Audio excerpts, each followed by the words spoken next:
Bene, grazie. Iniziamo il Consiglio Comunale con l'appello. Prego, segretario.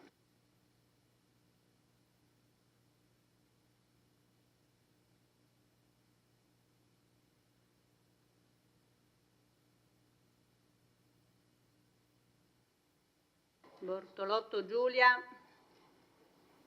Okay. Braido Fabio. Braido Giovanni. Caldarta Antonella, arriverà con ritardo. Carnelos Graziano. Presente. Cutifani Irene. Dareggiano Antonio. De Bastiani Alessandro. Presente. Lenardi Marta. Errante Lorenzo. Posocco Gianluca. Toffoli Thomas. Tonon Roberto. Eoliana Antonella. Per adesso ci sono 3 assenti, il numero legale c'è. Grazie. Scrutatori: Braido Giovanni, Carnelos Graziano, Cutifani Irene. Grazie. Allora ho una comunicazione che sono quelle da leggere in piedi, perché come tutti sapete si è spento nel corso della notte del 25 agosto Alessandro Nino Valenti, concittadino di Vittorio Veneto. Era molto conosciuto in città per aver svolto la sua attività lavorativa nell'amministrazione del nostro comune fino a ricoprire il ruolo di direttore generale. Valenti è stato collaboratore di diverse testate giornalistiche e attento cultore della storia vittoriese, alla quale ha dedicato anche pubblicazioni di saggi e di narrazioni. Lo ricordiamo come persona eclettica e poliedrica. Anche dopo la pensione ha mantenuto una forte attenzione verso la pubblica amministrazione, partecipando personalmente alla vita politica della città. È stato presidente della lista civica Forza Vittorio e per 5 anni è rimasto seduto fra questi banchi, coprendo il ruolo di consigliere comunale durante l'amministrazione del sindaco D'Arè. Di lui è già stato detto tutto nelle cronache che hanno commentato la sua scomparsa. Fu il teatro la sua grande passione. Ha firmato come autore diverse opere teatrali e come giornalista ha seguito per anni l'attività di questo genere di spettacolo nella nostra provincia. Come uomo di teatro, persona allegra e gioviale come l'abbiamo conosciuto, sono sicuro che per ricordarlo qui in questa aula, al minuto di silenzio avrebbe apprezzato un classico applauso di congedo come si usa alla fine di ogni rappresentazione.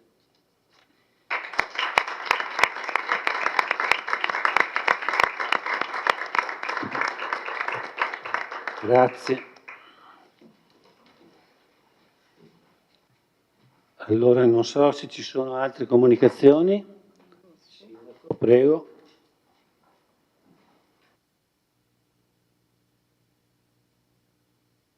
Ecco, grazie, buonasera a tutti. Ho 2 informativi su 2 iniziative che si terranno nei prossimi giorni. La prima, i percorsi della Resistenza, che è una staffetta, è un percorso che si inserisce in quello che è l'80° della liberazione e che prenderà il via dal 21 al 27 settembre e praticamente si sviluppa una serie di tappe in collaborazione con il comune di Pieve del Grappa, e questa staffetta arriverà fino al comune qui da noi a Vittorio Veneto in Piazza del Popolo il 27 alle ore 10:40 di mattina.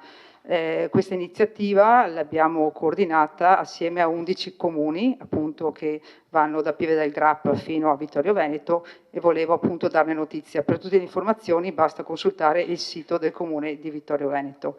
Questa è la prima. La seconda, sabato in area Fender ci sarà un convegno sull'ambiente a cui ha aderito non solo il nostro comune di Vittorio Veneto, ma anche i comuni limitrofi di Collumberto e Cordignano e Cappella Maggiore, e quindi è un momento anche qui per ragionare della questione ambiente. Grazie. Grazie Sindaco. Allora, prima del punto 2 con il quale si iniziano le interrogazioni, c'è una domanda di attualità presentata dal consigliere Giovanni Braido. Prego consigliere.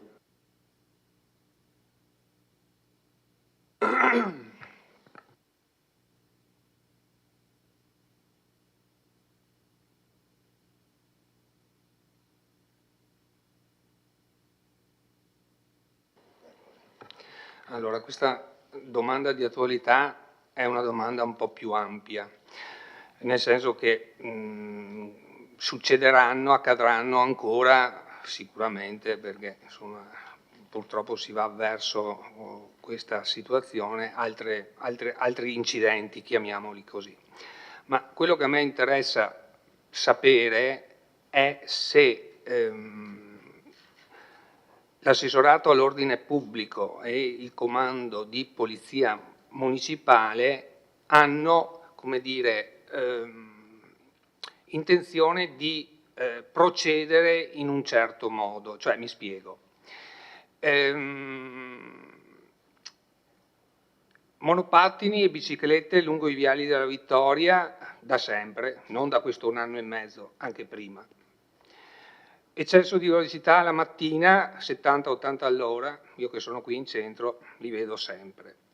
Macchine vecchie con targhe e con persone strane ce ne sono, non so se vengono fatti i controlli. Il sabato e la domenica, ecco che è accaduto anche il fatto, sembra che ci sia il deserto dei Gobi. Io la mattina vigili urbani non ne vedo, sinceramente. Cosa voglio dire? Voglio dire che se un assessorato, un comando ha autorevolezza, non è una questione di numeri, di persone, è una questione di sapere dove, cosa volete fare. Se per voi l'ordine pubblico è qualcosa di destra, è qualcosa di distante dal vostro pensiero, vabbè, prendo atto, anche se peraltro nella precedente amministrazione era uguale, identica la situazione, quindi non è che ci sia una grande differenza. Quello che io mi pongo come problematica, e dopo andrò nel dettaglio della domanda di attualità, è se vogliamo fare qualcosa, perché oggettivamente non è stato fatto niente. Cioè, secondo me la Polizia Municipale deve avere, ribadisco, autorevolezza. Una volta, quando c'era l'agente di Polizia Municipale, si aveva paura.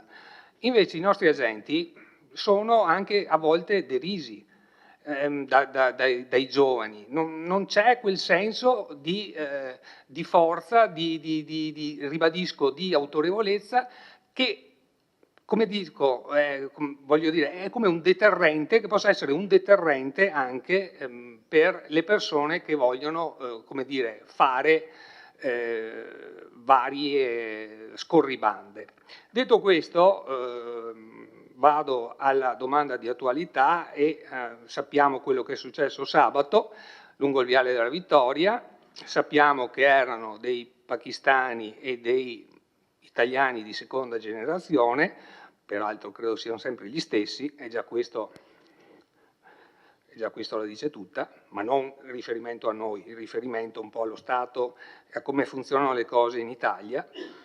E volevo sapere se sono stati identificati questi soggetti, se siano regolari, se la presunta, anche qui, è inutile che diciamo facciamo la commissione sicurezza che poi non si incontra mai, è inutile farla, è come la commissione dell'area ex Carnielli, come al solito quando si vuole insabbiare le cose si fanno le commissioni per far vedere che si fa qualcosa. Poi non si può pretendere ordine pubblico se si mandano i vigili, gli agenti di polizia municipali a mani nude.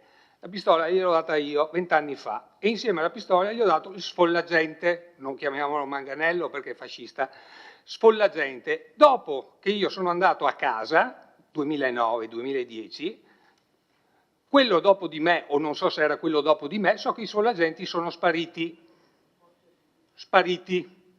15 anni che non ci sono i sfollagenti, che servono da deterrente, servono per difendere anche la gente e servono perché quando va a fermare qualcuno non si prende una coltellata, cioè non ci vuole tanto. I taser a Conegliano ci sono, non dico che dobbiamo averli domani, ma come dicevo prima ci vuole una progettualità, sapere su questo specifico tipo di assessorato cosa si vuole. Poi, ancora, vogliamo ordine pubblico a Vittorio? Ma perché devo prestare i miei agenti ai comuni vicini per questioni politiche? Non me ne frega niente, io penso alla mia città e lei lo sa che non siete stati sicuramente voi a darli gli agenti a Tarso e a Revine, li diamo anche a Fregone? E dopo ci lamentiamo, assessore, che non abbiamo agenti? Chiudiamo i protocolli, quelli che sono stati fatti, e ci riprendiamo i nostri agenti. Gli si dice A, B, C, D, E, F, quello che devono fare e magari qualcosa si ottiene. Detto questo, basta, perché quello che dovevo dire l'ho detto. Se vuole rispondermi, se no, vuoi che lei. Grazie consigliere Braido. Vediamo chi risponde. Prego la prenotazione.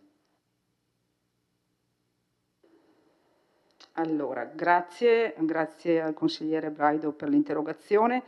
Allora vorrei fare un po' delle premesse prima di entrare nel merito delle domande. Innanzitutto partirei col dire che il rispetto delle normative, il rispetto della legge non è né di destra né di sinistra. Qui siamo tutti d'accordo, guardi consigliere, con me sfonda una porta aperta, perché io ho forse ho bene a cuore la questione del rispetto per il senso civico e civile del buon vivere tutti assieme, quindi su questo mi trova d'accordissimo. Detto questo, viviamo anche in una società, l'ha detto lei, che è in evoluzione, purtroppo viviamo, ripeto, in una società che ha grosse difficoltà anche da un punto di vista come dire, di quello che è gli obiettivi, ripeto, che sono anche scritti all'interno della nostra Costituzione, quindi il rispetto alle leggi, la buona convivenza, il rispetto delle persone, quindi siamo veramente in uno sviluppo di una società che purtroppo con cui dobbiamo confrontarci quotidianamente, ne sono esempi, insomma, anche il lavoro che viene fatto all'interno delle scuole e quant'altro. Quindi su questo purtroppo prendiamo atto. Detto questo, prima ha fatto una serie di riferimenti rispetto al monopattini, alle biciclette, all'eccesso di velocità, sono tutte diciamo infrazioni amministrative e quindi direi che non riguardano l'ordine pubblico nel senso stretto o la sicurezza, ma sono tutte infrazioni che i nostri agenti di polizia di solito rilevano e quindi vengono fatte le multe quando vengono praticamente individuate queste infrazioni, perché voglio dire ce ne sono fior di multe emesse appunto dalla nostra polizia municipale, quindi sotto questo aspetto mi sento di dire che la cosa viene monitorata.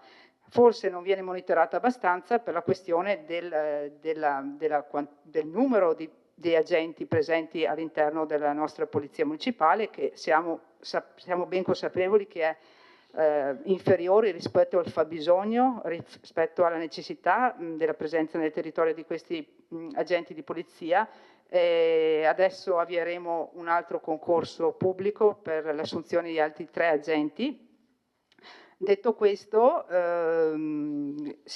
un'altra cosa che volevo precisare è che il nostro territorio è molto vasto e su questo sono d'accordo con lei. Abbiamo 82 chilometri quadrati, la nostra città è il comune più esteso della provincia di Treviso e quindi è vero che alle volte abbiamo la sensazione che la nostra polizia municipale non sia da una parte all'altra dei quartieri.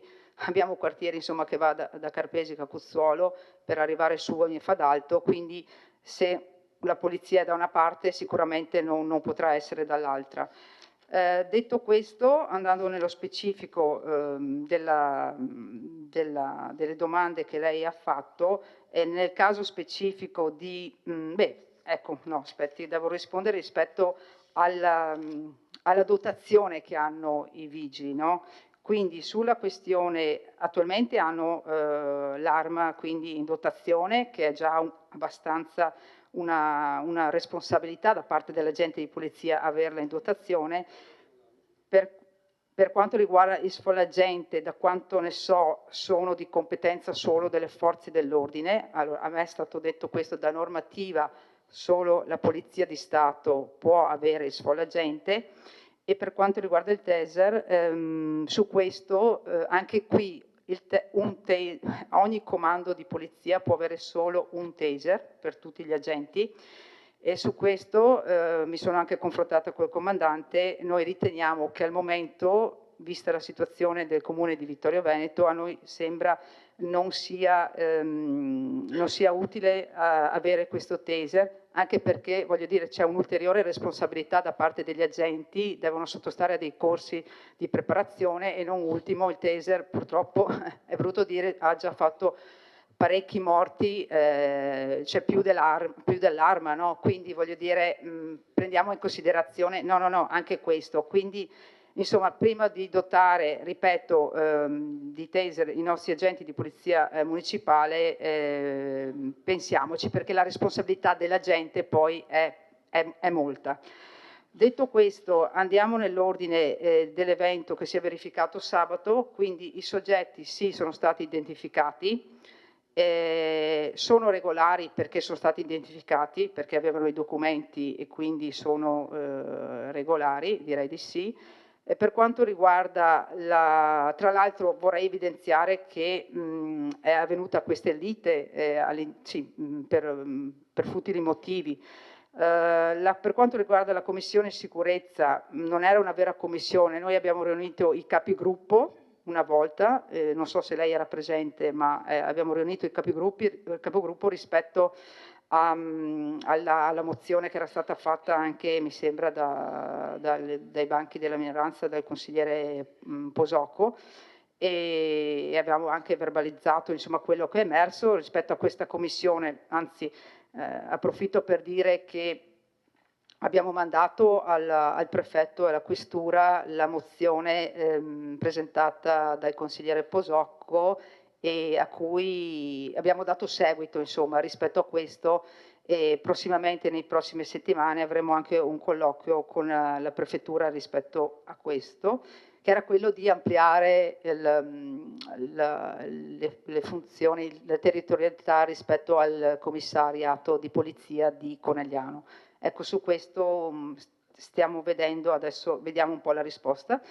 E per quanto riguarda, ultima cosa, poi chiudo, gli agenti che stanno prestando servizio anche nei comuni di Tarzo e Revine, se devo dire la sincera verità, i nostri agenti di polizia municipale vanno a Tarzo e a Revine quando ci sono delle manifestazioni, quando ci sono degli eventi, e quindi diciamo che la convenzione funziona più nell'ambito amministrativo per quanto riguarda i permessi e quant'altro, perché vengono fatti qui nel nostro ufficio.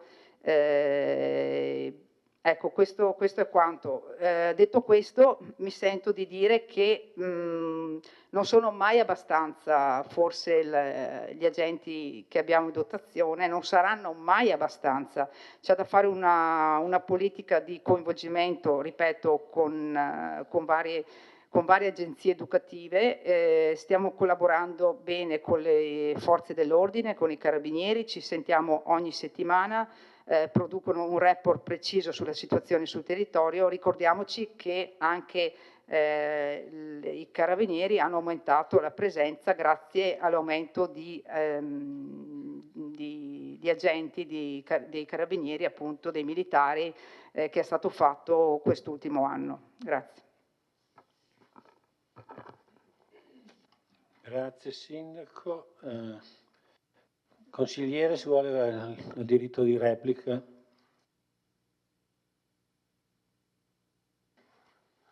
Mi sembra che vada tutto bene, per cui va bene così. Grazie. Adesso passiamo al punto 2, che è l'interrogazione a risposta orale del consigliere Giovanni Braido in merito allo stanziamento di risorse a sostegno di cittadini italiani di nascita e vittoriesi in difficoltà.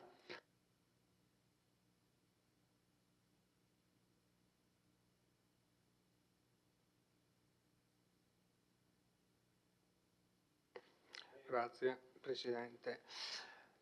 Allora, altro punto abbastanza delicato.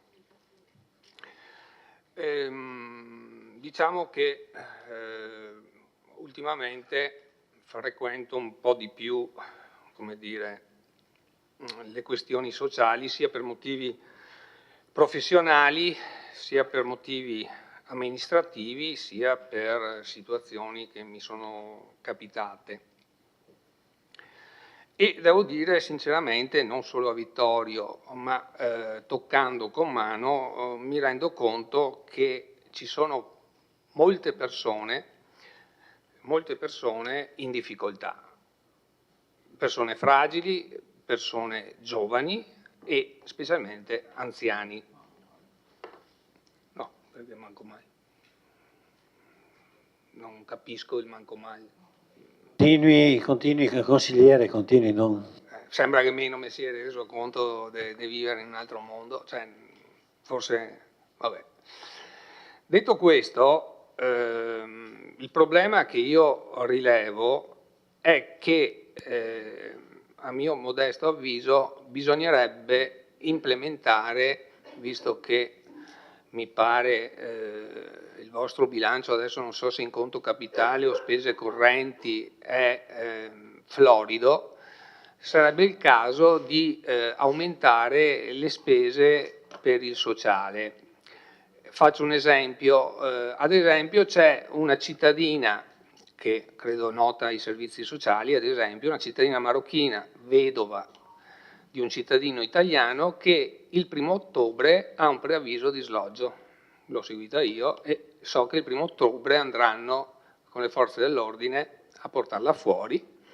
Gli è stato proposto, mi sembra, da quello che mi riferisce, che il bambino vorrebbero metterlo, la bambina piccola, non so se ha 2 o 3 anni, metterla in un posto, lei in un altro. È chiaro che in questo caso non credo ci troviamo d'accordo, nel senso che ci sono delle situazioni specifiche che andrebbero seguite in altro modo. Ad esempio, visto che sappiamo che gli affitti sono molto difficili, è molto difficile affittare un bene anche a una persona normale, visto che anche qui coi tempi che cambiano e che involgono più che evolgono, la gente non paga l'affitto, sarebbe bello, se si potesse, me lo direte voi, ad esempio che il Comune si faccia garante o comunque si faccia garante o paghi l'affitto per 1 anno, 2 anni, in quelle situazioni di emergenza. Questo ad esempio. Secondo caso, anche questo che il sindaco conosce, è di quella persona che è stata trovata nella zona del Piemonte, no? E che di Vittorio Veneto, 80enne, con manie di suicidio-omicidio. Lì è stata la procura, è intervenuta la procura per chiedere un amministratore di sostegno e sostanzialmente questa persona è rimasta 2 mesi in ospedale a Conegliano. Mi hanno chiamato i dottori per dirmi, avvocato, dove la mettiamo? L'abbiamo messa in casa di ricovero. Peccato che costi 3.000 euro, perché non ha né invalidità né punteggio SVAMA.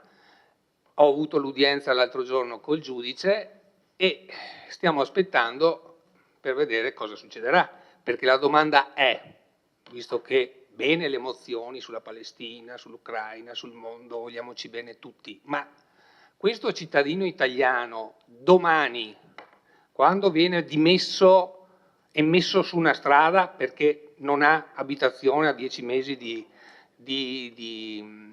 come si dice, di canone non pagato, con deliri e quant'altro, chi se ne assume la responsabilità? Perché è facile parlare del mondo e delle cose belle, ma mi pare che sui casi concreti, visto che io sono brutto e cattivo, dovreste essere voi della sinistra, del centro-sinistra, a interessarvi di queste cose. Anche perché lo dico in consiglio, anche perché se domani questo esce, io non me ne assumo la responsabilità. Detto questo, chiedo se in via strutturale sia possibile per gli anni 2026, 2027, 2028, 2029 venga stanziata una somma complessiva di 1 milione di euro o misura diversa per il sostegno di cittadini. Qui è una provocazione quella dei cittadini italiani di nascita e vittoriesi, ma è per puntualizzare che ci sono molti italiani che sono in grande difficoltà e, come ho già detto, prima guardo i miei e poi guardo anche agli altri, oppure guardiamo a tutti e due, ma cerchiamo di contemperare gli interessi. Quindi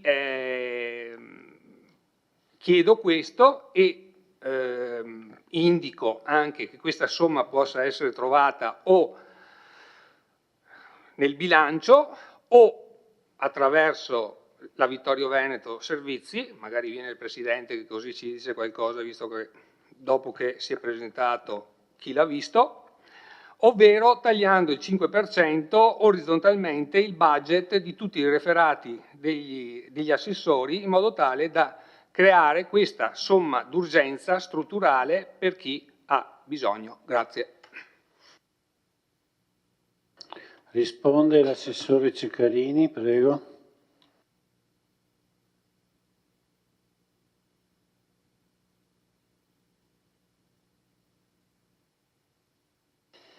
Sì, grazie Presidente, buonasera. Allora, ognuno di noi è responsabile di quello che dice, delle parole che usa, dei messaggi che lancia, così come delle conseguenze e del clima sociale che crea. Dipende dall'obiettivo che si vuole perseguire. Io penso che il nostro ruolo ci imponga un'attenzione ancora maggiore. Bene. Vado di qua. Ero arrivata a dire, ora è chiaro, per me, era chiaro che non era il caso di parlare di singoli casi in questa sede per ovvie ragioni.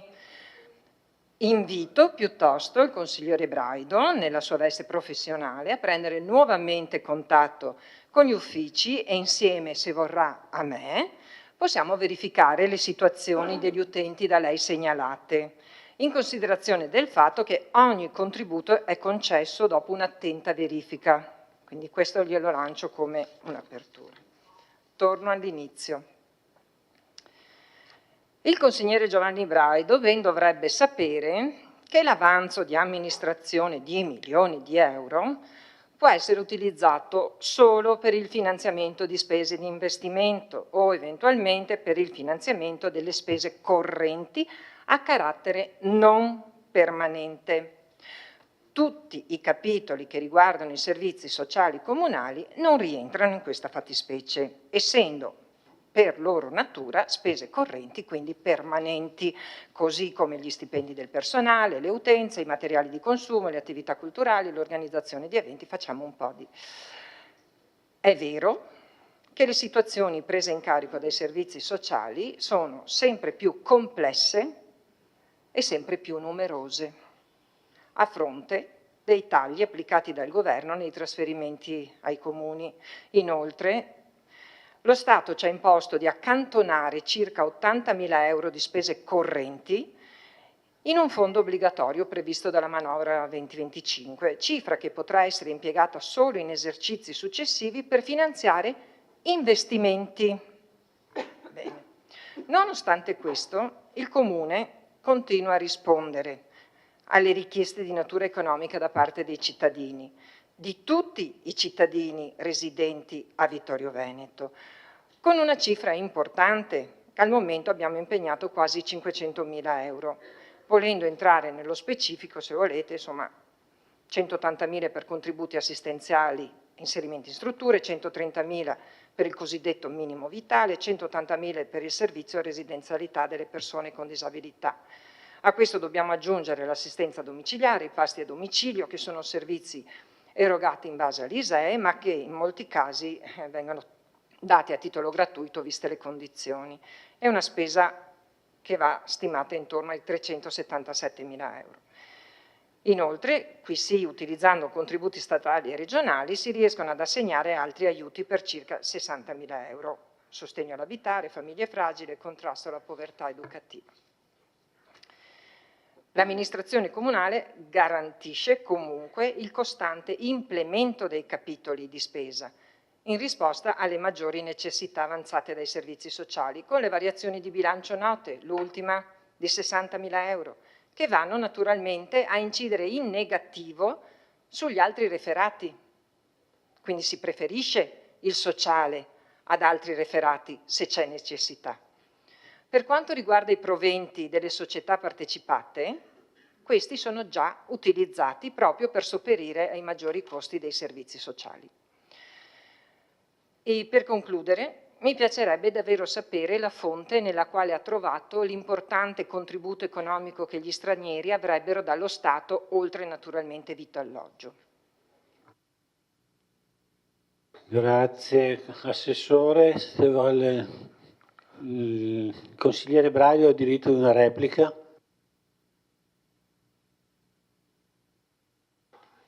Prendo atto che va tutto bene. Grazie, adesso chiudiamo questo punto.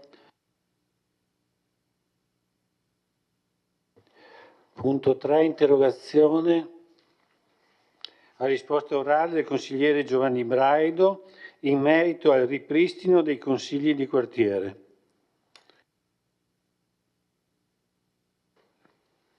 Grazie Presidente.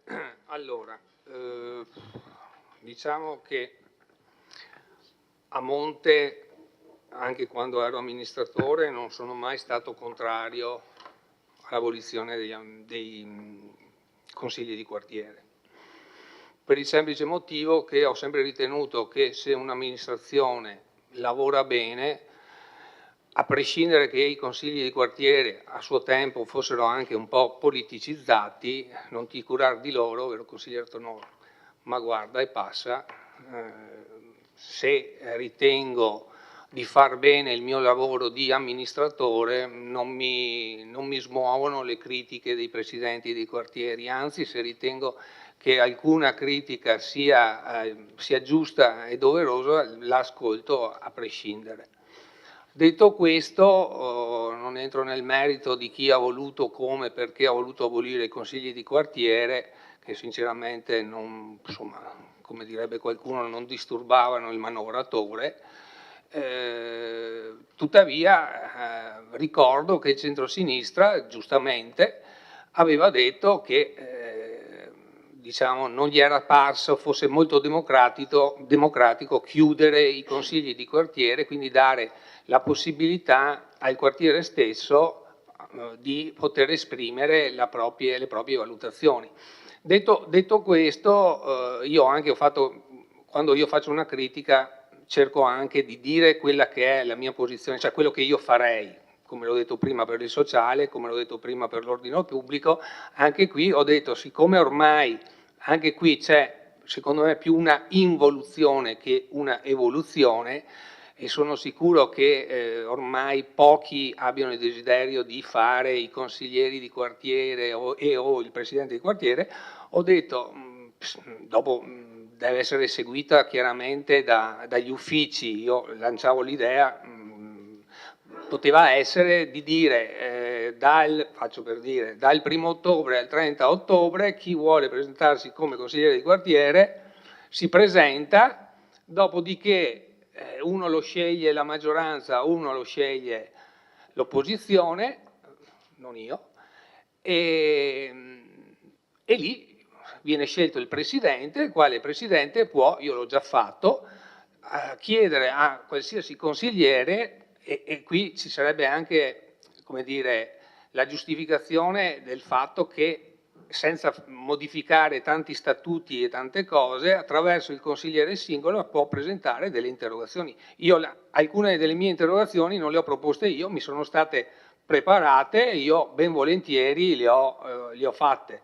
Questa era la mia proposta. Dopodiché vedete voi, insomma, ecco. Grazie.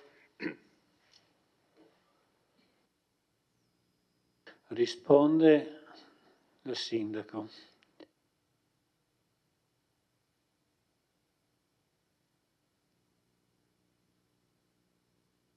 Si rischiacci, per favore. La prenotazione di nuovo. Eccoci. Allora, grazie di nuovo al consigliere Braido perché ci dà l'occasione di approfondire questa questione. Allora, faccio una piccola premessa, nel senso che in questi mesi non abbiamo dato notizia del lavoro che stiamo facendo sull'eventuale proposta per i consigli di quartiere, proprio perché di mia natura, fin quando non ho un quadro ben definito e fin quando non ho una situazione, ripeto, definita, faccio fatica a far proclami, no? Quindi, consigliere, le voglio solo dire che ci stiamo lavorando. Ecco, questo sì, nel senso era all'interno del nostro programma, è una questione a cui teniamo tantissimo, come lei ha sottolineato.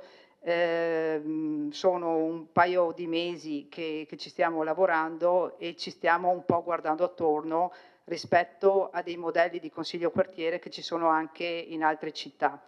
Come ha detto lei, andando un po' velocemente, una piccola cronostoria rispetto a quelli che sono stati i consigli di quartiere, ossia diciamo che c'è stata quella riforma nazionale, legge nazionale, in cui le città con un tot numero di abitanti non avevano più la possibilità appunto di avere i classici consigli di quartiere, quindi dal 2002 è stato rinnovato lo statuto del Comune di Vittorio Veneto, dove sono stati introdotti poi gli ultimi consigli di quartiere, aboliti, come ha detto lei, nel 2011 dall'amministrazione di allora e reintrodotti poi con l'amministrazione Tonon nel 2014.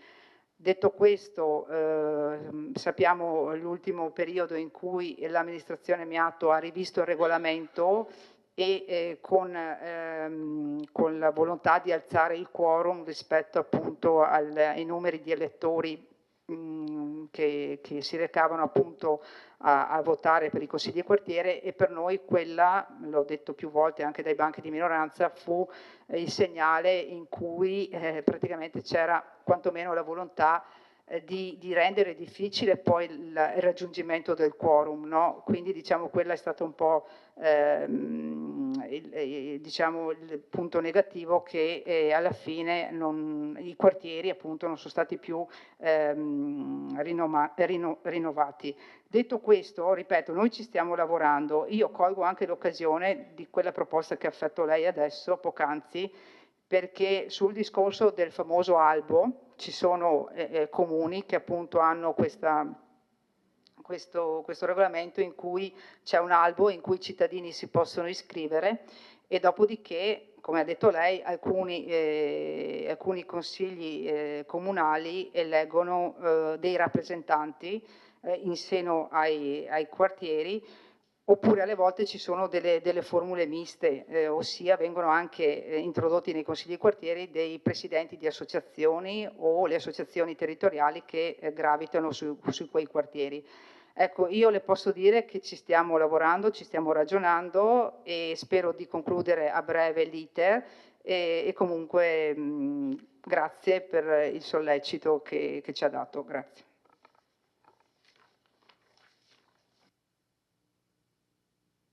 Consigliere, se ha il diritto di replica. Ringrazio e prendo atto.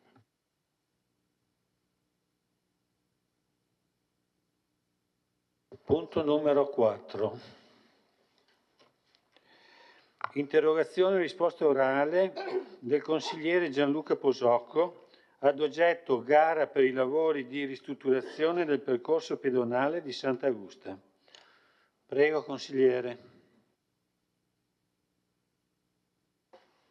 Grazie, buonasera a tutti. Un tema che verrà trattato a più riprese in questa serata, anche nei prossimi punti.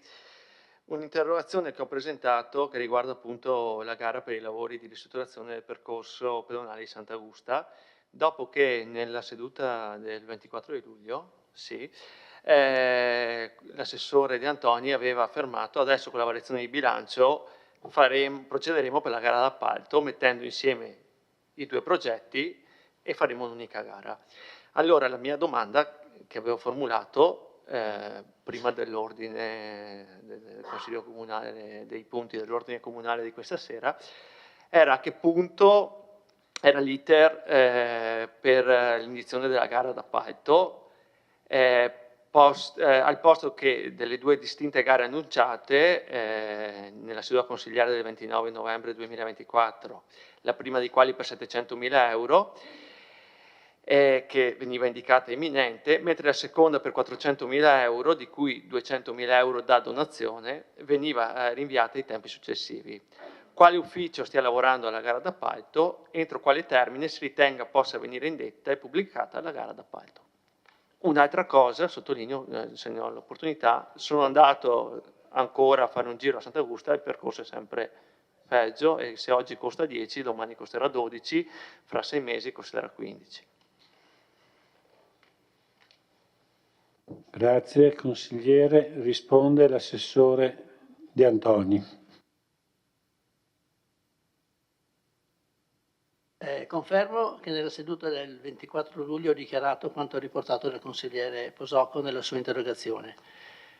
Preciso che nella settimana precedente, successiva al Consiglio Comunale del 24 e precedente quella del 30, siamo venuti a conoscenza che nel breve periodo non era possibile incassare con l'art bonus la cifra di 200.000 euro che avevamo previsto in bilancio. Abbiamo quindi dovuto procedere, come il consigliere appunto ha anticipato, nei prossimi punti all'ordine del giorno questi passaggi verranno tutti poi confermati, speriamo. Abbiamo dovuto quindi procedere con la variazione di bilancio e con l'applicazione al bilancio stesso della somma di 200.000 euro utilizzando l'avanzo di amministrazione nella parte ancora disponibile. Quindi venuto meno la tempestività di questo contributo attraverso l'art bonus, abbiamo ritenuto, vista l'urgenza che anche il consigliere rappresentava, abbiamo ritenuto di anticipare noi le risorse e poi sperando che poi venga confermato questo contributo.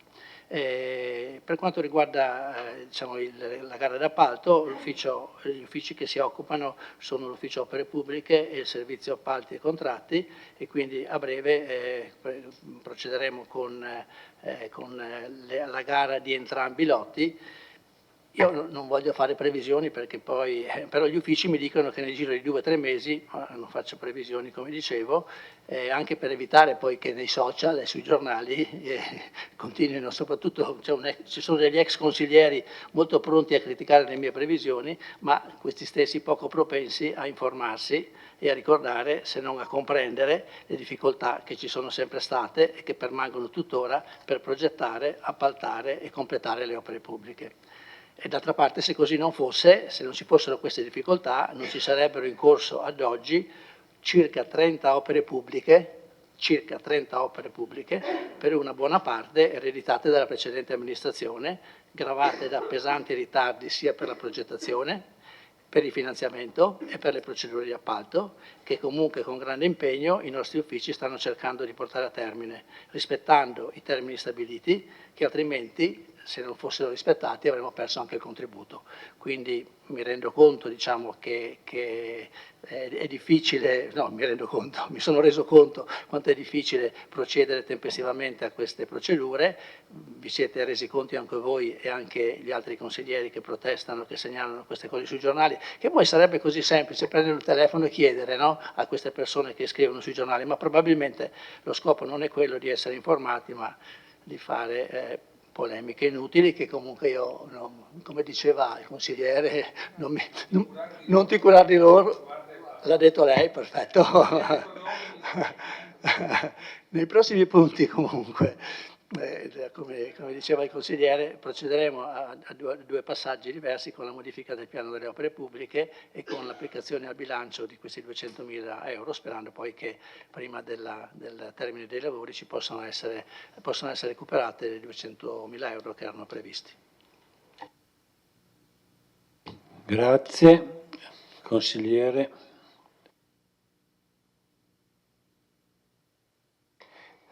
Sì, Assessore, la ringrazio. La parte più bella del suo discorso che mi è piaciuta è che riconosce che sia difficile. Okay? Io sono in minoranza adesso e riconosco che sia difficile, quello che poi qualcuno della minoranza, quando eravamo in maggioranza, non riconosceva, erano critiche continue su tutto. Va bene, qua mi tiro fuori via un sassolino dalla scarpa, no? Quindi è difficile.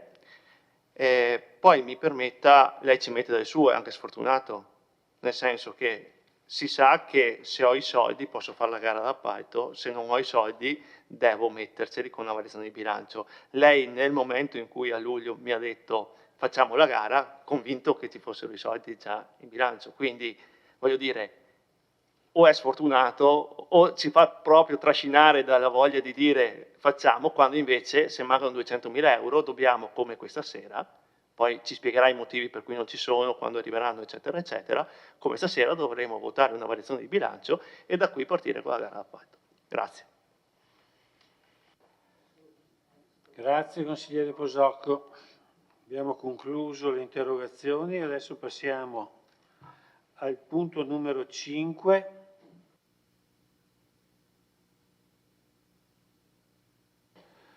Aggiornamento DUP 2025-2027, seconda variazione al programma triennale di lavori pubblici 25-27. Illustra l'assessore De Antoni.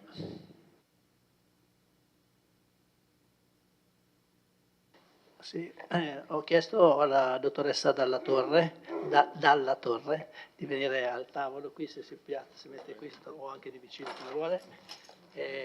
La voglio presentare ai consiglieri. La dottoressa Dalla Torre è la nuova responsabile dell'ufficio economico-finanziario del nostro comune, ha preso servizio da pochi giorni, il 1° settembre, e viene dal comune di Casier, perfetto, ero indeciso tra Casier e un comune di vicino, e quindi diciamo che in questi giorni comincia a prendere nota di tutte le cose che stanno succedendo. È un comune un po' più grande di quello che lei aveva e quindi si rende conto della complessità, insomma, di un comune come questo. Però insomma le auguriamo buon lavoro e speriamo che possa presto aiutarci a fare ancora meglio le cose che stiamo cercando di fare. Ok, sì.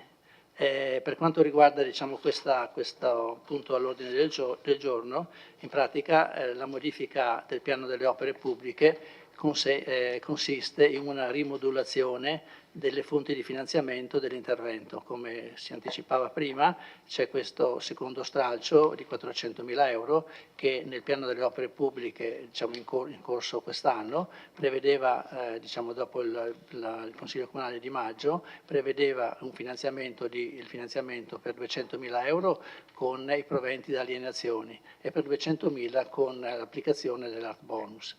Le indicazioni che avevamo era che queste risorse ci sarebbero state versate tempestivamente, poi diciamo, ciò non è avvenuto, e quindi nel momento in cui dobbiamo approvare il progetto e poi appaltare i lavori, chiaramente dobbiamo avere le risorse a disposizione. Quindi in pratica la modifica che stiamo facendo è quella di con la delibera successiva di applicare dall'avanzo di amministrazione 200.000 al bilancio e diciamo, quindi finanziare quest'opera da 400.000 euro, 200.000 con le alienazioni, che nel frattempo abbiamo incassato una parte di queste risorse derivanti da alienazioni che ci consentono di finanziare quest'opera, e altri 200.000 con la variazione di bilancio.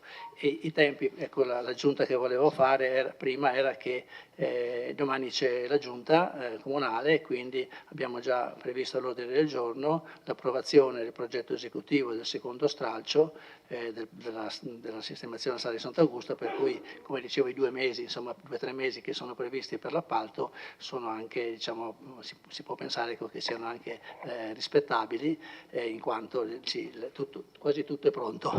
Però questo è quello che mi dicono gli uffici e io riporto quello che mi dicono gli uffici. Ecco, quindi in questo consiste questa modifica del piano delle opere pubbliche.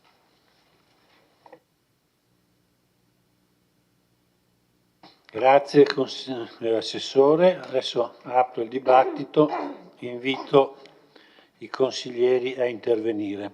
Prego.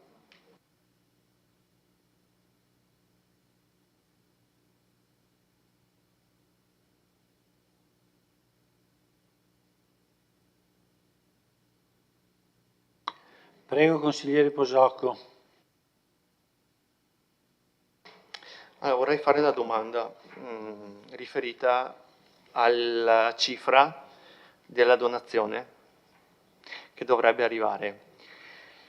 Vorrei capire quali saranno, se ci sono stati dei problemi, innanzitutto, e quando, se conoscendo l'onestà della persona che ci aveva promesso di fare la donazione, senz'altro arriverà in teoria più avanti, quindi se aveva parlato, aveva interloquito con la persona e quando ci può dire se c'è una previsione dell'incasso di questi 200.000 euro.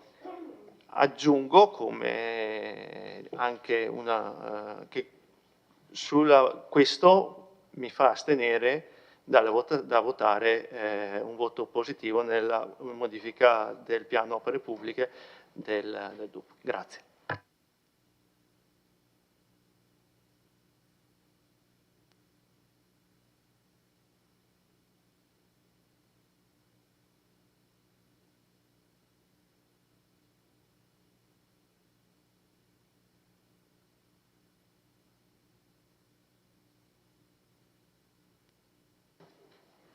Non vedo altre prenotazioni. L'assessore, lei vuole rispondere?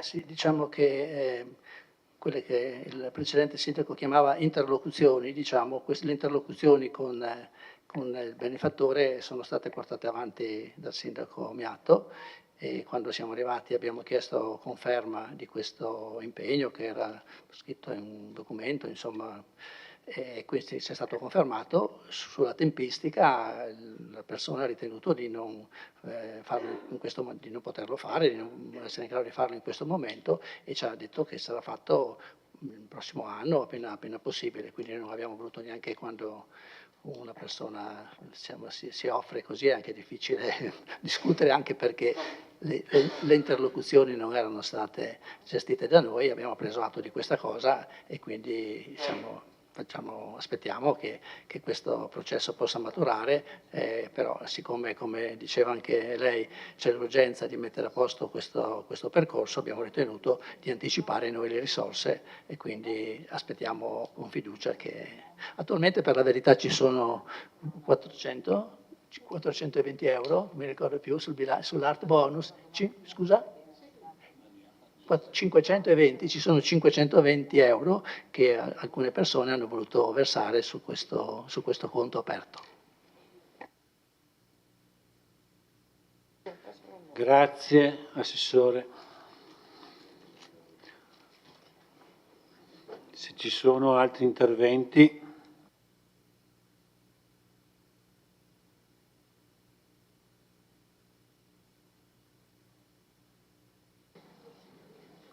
Prego, consigliere Braido. Fabio. Buonasera a tutti, grazie Presidente. Volevo fare 2 domande, perché leggendo, scorrendo, molto articolato, il programma triennale dei lavori pubblici, una domanda che riguarda il sottopasso, perché diciamo, volevo capire qual è il criterio con cui viene attribuito il livello di priorità nelle opere. nel senso che nel programma si evince che la priorità sul sottopasso è 1 rispetto ad altri interventi, come ad esempio, non so, piscina piuttosto che la biblioteca, che invece hanno priorità 3. Evidentemente non credo che sia un'attribuzione di importanza, di volontà da parte dell'amministrazione, ma evidentemente c'è qualche altro criterio, quindi se l'assessore ci aiuta un po' a capire meglio qual è il criterio di attribuzione. E poi la seconda domanda è relativamente agli impianti sportivi, relativamente al campo da rugby e il campo da calcio, se esiste già un progetto o una decisione chiara in merito a questi 2 progetti. Grazie.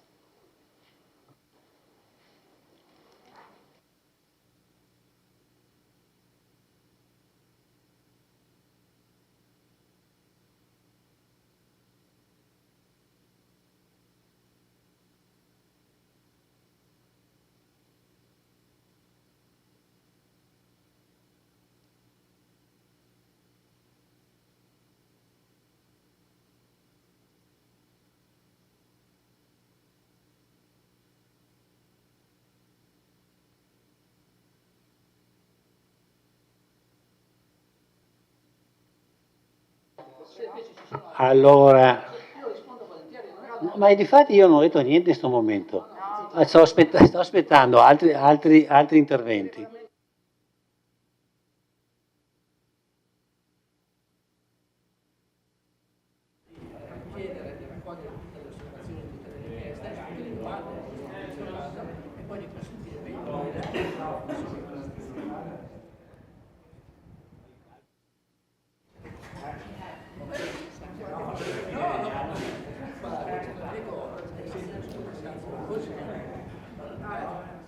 Parlatevi, comunicate tra di voi, mediatevi bene, siete il partito dell'amore. Appunto, va bene dai punti di vista. Allora, io non vedo altre prenotazioni. Se l'assessore ritiene di rispondere, altrimenti passiamo alle dichiarazioni di voto. Ma come secondo giro?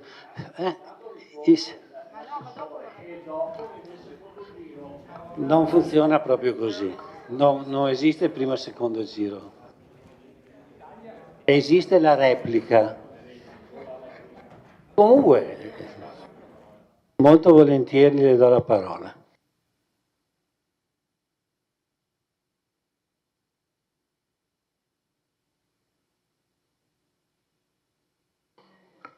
Grazie Presidente. Ha fatto bene il consigliere, il collega Braido, di chiedere lumi sul sottopasso, magari sulla piscina c'è un progetto, un programma che avete illustrato o quantomeno avete dato un incarico che probabilmente non avete ancora in mano, quindi dei dati specifici, ma non importa.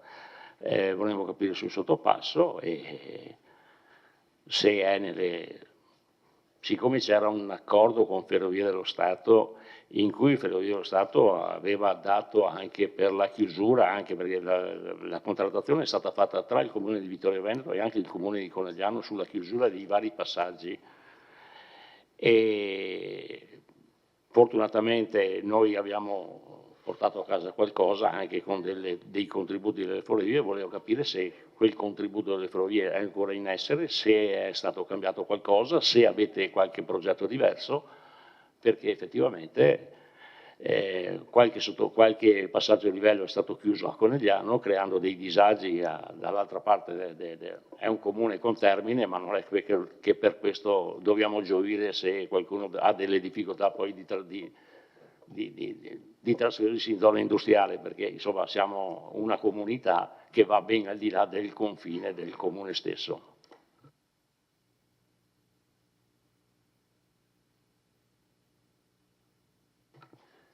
Grazie consigliere Darè. Continuiamo con gli interventi, prego.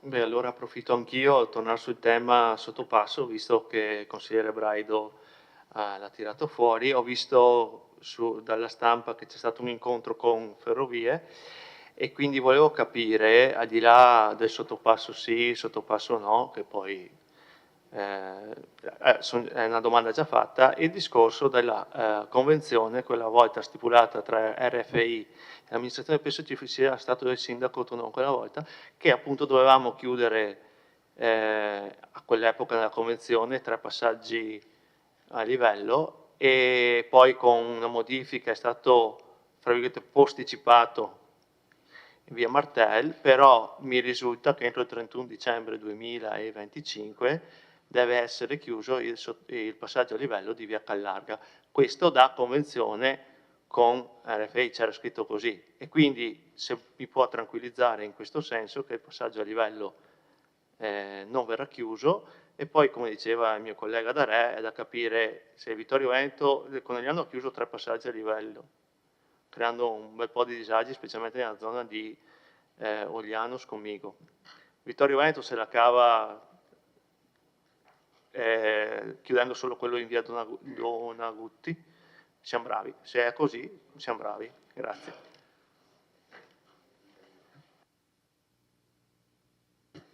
Grazie consigliere Posocco.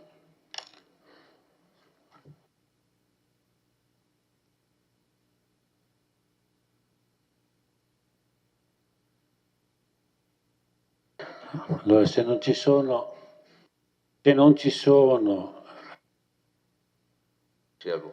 consigliere Errante, prego. Grazie Presidente. Volevo chiedere all'assessore se nel piano degli interventi di asfaltatura ha già in mente quali strade andranno asfaltate, non quando, ma quali. Grazie.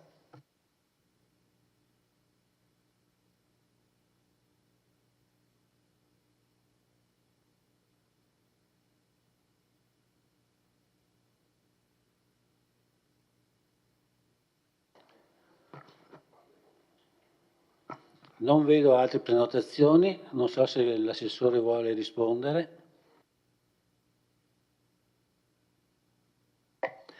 Ok, vado per ordine. Allora, il consigliere Braido, Fabio, chiedeva sul discorso delle priorità e sui contenuti del piano delle opere pubbliche. Noi oggi modifichiamo esclusivamente il tema del finanziamento con quello che ho chiarito nel punto precedente, no? Quindi quei 400.000 euro che sono riportati nel piano delle opere pubbliche vengono finanziati con le poste di bilancio che vi ho detto prima, non mi ripeto.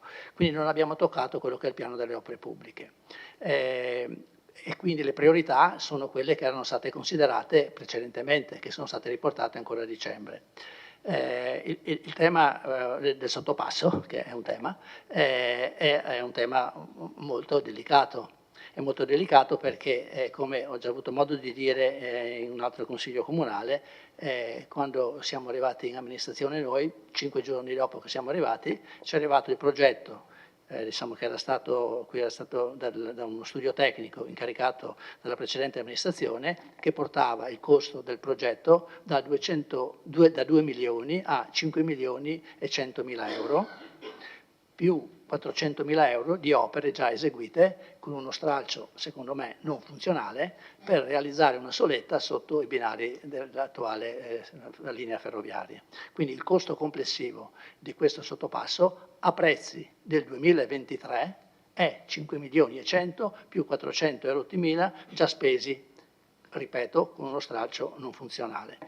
Quindi bisogna andare bene con i piedi di piombo su questa cosa, perché prima di partire e di fare proclami di finanziamento, di realizzazione delle opere, bisogna anche capire com'è la situazione finanziaria, i rapporti con Rete Ferroviaria, di cui parlerò adesso, e quindi gli impegni che andiamo ad assumere rispetto a tutta una serie di altri impegni che sono stati presi. Tenendo conto che nella convenzione che ha citato il consigliere Posocco è previsto anche che quando ci saranno le risorse verrà anche fatto il sovrappasso o sottopasso di via Martel. Quindi la convenzione che ha firmato la precedente amministrazione con Rete Ferroviaria Italiana prevede questi 5.600.000 alla fine del costo del sottopasso di via Callarga e una cifra analoga per fare il sottopasso o il sovrappasso di via Martelli, quando ci saranno le risorse. Analogamente, quando ci saranno le risorse, faremo anche il sottopasso di via Callastra. Per quanto riguarda i rapporti con Rete Ferroviaria Italiana, abbiamo parlato sia ancora forse questa primavera, sia anche recentemente con un altro tecnico di Rete Ferroviaria Italiana, e abbiamo spiegato qual è la situazione, le difficoltà per fare poi un intervento che la legge non obbliga a fare i comuni. È lo Stato che deve finanziare quelle opere, e adesso queste opere ci sono state scaricate addosso per una cifra ingente e molto difficile da sopportare, o meglio, la possiamo sopportare adesso, però non facciamo nient'altro, perché mancano esattamente 3.100.000 euro più i maggiori costi dovuti al cambio di parziario dal 2023 al 2025. 6 milioni in totale? E non sapendo che cosa verrà fatto di là, perché dall'altra parte oggi c'è solo l'ecocentro della Savno, ci sono alcune abitazioni certamente, e qui c'è la previsione nel PAT di realizzare una zona di espansione produttiva su cui ancora il piano regolatore non si è ancora pronunciato, quindi non c'è ancora sulla carta la possibilità di realizzare questi interventi.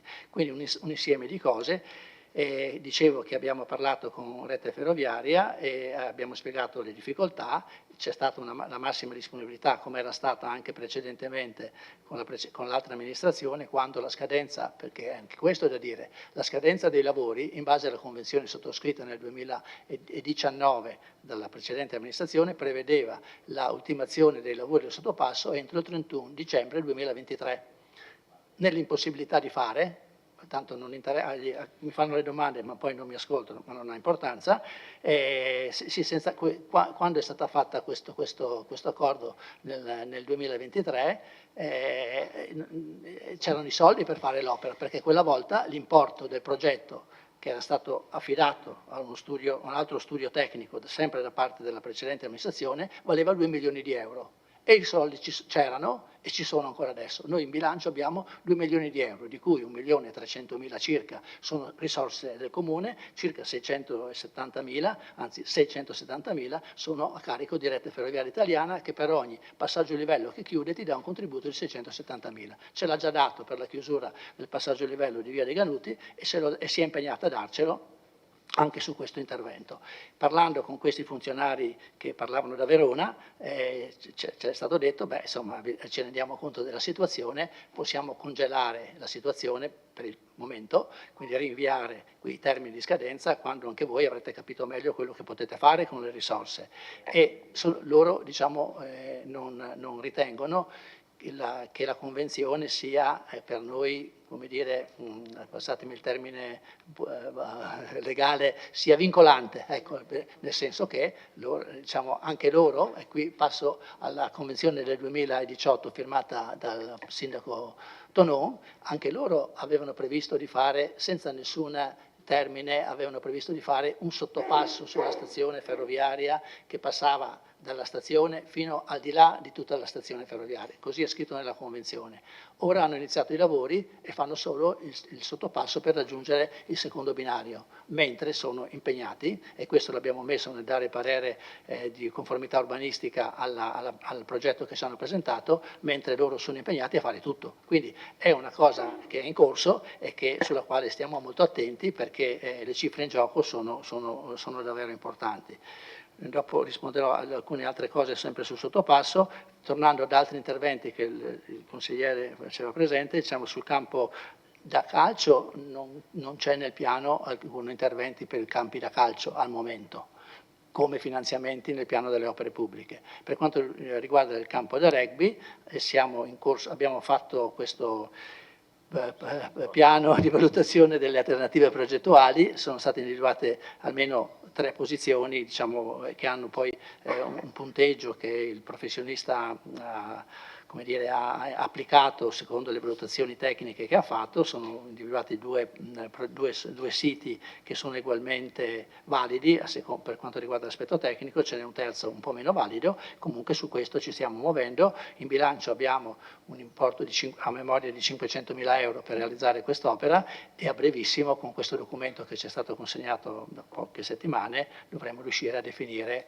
anche in accordo con le società e con la federazione del rugby, Federazione Italiana Rugby sarà FIR probabilmente, con la FIR ci metteremo d'accordo per capire perché c'è anche un problema di misure, di campi legati al tipo di categoria in cui i giocatori giocano, e quindi c'è tutto quell'aspetto lì, anche perché un campo da rugby chiamiamola per la Serie A o per gli incontri internazionali avrebbe dimensioni impraticabili per noi, ma anche a giudizio delle stesse persone che usano, le stesse società che usano i campi da rugby, inutili, perché è molto difficile arrivare a una società di rugby a Vittorio Veneto, insomma, che possa giocare in Serie A. Spero di aver risposto a tutte le sue domande. Ecco, per quanto riguarda poi, tornando al discorso del Comune di Vittorio Veneto e del Comune di Conegliano, io non so cosa abbia speso il Comune di Conegliano per chiudere quei passaggi a livello. Io so quello che dovremmo spendere noi, che sono cifre che non credo possano essere sullo stesso livello.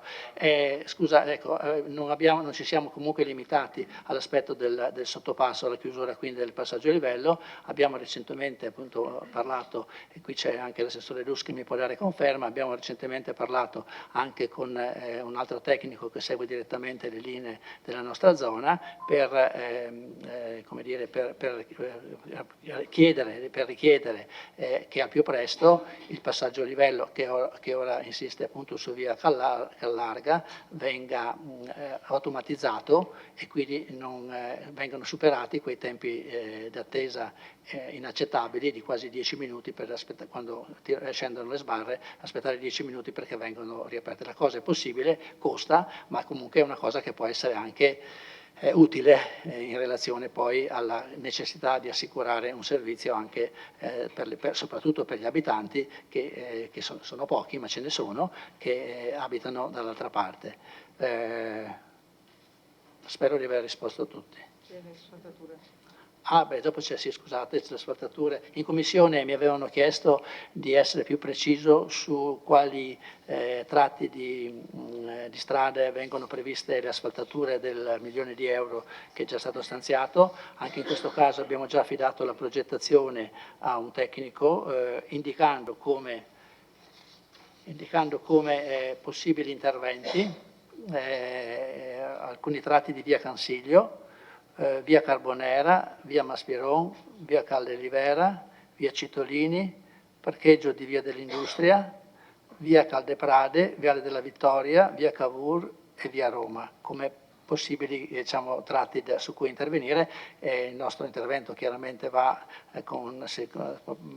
abbiamo demandato al tecnico anche la verifica della situazione di ammaloramento di queste pavimentazioni e quindi tenendo conto della situazione che i nostri uffici conoscono abbiamo individuato questi interventi. Non ho detto che su questo elenco c'è anche via Podgora, perché per quanto riguarda il tratto di via Podgora che aveva suscitato parecchie proteste sia da parte degli imprenditori che da parte dei cittadini, su via Podgora è in corso l'appalto che forse è già stato aggiudicato da parte del comune di Conegliano, che partecipa con noi al 50% per la realizzazione della pavimentazione, perché via Podgora costituisce confine tra il comune di Conegliano e il comune di Vittorio Veneto. Abbiamo concordato che al di là di qualche piccola imperfezione la linea di confine passi in mezzo alla strada e quindi quel tratto di strada di circa 1 chilometro viene finanziato da noi con un altro capitolo di bilancio, loro lo hanno finanziato e a breve dovrebbe essere appaltato, è già stata individuata l'impresa e quindi è un affidamento inferiore ai 140.000 euro, comunque le procedure d'appalto le seguire il comune di Conegliano. Via, sì, scusa, sì. Quelli che sono in procinto di partire. No? Ok, questi sono gli interventi che verranno realizzati con il finanziamento di 1 milione di euro, e invece è in corso, cioè l'appalto è già stato affidato, secondo le ultime informazioni che dovrebbero essere per i primi di ottobre, partiranno i lavori solo il 1° ottobre, perché su una via, la più importante insomma, su cui interveniamo con questo lotto di 300.000, che è via Galilei. Su via Galilei stanno facendo, se siete passati, Piave Servizi, Open Fiber e tutti quelli che devono fare buche sulle strade, insomma stanno lavorando a pieno per consentirci di fare il lavoro una volta sola e quindi di non dover successivamente intervenire. Quindi appena sono finiti i lavori di Piave Servizi e di Open Fiber o Fibercop, non mi ricordo quale delle due società faccia il lavoro, partiamo anche con quelli, presumibilmente per i primi di ottobre. Scusami? Le vie. Grazie Sindaco che mi suggerisce, perché mi hanno fatto tante domande, quindi non è facile. Oltre a via Galilei e via Nannetti, e ci arriviamo fino praticamente al municipio qua sotto, no? con via Nannetti, c'è anche via Casoni e cos'è l'altra? C'è un pezzo, diciamo, è un tratto di strada in Fais, sono circa 800 metri, che sono davvero, c'era un asfalto che proprio è ridotto malissimo, e su cui questo è il primo impegno che facciamo di asfaltatura in periferia, in sostanza. Ecco. Grazie Assessore.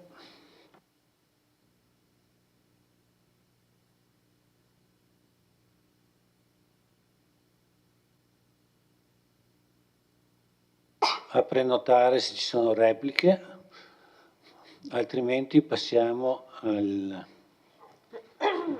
dichiarazione di voto.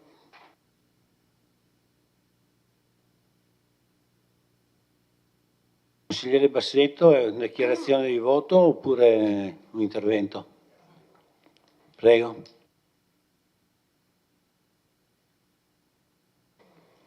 Ecco, grazie. L'intervento dell'assessore De Antoni sulle strade da asfaltare mi ha un attimo sollecitato, ma magari interverrò dopo quando facciamo il DUP. Dichiarazione di voto: il gruppo Lista Civica Mirale Balliana Sindaco voterà a favore della proposta di delibera. Approfitto soltanto per salutare la nuova dirigente, la dottoressa Dalla Torre, ben arrivata, e da parte del nostro gruppo buon lavoro. Approfitto però per ringraziare anche chi, da quando è mancato il dottor Sarri, ha retto l'area economica finanziaria ad interim, la dottoressa Paola Costalonga e la dottoressa Da Parè come elevata qualificazione. Nuovamente voto a favore di questa proposta di delibera. Grazie. Grazie consigliere.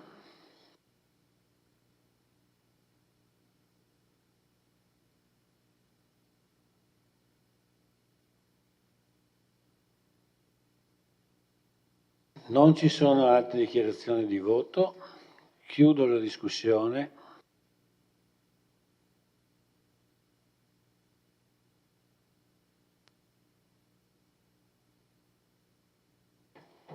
E apro la votazione, prego.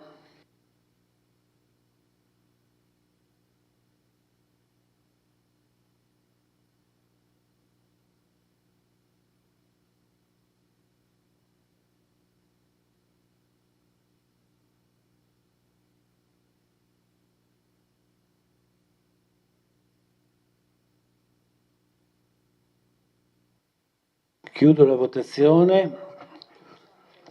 La delibera è approvata, favorevoli 9, contrari 1, astenuti 5.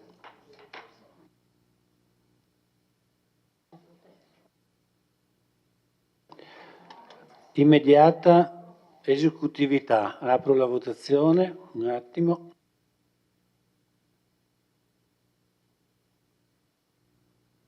Prego, votate.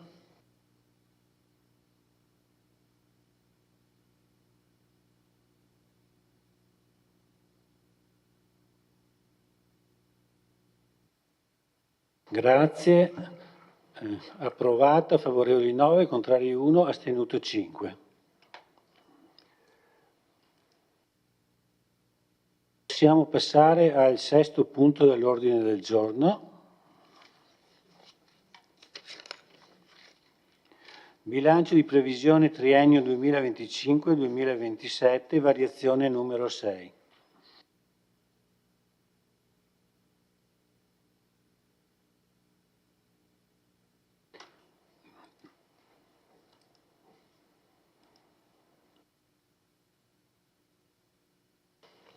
Prego Assessore De Antoni.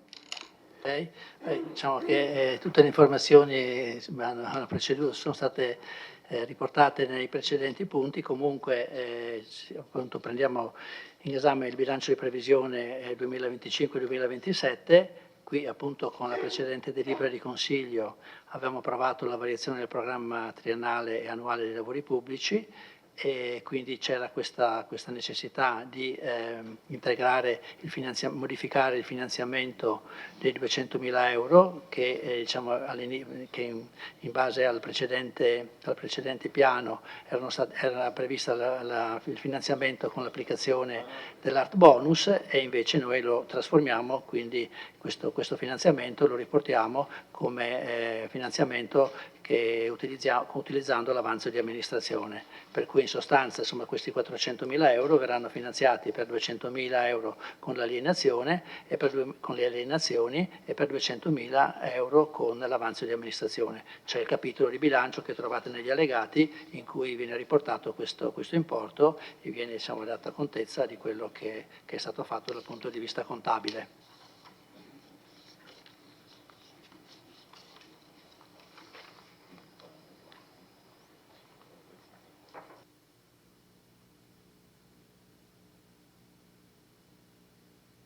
Apro la discussione, prego, consiglieri.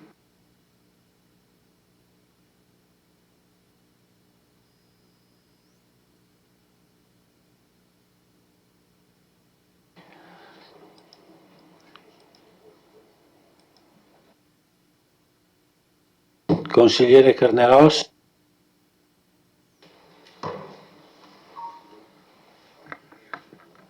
Buonasera a tutti. È il mio primo intervento questa sera e siccome le parole sono pietre e lo sono ancor di più quando vengono pronunciate in una sede istituzionale, sento il dovere civico istituzionale di ringraziare la Polizia Municipale. Non è che nell'ars oratoria si possa dire tutto senza pagare dazio. Io ringrazio la Polizia Municipale. La città di Vittorio Veneto è riconoscente alla Polizia Municipale, che non sono pistoleri, caro collega. La pistola l'hai nominata tu. Benissimo. Per cortesia, non, botta e risposta non va bene. Lasciamo al consigliere continuare il suo intervento come gli suoi colleghi l'hanno fatto prima. Prego, consigliere. Presidente, e dobbiamo essere riconoscenti a chi tutela la nostra sicurezza.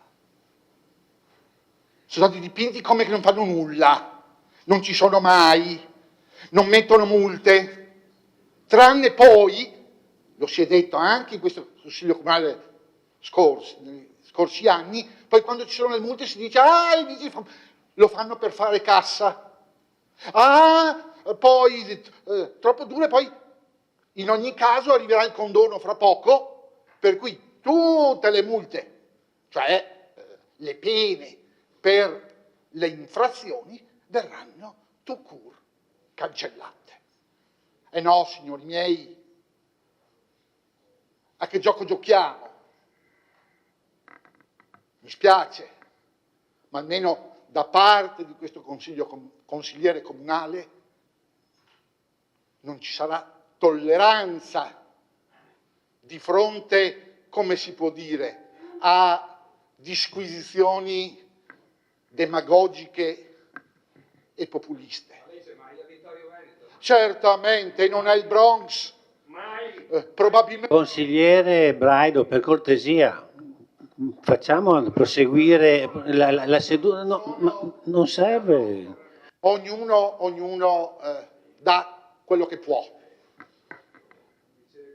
Detto questo, sentivo la necessità di farlo, proprio perché chi opera per il comune ha la necessità del sostegno di coloro che come rappresentanti del popolo rappresentano la città. La prima denigrazione è davvero singolare che avvenga in questo consesso ed è del tutto intollerabile. Se poi vogliamo affrontare il problema sotto il profilo culturale, e allora diciamo che davvero i tempi sono in continua evoluzione e purtroppo talvolta l'autorevolezza non ce l'hanno i genitori, non ce l'ha l'insegnante. Perché? E qui mi taccio e vengo al punto.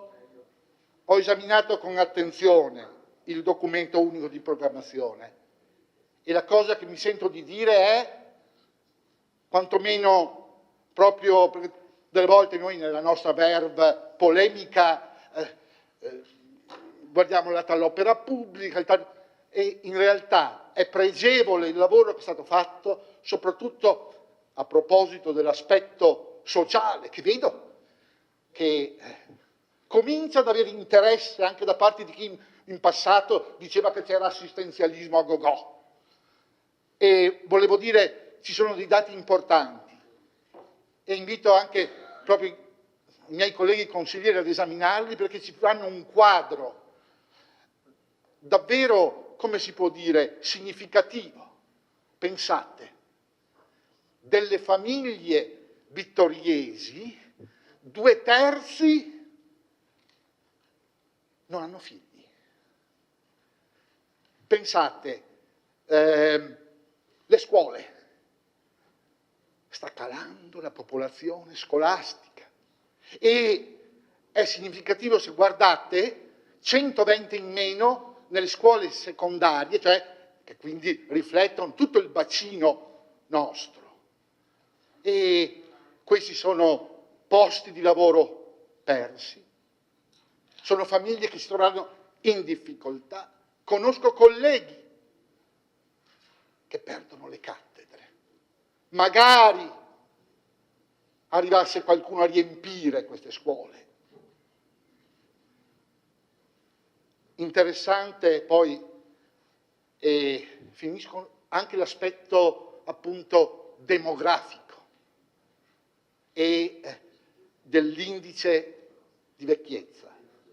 Ecco, c'è una cosa, sarebbe interessante guardare, mentre ovviamente ci sono notevoli cali delle nascite, dal 23 al 25, mi pare di aver, se ho visto bene, c'è un aumento di 150 persone. Ovvio, da dove vengono? Da fuori. Allora, se noi ci concentrassimo su come far aumentare questi soggetti, di come utilizzare meglio il patrimonio abitativo, perché poi si dice non si trova casa e poi si legge che ci sono centinaia e centinaia di appartamenti sfitti, poi magari si piange perché costano. Termino qui perché non voglio superare il mio tempo. Grazie. Grazie consigliere. Ha chiesto la parola il consigliere Gianluca Posocco, prego. Grazie Presidente. Mi sono perso. Stiamo parlando della variazione di bilancio o di altro? Stiamo parlando della variazione di bilancio. Buoni, per cortesia. No, perché poi se tutti iniziamo a parlare di tutto, dico, oh, benissimo, discussione, eccetera, però rimaniamo un attimo. Per cortesia, parla chi ha la parola e gli altri per cortesia si astengano dal commentare o da ribattere. Se era riferito, no. E appunto cerchiamo di rimanere, perché altrimenti iniziamo a parlare di tutto di più e non seguiamo un discorso logico, secondo me. Poi, per l'amor di Dio, Presidente, lei faccia come crede meglio. Allora, i consiglieri hanno 7 minuti per intervenire. Ovvio che se rimangono inerenti al tema è meglio, ma se lo ritengono che nel loro intervento sia opportuno parlare di quello che intendono parlare, secondo me, insomma, il mio ruolo non è quello di fare il censore. Rispettiamo i tempi e cerchiamo di rimanere nel tema. Grazie. Sì, ok, però se io adesso inizio a parlare con l'assessore De Antoni di nuovo del sottopasso, credo che non sia corretto nei confronti dell'Assemblea in generale. Ecco, tutto qua. Ecco, grazie.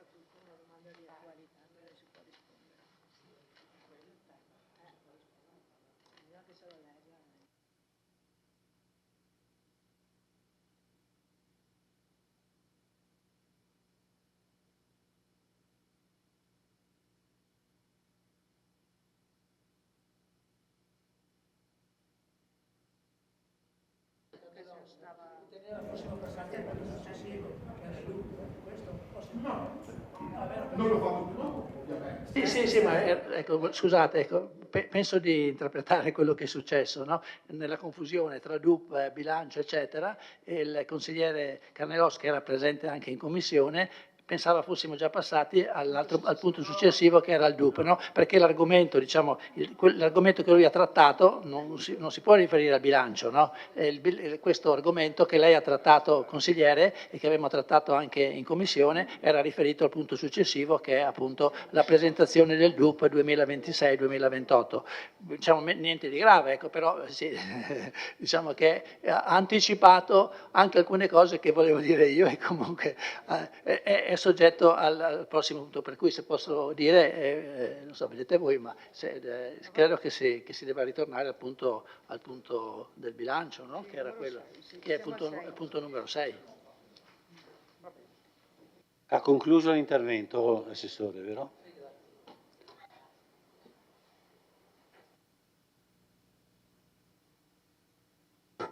Prego, consigliere D'Arè. Grazie. Visto che si parla sul generale generico, aggiungo anch'io qualcosa, perché sui primi punti ci sono tante cose da dire, non si poteva parlare, perché effettivamente non si poteva parlare. Però voglio ricordare al consigliere Braido che gli sfollagenti sono stati tolti dall'allora sindaco D'Arè, anche perché c'era un assessore che lei ben conosce, Mario Rossetti, e quindi noi abbiamo tenuto questo.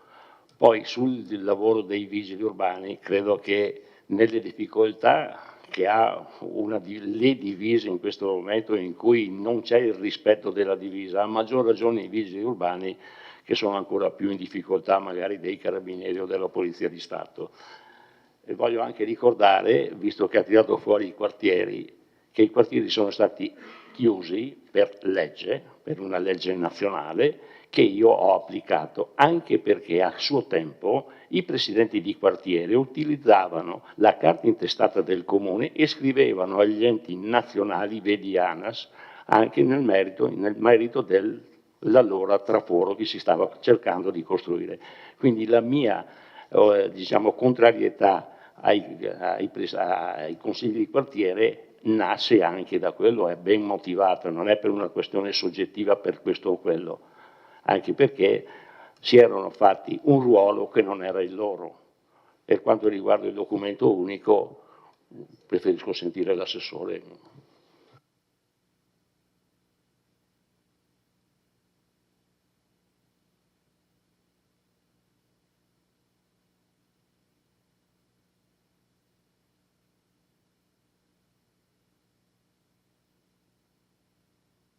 Invito i consiglieri a prenotare se ci sono altri interventi.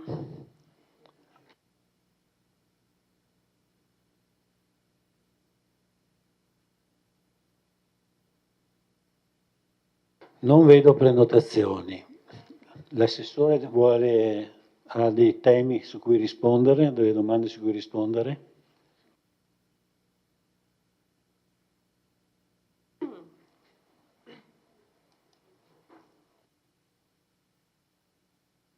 Prego, Assessore D'Antoni. Credo che appunto il punto all'ordine del giorno sia bilancio di previsione triennio 2025-2027, variazione numero 6. Su questo tema mi sembra che non ci siano stati interventi, per cui Presidente, sì, quindi credo che si possa passare alla fase successiva. Bene, allora se ci sono repliche, altrimenti possiamo passare alla dichiarazione di voto.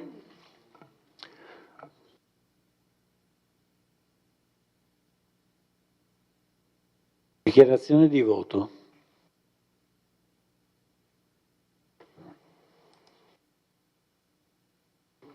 Prego, consigliere D'Arè, per la dichiarazione di voto. Allora voterò a favore di questa variazione perché ci sono i 200.000 euro che vanno sul sentiero, sul percorso di Sant'Augusta, opera molto importante che la città vuole e aspetta, e quindi anche per questo il mio voto sarà favorevole.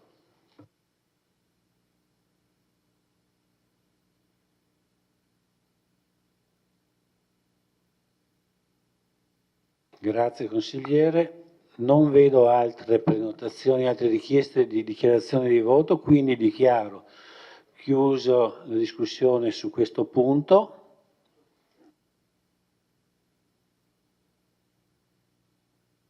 E apro la votazione.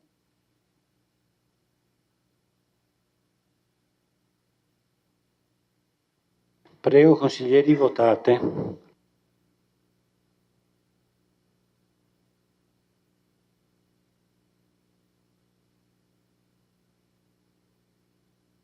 Posso chiudere la votazione.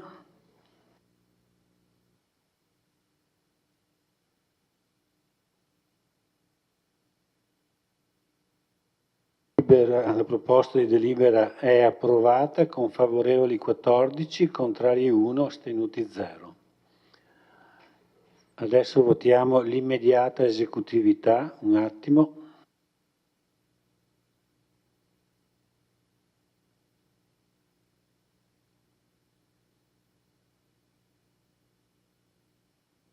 Prego consiglieri, votiamo la immediata esecutività.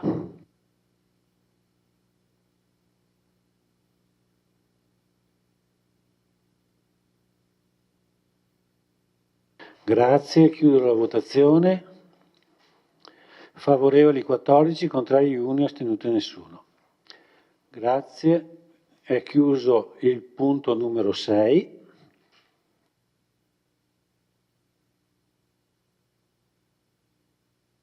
E passiamo al punto numero 7 dell'ordine del giorno di questa sera, documento unico di programmazione 2026-2028, stato di attuazione dei programmi e la data del 30/6/25.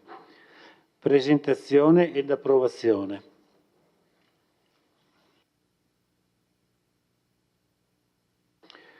Illustra l'assessore De Antoni. Prego, assessore.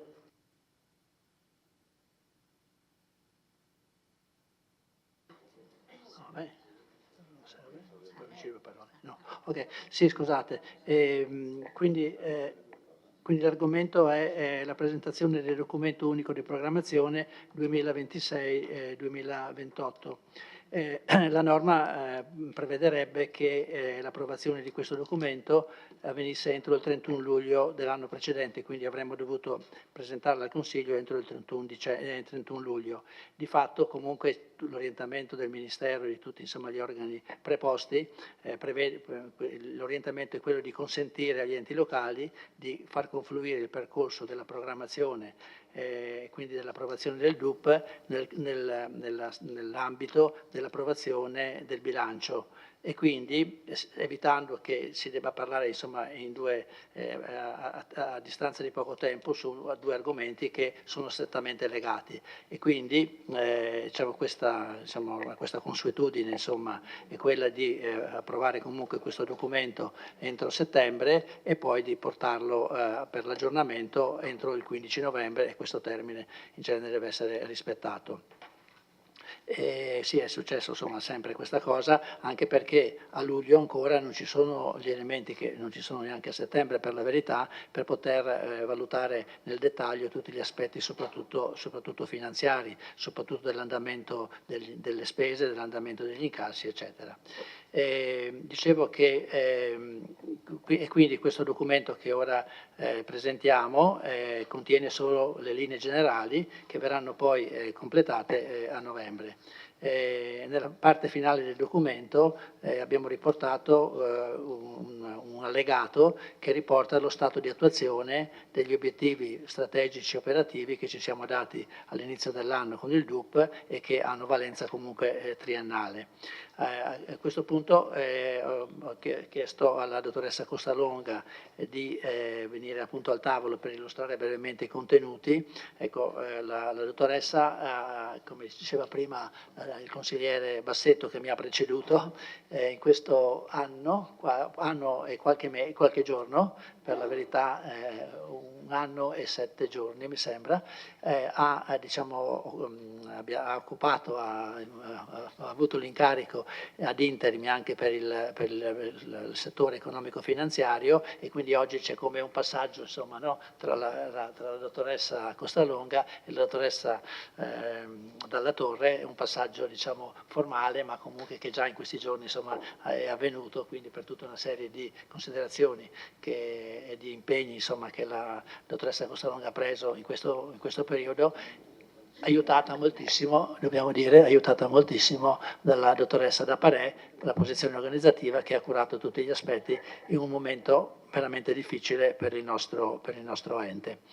Quindi do la parola alla dottoressa Costalonga che brevemente cerca di riassumere i contenuti che in parte sono già stati anticipati anche dal consigliere Carnelos, contenuti che per molti aspetti sono interessanti e che meriteranno, perché possono essere esaminati anche nelle prossime settimane, meriteranno un approfondimento che è molto utile. L'esempio più stupido, insomma più sciocco che si può fare è quello di dire: se calano le nascite, se calano i residenti nell'età scolare, è chiaro che in previsione tra qualche anno alcune scuole potrebbero essere chiuse, l'esempio più semplice, ma ci sono tanti elementi che possono essere presi in considerazione, e lo sforzo importante che abbiamo fatto quest'anno è quello di aggiornare i dati per certi aspetti al 30 giugno 2025, per altri al 31/12/2024, e quindi con questi dati che sono più aggiornati e più attuali si può fare un ragionamento, un approfondimento che, se ritenete, potrebbe essere fatto anche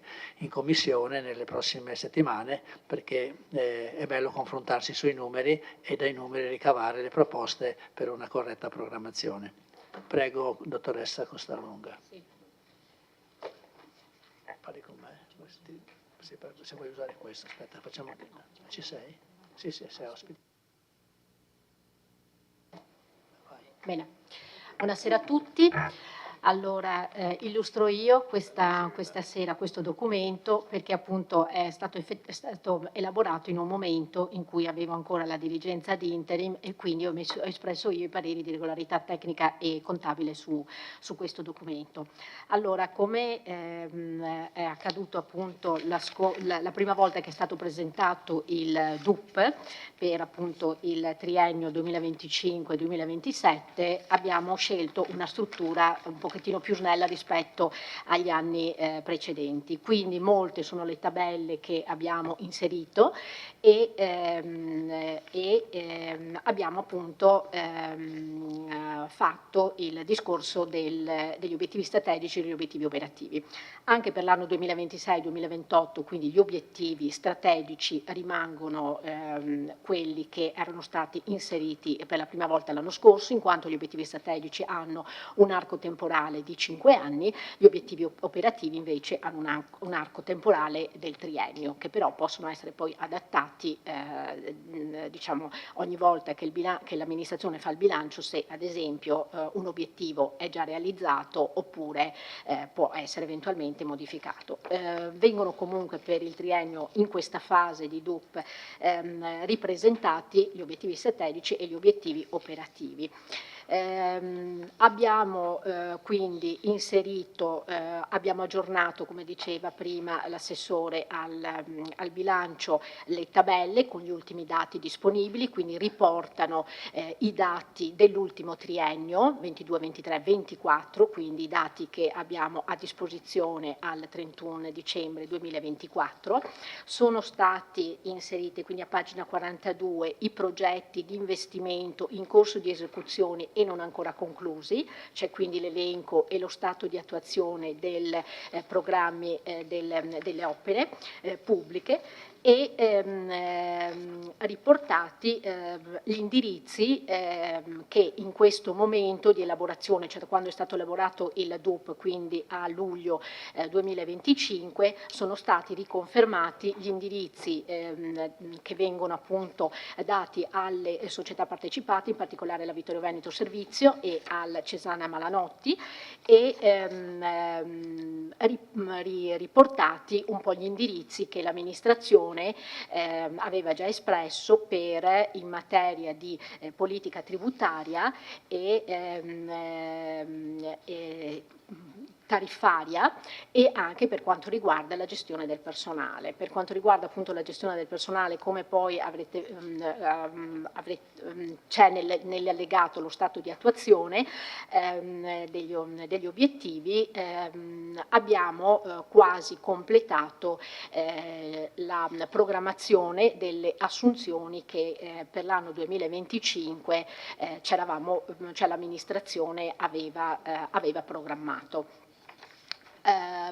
Abbiamo poi riportato appunto gli indirizzi in materia di risorse umane, che sono appunto il potenziamento della struttura nei limiti in cui è possibile procedere alle assunzioni, l'obiettivo di cercare di valorizzare il più possibile il personale che è in servizio all'interno del Comune. Adesso stiamo valutando anche di applicare l'istituto delle progressioni verticali e cercare il più possibile di conciliare anche il famiglia-lavoro delle persone e ovviamente la sicurezza e il benessere. Abbiamo poi riportato a livello contabile i dati che abbiamo praticamente a livello di bilancio. Ovviamente in questo momento non abbiamo ancora il bilancio nuovo, per cui abbiamo riportato i dati del 2025. Gli obiettivi, come dicevo prima, sono appunto riconfermati, e per quanto riguarda abbiamo un attimo aggiornato il discorso degli assessorati, quindi riportato l'individuazione esatta dell'assessore con il tipo proprio, cioè con l'indicazione corretta dell'assessorato, per cui ad esempio, non so, l'assessore DUS, laddove è coinvolto negli obiettivi della digitalizzazione, abbiamo messo solo digitalizzazione, mentre laddove riguarda non so, l'edilizia privata o l'urbanistica come urbanistica. Quindi abbiamo apportato, diciamo, questa semplice correzione in modo da rendere sempre più leggibile questo DUP, questo documento. Ovviamente non sono inseriti, perché verranno inseriti in sede di aggiornamento del DUP, il nuovo programma, cioè i documenti di programmazione, che sono appunto il nuovo programma delle opere pubbliche, il nuovo piano delle alienazioni e il programma triennale degli acquisti e dei beni e di servizi, nonché anche poi il prospetto delle collaborazioni, delle eventuali collaborazioni che il Comune intende attuare.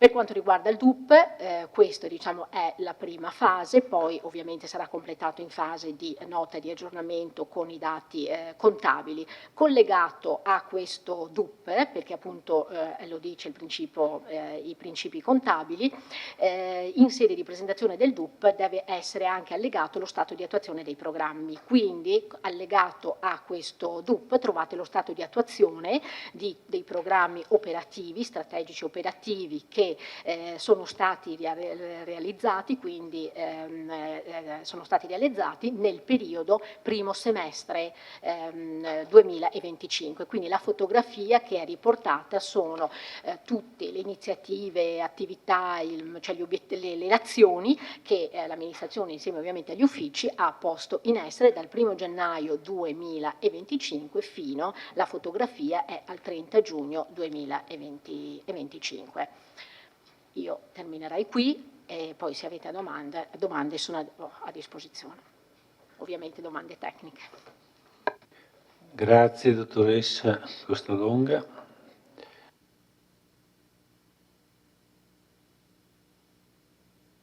Allora, l'illustrazione del punto è completa, adesso se ci sono domande tecniche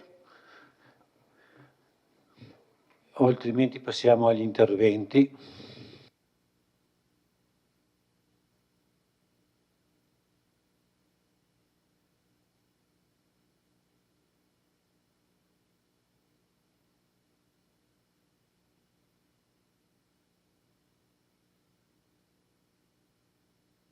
Consigliere Bassetto, prego. Sì, non è una domanda tecnica, Presidente, l'intervento, è possibile? Non è una domanda tecnica, è un intervento. Certo, certo, prego. Allora, ho visto il DUP 2026-2028 e ho visto i dati relativi ai musei, su cui mi sono un attimo interrogato. Ho visto che il DUP è stato fatto tenendo conto del numero di visitatori per il 2022, 23, 24 e distinguendo le presenze agli eventi nei musei. Volevo capire se le presenze agli eventi sono gli eventi che si vedono comunemente fare all'interno dei musei e se i dati sono comunque tenuti distinti nel conteggio. Poi rispetto proprio alla presenza degli eventi, stavo facendo una riflessione su cui magari chiedo un chiarimento se qualcuno mi sa dire. Presenza agli eventi, Museo della Battaglia, 2022 0, 2023 3.000 abbondanti, 2024 3.200. Cioè, volevo capire a cosa fosse dovuto questo balzo tra il 2022 e gli anni successivi. E poi sempre rispetto ai musei, volevo capire se ci sono delle attività specifiche, promozionali, rivolte alle scuole del territorio. E mi piacerebbe sapere se avete dei dati o comunque dei riscontri in merito alla partecipazione delle scuole alle visite ai musei civici o alle attività che vengono proposte, perché mi interesserebbe un po' capire come le scuole del territorio rispondono rispetto alla promozione dei musei civici. Un'altra considerazione che volevo fare è rispetto alla città connessa e sostenibile, a pagina 103 del DUP, pagina 103, dove si dice sostanzialmente che l'amministrazione si pone come obiettivo quello di ridurre la dipendenza dal mezzo privato attraverso azioni di potenziamento delle piste ciclabili. Ovviamente ogni amministrazione ha delle priorità, la città ha delle priorità sicuramente, però quando prima l'assessore De Antoni faceva riferimento alle asfaltature aveva citato via Caldelivera. Rispetto a questo io volevo dare così un'indicazione mia personale per i prossimi impegni amministrativi. Dal punto di vista delle piste ciclabili ricordo che via Caldelivera ha una pista ciclabile che si interrompe e pare evidentemente non completata, e come opera nel suo complesso intendo ovviamente, ed è importante a mio avviso perché comunque collega l'abitato con la zona industriale. E un altro aspetto, a mio avviso, significativo che dovrebbe essere tenuto in considerazione è Via Isonzo. Via Isonzo è una strada che percorre dal comune di Collumberto al centro abitato di San Giacomo, è una strada trafficatissima. Adesso io non sono un tecnico, per cui non so dire se va fatta una pista ciclabile, se va fatto un percorso protetto, però se fosse possibile pensare come priorità da questo punto di vista a una messa in sicurezza, diciamo, per i pedoni e per i ciclisti, io credo che potrebbe essere comunque da tenere in considerazione, ecco, come priorità. Ovviamente le esigenze sono tante, però sì, è un'idea mia, insomma, che volevo portare all'attenzione del Consiglio. Ovviamente le opere pubbliche sono quelle che vanno per la maggiore, almeno nella discussione consiliare. Certo, le opere pubbliche, pensiamo a quelle che anche prima sono state citate, il campo da rugby, le piscine. A mio avviso, oltre però all'opera pubblica nuova, le grandi opere per intenderci, penso che un'attenzione importante debba essere posta costantemente anche alle manutenzioni. E noi su questo, secondo me, come amministrazione ci siamo mossi già da tempo con gli interventi che abbiamo stanziato anche recentemente per la manutenzione del patrimonio immobiliare. Abbiamo fatto una variazione di bilancio nei mesi scorsi, secondo me importante da questo punto di vista. Però ecco, ci sono anche le piccole cose che vanno attenzionate con costanza. Ho visto in questi giorni il rifacimento della segnaletica orizzontale delle strade, e sembra una cosa magari banale, però io credo che in realtà sia un segno di attenzione, anche perché comunque sono interventi che fanno riferimento alla sicurezza nella circolazione stradale, per cui a mio avviso anche questi vanno tenuti, monitorati. Assessore De Antoni, non è una critica nei suoi confronti, è semplicemente un'opinione mia rispetto a questo tipo di visione che comunque vedo all'interno del DUP, per cui volevo attenzionarla, diciamo così. E un'ultima cosa che è una curiosità, la volta scorsa avevo chiesto in merito a una possibile considerazione di estensione degli orari di apertura della biblioteca durante le sessioni d'esame. C'era stato un mezzo impegno da parte dell'assessore De Antoni e un po' dell'assessore Padoan, che si sarebbero impegnati a verificare se fosse possibile. Non so se siate riusciti a fare una verifica in questo senso, se no magari nelle prossime volte se riuscite a darmi un'indicazione in merito a questo. Grazie. Grazie consigliere. Adesso ha chiesto la parola il consigliere Darè. Allora, io volevo chiedere interventi di riqualificazione delle piscine comunali, la presentazione, so che c'è questo incarico di fattibilità o comunque di progettualità, le tempistiche di presentazione, quantomeno al Consiglio Comunale, se avete dei tempi, è una richiesta tranquilla. Poi, realizzazione del tratto della pista ciclabile Venezia-Monaco, lungo la sponda sud-nord-ovest del Lago Morto. Questa pista ciclabile interviene anche sull'area Enel? Sì o no? No, poco. Cioè, voglio capire se entra in area cosa. Non vedo qua, o quantomeno mi è sfuggito, se c'è quantomeno un progetto per il museo archeologico.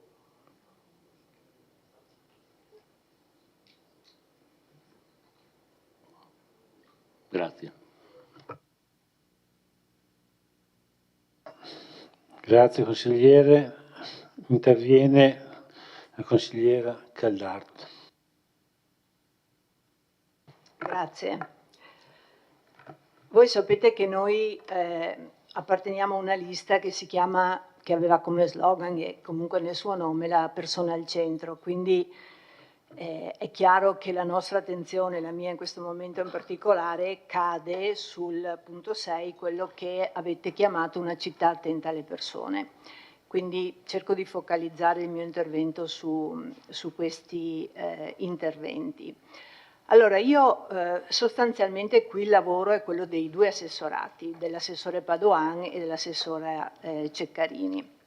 E nello scorrere lo stato di attuazione dei vari obiettivi, noto, mi salta agli occhi una differenza di base, cioè vedo che mentre in ciò che ha proposto e sta attuando l'assessore Padoan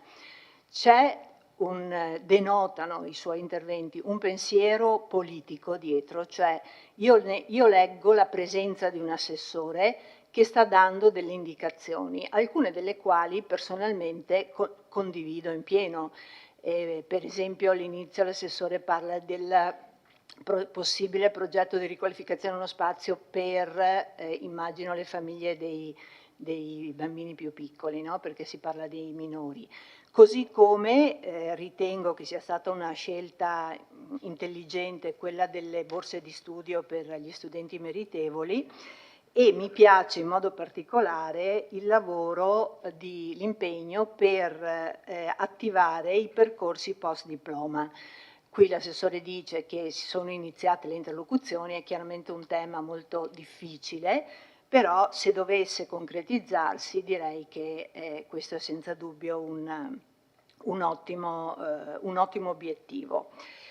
Ecco, non altrettanto, cioè non vedo invece un pensiero politico in ciò che è elencato dall'assessora Ceccarini, nel senso che tutte le attività che sono qui elencate sono sostanzialmente attività o in mano diciamo agli uffici, no? alle assistenti sociali, piuttosto che alle operatrici del CAV, piuttosto che alle operatrici dei Criciuma e del centro giovani, oppure sono progetti che derivano da progetti regionali, dall'ambito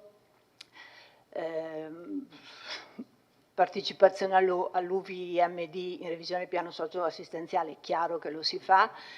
Alcuni progetti, diciamo, che vanno fuori dalla mera progettualità tecnica, quindi in mano agli uffici, e veramente il lavoro degli uffici è evidente qua, si sente quanto impegno ci sia e quanto alacremente stiano continuando a lavorare gli uffici, tutte le persone degli uffici, perché poi la tendenza è quella di pensare solo alle assistenti sociali, ma è chiaro che c'è tutto il contorno.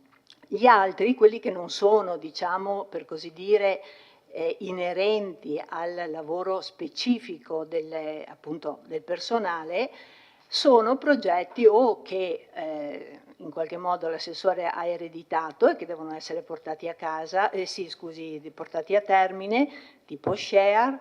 Il caffè Alzheimer, certo, era in procinto di partire, l'ha fatto partire lei, però è un progetto che non nasce dall'amministrazione, è un progetto proposto da fuori, e così via. Cioè, quello che io vedo qui anzi che non vedo, è la presenza del pensiero di chi dovrebbe gestire i servizi sociali, e non solo gestirli, ripeto, dal punto di vista operativo.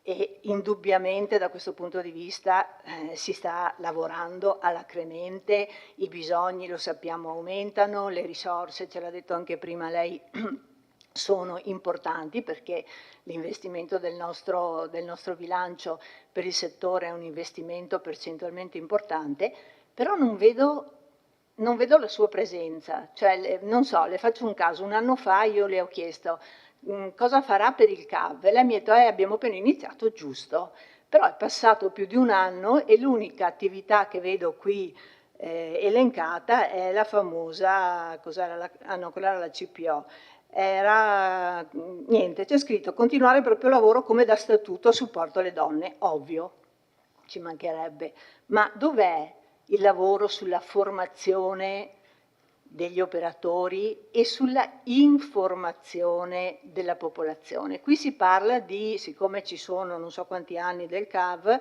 adesso calendario di attività previste per l'autunno. Vabbè, ha perso più di un anno, Assessore, perché in un anno è abbondante, ne poteva mettere in piedi di serate, di attività, anche per continuare, ma non perché le avessimo fatto noi, ma proprio perché le persone erano, per così dire, un po' abituate ad avere ogni mese e mezzo, 2, l'offerta di approfondimento di una tematica. Non è stato, almeno io non ho visto nulla, non è stato fatto nulla.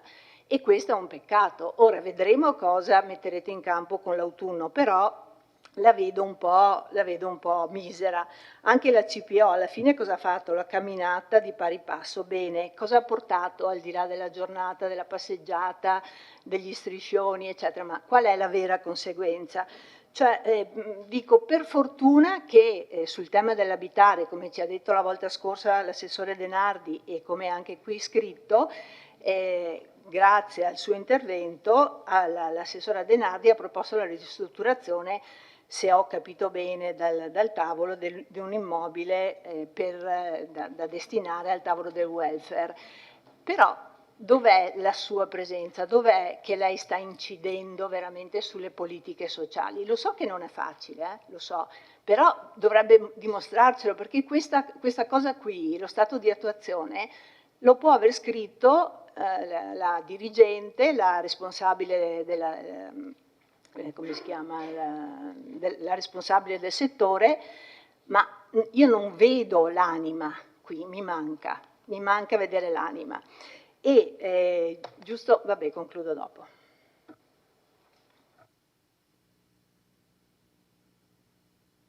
Grazie, vediamo, ci saranno anche altri interventi.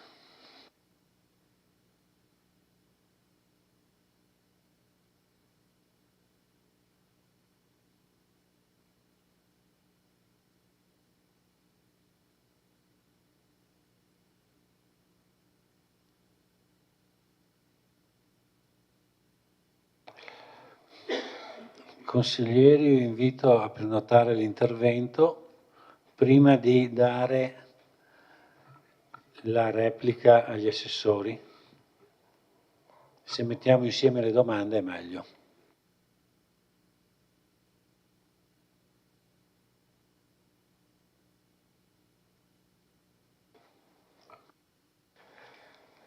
Grazie Presidente.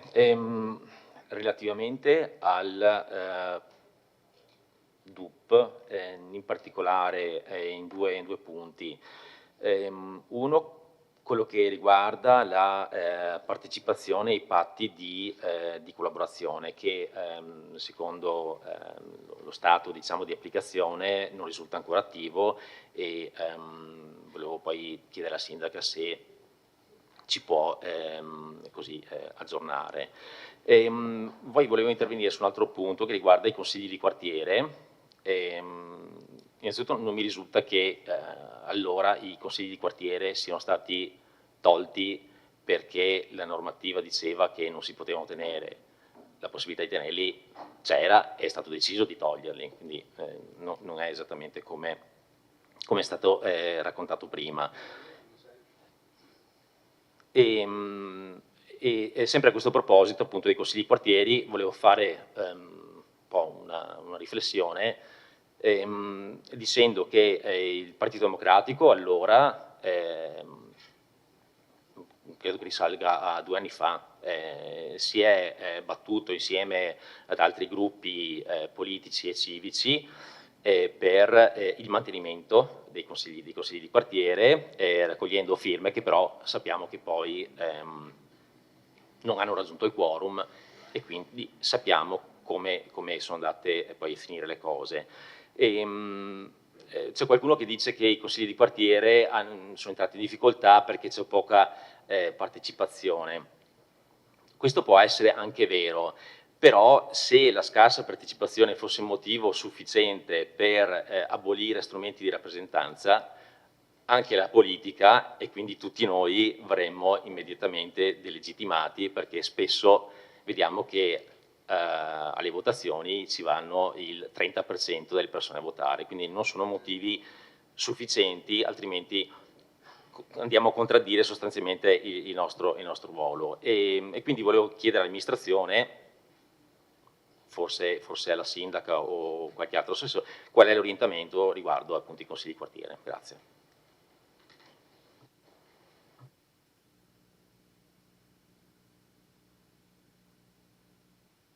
Grazie consigliere Braido.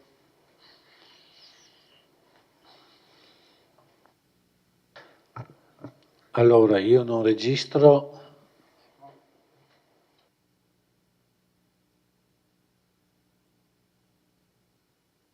Prego consigliere Carnelos. Ovviamente non aggiungo nulla per quanto riguarda il discorso generale sul DUP. Mi premeva evidenziare una cosa, so di sfondare una porta aperta con l'amministrazione, pertanto non mi soffermerò sulle, tra virgolette, grandi opere, quelle che hanno una, come si può dire, visibilità e riconoscimento proprio nel documento, avendo un paragrafo specifico destinato. Anche perché penso che oltre a quelle opere è importante, qui vado sul solco del mio collega Bassetto, nel sollecitare appunto l'amministrazione, ripeto, so che è una cosa a cui l'amministrazione è sensibile, quella della manutenzione.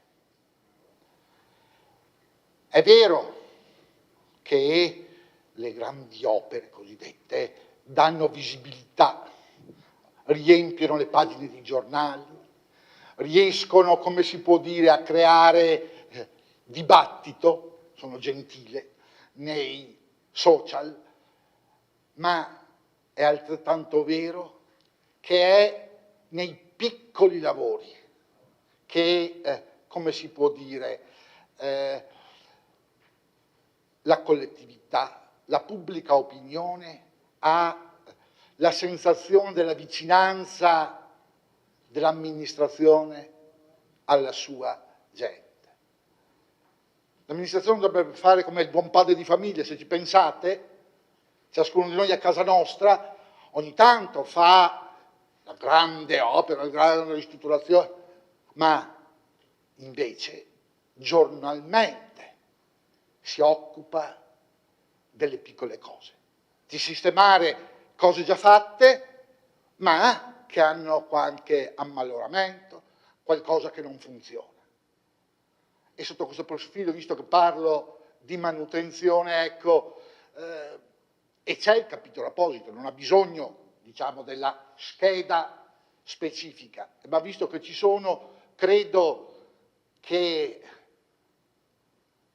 nel breve o nell'annualità futura si debba pensare a un intervento di manutenzione al parcheggio di Piazza Meschio. Lo dico qui, so, ripeto, che l'amministrazione ci sta lavorando, ma credo che sia opportuno ricordarlo anche in questa sede, proprio perché la collettività abbia la consapevolezza che chi sta dietro a questo tavolo, che sia di maggioranza o che sia di minoranza, in ogni caso ha sempre come suo, come si può dire, la sua stella polare, quella di cercare di risolvere i problemi della gente. E sotto questo profilo, ecco, all'assessore di reparto dico, come si può dire, di cercare di mettere meno carte possibili, perché è vero che i procedimenti sono macchinosi, che le cose sono lunghe, ma a dire la verità, con il buonsenso e con la collaborazione degli uffici. E anche qui è chiaro che si deve dare l'input e anche gli uffici devono capire che più delle carte è importante l'opera e sicuramente in una visione, in una collaborazione in cui gli uffici hanno il compito di rendere attuale, rendere concreto quello che l'organo politico ha espresso. Guardate, o noi riusciamo a recuperare, ecco, uso la parola che ha usato il consigliere Braido, l'autorevolezza. Noi qui rappresentiamo la classe dirigente di questo ente. Noi siamo dei birilli. E talvolta certo, probabilmente questa è stata la colpa della politica che ha perso credibilità, ma noi dobbiamo riacquisirla, perché chi comanda è l'organo politico, non l'organo amministrativo. Talvolta, credo, dal Bassanini in poi si è capovolto questo aspetto. Certo, ovviamente sempre nella legalità e nella legittimità. Ma siccome le norme sono come la chewing gum, dove le tiri vanno, si trova sempre un TAR Brescia che ti legittima quella velocizzazione. E sotto questo profilo, ecco, invito l'amministrazione, ecco, che più, come si può dire, le parole, le carte uccidono. È lo spirito che vivifica. E per non sono parole mie, sono parole di San Paolo. Noi dobbiamo metterci quello spirito vitale nelle carte banali per fare in modo che quelli che sono i nostri sogni e quelli che sono i nostri obiettivi diventino realtà e che non sia, come si può dire, una mera chimera che passa da un'amministrazione all'altra. Perché è vero, le strutture rimangono e noi giustamente cambiamo di 5 anni in 5 anni. Però in ogni caso la prevalenza è di questo consesso, non di chi resta. Nonostante le amministrazioni cambino, celeste o rosa pallido. Grazie. Grazie consigliere Carnelos. Adesso do la parola alla consigliere Uliana. Grazie. Allora, io ho letto lo stato di attuazione del DUP e mi facevo alcune domande, perché comprendo che nel momento in cui un assessore deve riempire tutte le caselle per dire quello che è stato fatto nel primo semestre, insomma, abbia la tentazione di infilare dentro tutto quello che è stato fatto. Ma la mia domanda è questa: nel momento in cui io mi trovo un obiettivo strategico dove si dice implementare proposte culturali di qualità per valorizzare l'identità storica e contemporanea della città, e con l'obiettivo operativo promuovere modalità innovative, poi io insomma ho qualche difficoltà a capire che nello stato di attuazione viene infilata dentro la visita guidata, la collezione, l'immagine della Resistenza. Non ci vedo nulla di nuovo e neanche di particolarmente eclatante, perché le visite guidate si fanno sempre. Poi le cerimonie, 25 aprile, 2 giugno, un'altra cerimonia ancora, cose che si fanno nella normalità ogni anno. Bando contributi, ma il bando dei contributi è comunque un'attività di normale amministrazione, secondo me. Non ci vedo proprio nulla di particolarmente importante, ma tra l'altro significativo da dover essere inserito in uno stato di attuazione. Poi, vabbè, un incontro ripetuto 2 volte, penso sia questo un errore, magari vale la pena di correggerlo. Poi avviati i contatti, avviato progetto, approvato bando, concesso contributo, ma queste, ripeto, sono le cose che fanno parte di un lavoro che vede un amministratore insieme alla giunta decidere un progetto politico da portare avanti riguardo ai suoi referati e quindi la collaborazione con gli uffici, ma sono tutte cose che appartengono alla normalità, alla quotidianità di quello che è un lavoro amministrativo. E poi invece vedo sparite delle cose che secondo me sì segnano il passo perché sono effettivamente importanti, sarebbero importanti se portate avanti. Anch'io ho notato che dell'apertura della sezione del Museo del Cenedese, dell'archeologico, non se ne parla più. Dov'è?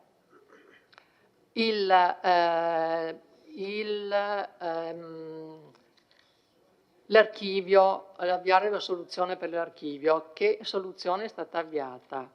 E poi, visto che si parla di stato di attuazione, a che punto siamo con la progettazione di quel famoso concorso di violino che invece è sparito da ciò che doveva essere fatto quest'anno? E ecco, queste sono le cose. Oppure un altro aspetto rilevante dal mio punto di vista, che idee ci sono riguardo alla qualificazione, alla valorizzazione e all'utilizzo di Palazzo Todesco. Palazzo Todesco era stato individuato come sede importante per mostre fotografiche. Che cosa ne sarà? Quale sarà la programmazione per il prossimo anno? E quindi che semi sono già stati gettati nel terreno perché fruttifichino poi l'anno prossimo?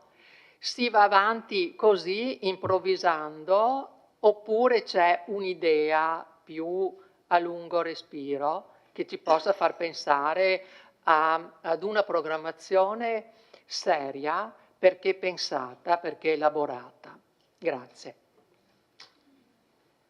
Grazie, consigliere. Vediamo se ci sono altri interventi.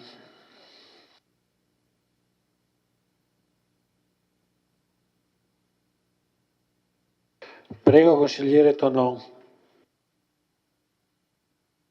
Grazie, Presidente. Il collega Carnelos e prima il collega Bassetto hanno toccato un punto fondamentale. Dico fondamentale perché, ahimè, è poco conosciuto, anzi a volte proprio misconosciuto, quello della manutenzione, perché come è stato detto sì, bello i grandi progetti, ma la manutenzione non è solo aggiustare il buco sulla strada o tagliare l'erba. Forse non tutti qua dentro sanno quanti sono i cimiteri a Vittorio, che i nostri operai devono manutentare. Forse non tutti sanno quanti sono i punte luce, sono oltre 8.000. Le cadditoie pubbliche, oltre 11.000. Chi è amministrato ovviamente lo sa. Chilometri e chilometri di strade. Ma questo è quello che, fra virgolette, si vede o si dovrebbe vedere, perché è chiaro che probabilmente uno che da anni non va verso il Visentin non sa come è messa la strada, uno che non percorre usualmente, visto che è stata citata prima via Maspiron, per qualche motivo, perché frequenta altre zone, forse non lo sa, oppure Cozzuolo, eccetera. Ma questo è quello che, ripeto, si vede o si dovrebbe vedere da parte dei cittadini. Ma poi ci sono le scuole. Se uno non ha figli o per qualche motivo non frequenta una scuola elementare, una scuola media, come fa a sapere che lavori si fanno dentro? ma non questa amministrazione, anche la precedente amministrazione ha rifatto bagni, ha sistemato serramenti, eccetera, come quelle precedenti ancora, scuole medie, scuole elementari, e gli uffici. Ci sono uffici che lavorano e credo oltre la metà dei cittadini non sanno cosa fanno, perché se io non frequento l'ufficio tecnico, perché non sono un geometra o non ho nessun lavoro da fare a casa, io non so cosa fanno gli uffici tecnici, eppure lavorano. Vi ha citati prima la collega Caldart, gli uffici dei servizi sociali, se uno non ha direttamente o indirettamente accesso per qualche motivo, forse non sa quante sono le assistenti sociali che lavorano a Vittorio e quanta gente lavora nei comuni. Perché dico questo? Perché questa è la manutenzione, fra virgolette, ordinaria della città, gravosa, costosa e poco visibile. Vediamo le strisce sulle strade perché hanno cominciato da 2 giorni a farle, chi ci passa si vedono, ma tanto altro che viene fatto non si vede. E qua non si tratta, ripeto, di un'amministrazione o di un'altra amministrazione, è il compito primario quotidiano che ogni amministrazione ha. E dico questo anche in merito, e ho tralasciato tanti altri ambiti ovviamente, tipo quello della cultura, per fare un esempio. Dico questo perché all'inizio dell'intervento sono stati citati alcuni dati sul gelo demografico e sul problema delle scuole. Era credo il 17 quando il Flaminio 2017 quando ha avuto qualche problema statico e o 17 o più probabilmente 18 mi ricordo che era stato fatto un incontro al liceo scientifico Tallinn, Flaminio in via Tallinn a Sant'Andrea in pratica, con l'allora delegato, il consigliere delegato provinciale all'edilizia scolastica, perché sappiamo che l'edilizia scolastica, fra virgolette, secondaria, diciamo delle scuole superiori, è competenza della provincia. C'era qualcuno che già chiedeva, ma già che se si fanno lavori da una parte e dall'altra, perché poi ovviamente il discorso si è ampliato e è andato anche a toccare altre scuole superiori, avremo bisogno di altre aule, eccetera. E io mi ricordo che già allora, intelligentemente, l'allora assessore, che fra l'altro non era della mia parte politica, disse, no, non è che possiamo, col calo che già si sta preannunciando, continuare a costruire aule e scuole nuove. Dobbiamo, uno, mettere a posto quelle che ci sono, e se una scuola ha necessità di un'aula e nella scuola vicina c'è un'aula in più, non facciamo l'aula nuova nella scuola che lo chiede, utilizzeranno l'aula dell'altra scuola. Adesso siamo in una situazione, o stiamo andando in una situazione ormai abbastanza chiaro, in cui presumibilmente, come è stato detto, dovremmo chiuderla qualche scuola. Dovremmo chiuderla, qualcuna è già stata chiusa, perché per mancanza di, lo dico ovviamente fra virgolette, materia prima, se non ci sono bambini e poi ragazzi che vanno a scuola. Abbiamo visto sui giornali quant'è il calo in provincia di Treviso e nel Veneto quest'anno di studenti e alunni. Abbiamo visto. Quindi l'intelligente amministratore pensa, vabbè, io non dico, come diceva qualcuno, alla generazione successiva, ma almeno a qualche anno dopo, no? Alla successiva votazione, come troppo spesso in Italia si fa, troppo spesso, anche adesso, da tutte le parti, da tutte le parti. Perché ho detto questo che molto spesso ho l'impressione che tanti cittadini non sappiano? Mi era venuto in mente questo vedendo l'elenco degli incontri che l'amministrazione molto correttamente, intelligentemente ha proposto a proposito del documento del sindaco del piano degli interventi. Perché non utilizzare quello o altro ovviamente per cominciare anche a fare un po' di cultura amministrativa? Perché penso capiti a più di qualcuno andare al bar e sentire o sui social di quelle stupidaggini enormi. Ahimè devo dare ragione a quello che diceva Umberto Eco, che i social hanno sdoganato una serie di imbecilli che possono pontificare come fossero dei premi Nobel, ahimè. Anche amministrativamente chi ha amministrato, soprattutto direttamente, diciamo, sa bene, e credo possa confermare, che talvolta in alcuni interventi si sentono delle enormità, ecco, diciamo, per usare un eufemismo, che sarebbe bene un po' alla volta, facendo educazione amministrativa, come dicevo, se ne sentissimo meno, sarebbe, credo, un buon servizio alla città, ai cittadini, perché probabilmente capirebbero anche le difficoltà e forse le darebbero più una mano, e probabilmente anche più soddisfazione da una parte e dall'altra a chi amministra, perché sarebbe probabilmente più compreso nel suo lavoro. Ho finito il tempo, grazie. Grazie.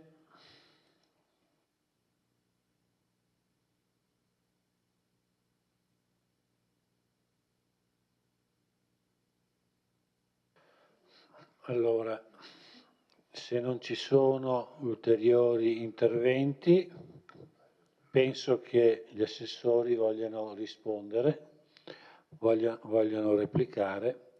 Attendo prenotazioni.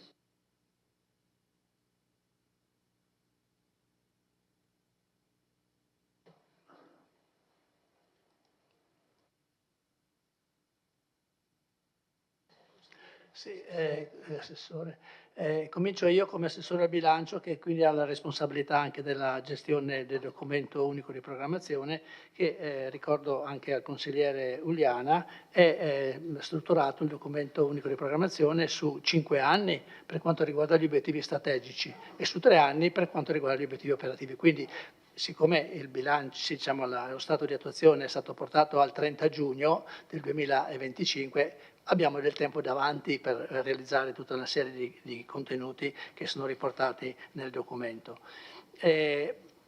Tanti hanno parlato di opere pubbliche, che è sì il documento più importante, ma non sono qui tutti i lavori, perché come ha accennato prima il consigliere Carnellos, come ha ribadito il consigliere Tonò, oltre ai 8.000 punti luce, 11.000 caditoi, 400 attraversamenti stradali, abbiamo anche 18 scuole, per fare un esempio. Le cito perché forse anche a casa non sanno quante ce ne sono, ma c'è l'asilo nido, la scuola d'infanzia di Santa Giustina, la scuola d'infanzia Marco Polo, la scuola d'infanzia Rodari, Pazienza, Zavrel, Collodi, Lioni di San Giacomo, poi scuole primarie, Manzoni, Parravicini, Pascoli, Marco Polo, Crispi, ho già detto, Foscolo, Costella, Nazario Sauro, Umberto Cosmo e Lorenzo da Ponte. Su questi interventi, solo quest'estate, su queste scuole, solo quest'estate, abbiamo fatto una serie interminabile di piccole e grandi cose. Le grandi cose sono le 2 scuole, Crispi e Parravicini, che in 3 mesi, in 2 mesi di vacanze, 3 mesi dei ragazzi, siamo riusciti a fare quasi tutto, meglio nella Parravicini perché il progetto era ancora stato, diciamo, approvato l'anno scorso e quindi l'impresa è stata già in grado di partire a maggio con tutti i preparativi, e praticamente nella Parravicini gli interventi di efficientamento energetico sono stati completati, e a questi sono stati aggiunti anche gli interventi per la risoluzione del problema dei servizi igienici, che erano uno dei problemi sollevati da tanti genitori. Alla Crispi siamo un po' arrivati un po' lunghi, comunque siamo riusciti il primo giorno di scuola a far partire comunque il piano dove ci sono tutte le aule operative, e c'è un leggero ritardo sul piano superiore che stiamo cercando di colmare, e purtroppo non so se riescono a organizzarsi per il dopo scuola comunque, ma comunque dobbiamo aspettare qualche giorno. Però tutto il resto, cioè dalla sistemazione alla scuola primaria Sauro di San Giacomo, no?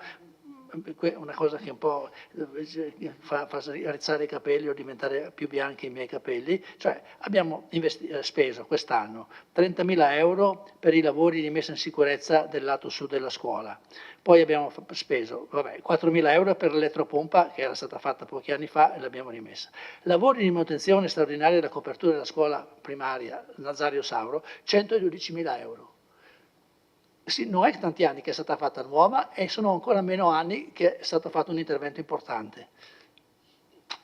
viene rabbia, no? A pensare, cioè, a come buttiamo via il tempo e anche qualche volta i soldi, non è causa di nessuno, perché voglio dire, non so, non penso che tutti abbiano cercato di operare al meglio, però ci sono queste situazioni a distanza di pochi anni, abbiamo terminato i lavori di fabbricati, l'Agenzia delle Entrate, abbiamo rimesso a posto l'Agenzia delle Entrate 2 anni fa, 2023, 500.000 e forse rotti, forse un po' di più perché c'è stata un'aggiunta per sistemare l'Agenzia delle Entrate, non c'è l'accesso ai piani superiori per i disabili, non c'è niente.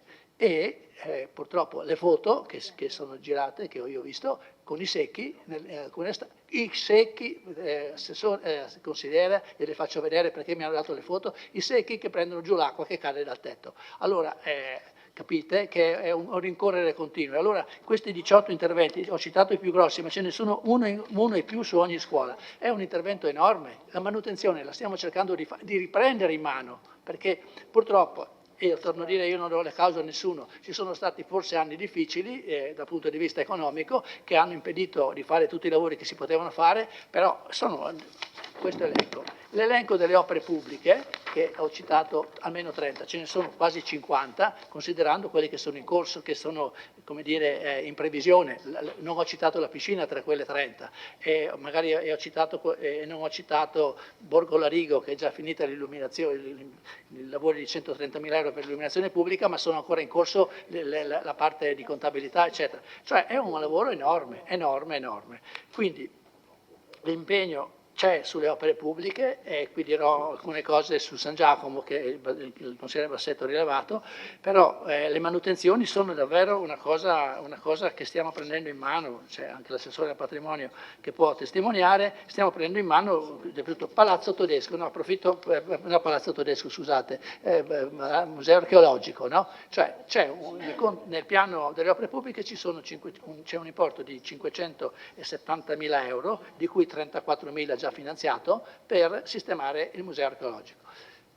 Io mi sento di dire, se mi criticherete, che in questo momento non è una priorità. Priorità è stata sistemare il tetto e qui i soldi non sono riportati. Però adesso se dobbiamo partire anche con quell'opera lì, con tutto quello che abbiamo attorno, di cose che sono utilizzate, che devono essere messe a posto, riparate, cioè è un problema grossissimo, è un problema. Io mi sento di dire, consigliere, che consigliera, mi sento di dire che non è in questo momento non è una priorità, nel senso che ce ne sono. Vabbè, può anche essere che fosse, c'erano anche meno opere in piedi, però perché tutte le opere che abbiamo preso dalla precedente amministrazione, che non erano state progettate ancora, si diceva che c'erano già in corso i lavori ed erano ancora da progettare. Abbiamo presentato dei progetti di sistemazione verso Sant'Augusta il giorno prima che scadesse il termine, ci toglievano i finanziamenti. Cioè sono state delle cose enormi, l'impegno è stato enorme per gli uffici e sono state fatte tantissime cose. Non rivendico che siano nostre le opere, molte sono di quelle che avete finanziato o individuato voi, però l'impegno è stato grandissimo e se volete, non so come, mi piacerebbe anche elencare tutte le opere che ci sono in piedi, che non lo posso fare.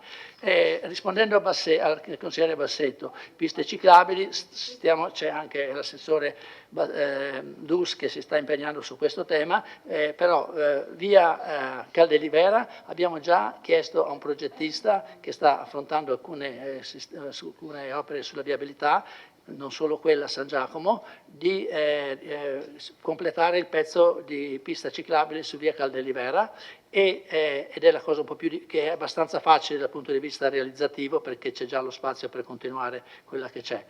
Però su via Isonzo c'è un grosso problema di stabilire dove la facciamo. È difficilissimo riuscire a fare una pista ciclabile perché ci vuole almeno una misura sarebbe richiesto 2,50 m o 3 metri, 2,50 m e non c'è assolutamente la possibilità se non deve buttare giù le case. La discussione se deve correre sul fronte sinistro, diciamo a nord o sul fronte sud, però è un problema, pensiamo di limitarci se possibile a fare un camminamento per mettere in sicurezza le persone. La segnaletica orizzontale stiamo lavorando anche in questi giorni, le tempistiche per il cambio consiglieri, se dopo se salto qualcosa scusatemi, tempistiche per la presentazione del progetto della piscina, stiamo incaricando la stazione appaltante, una stazione appaltante, di avviare il concorso per la progettazione. Tempi solo per fare il concorso almeno 60 giorni, tempi per presentare la progettazione, mi sembra di ricordare a memoria, 300 giorni. Il lavoro è molto impegnativo. Cosa mi aveva chiesto ancora? Museo archeologico ho già risposto, pista ciclabile Lago Morto, è stato approvato in conferenza di servizi il progetto di fattibilità tecnico-economica, abbiamo affidato la progettazione, il percorso segue tutto il lato ovest del Lago Morto, è stato realizzato un pezzo di pista ciclabile all'inizio dove c'è l'area camper che però muore e per continuare dovrebbe passare attraverso privati che hanno anche realizzato case nuove. Probabilmente l'idea che abbiamo concordato con gli uffici, la cosa più semplice sarebbe passare per la strada principale del borgo che ha poche abitazioni e forse in tanti altri posti la presenza di una pista ciclabile comunque ha favorito la ripresa di attività di servizi a servizio della pista ciclabile. Il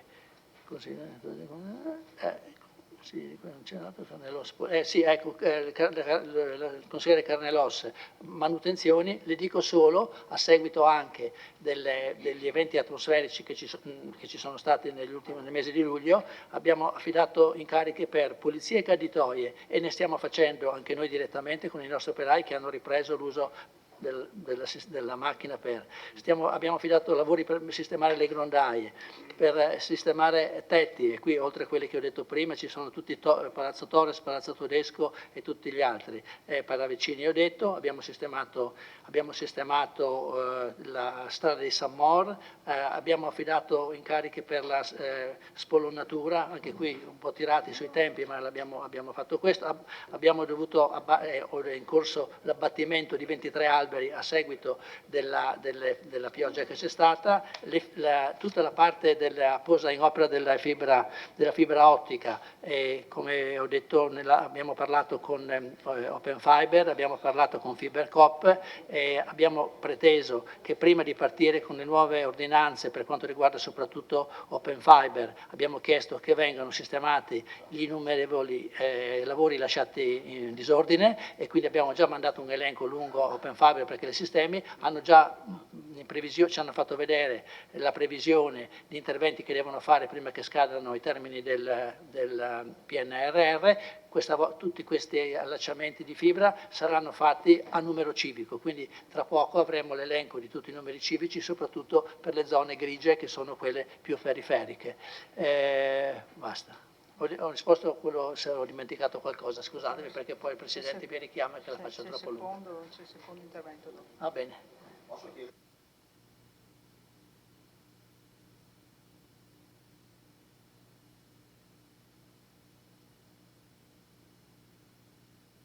Ha chiesto molti cittadini, e capisco che tutte le aziende sono rientrate da poco dalle ferie e penso che...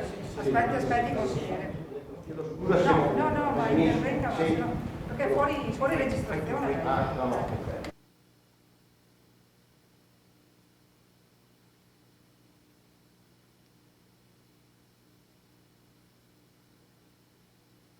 Allora adesso andiamo per ordine, dopo consigliere Toffoli, dopo le do la parola, adesso ho degli altri interventi prenotati.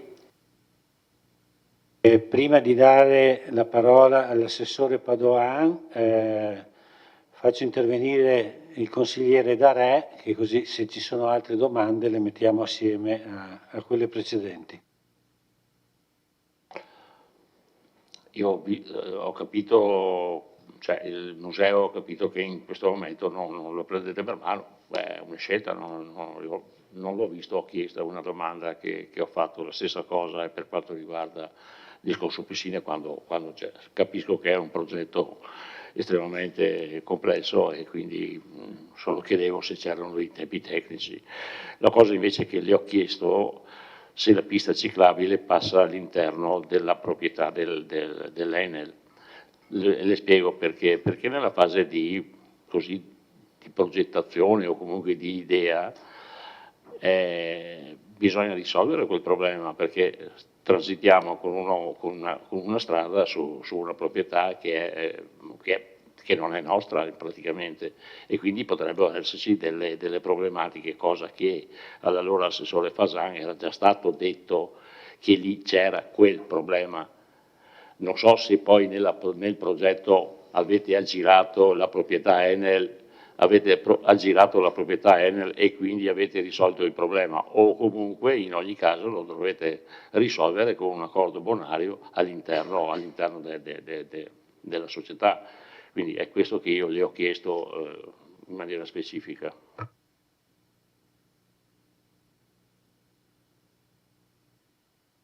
E prego, consigliere Thomas Toffoli. Sì, ecco, assessore De Antoni, riguardo il tema della manutenzione è importante, anche col consigliere Carnelos che ha citato precedentemente. Mi preme appunto inserirmi in questo discorso la manutenzione sfalcio erba, perché ho notato in questi giorni, viste le piogge intense e probabilmente anche il periodo estivo e di ferie per tutti, che riprendano le manutenzioni soprattutto lungo il Meschio, ma anche in zona industriale, purtroppo anche in alcune rotatorie della città. Da capire se è in programma, so che anni fa era Coldiretti che tagliava l'erba, da capire se sono ancora loro, se hanno l'appalto oppure se è da parte del comune.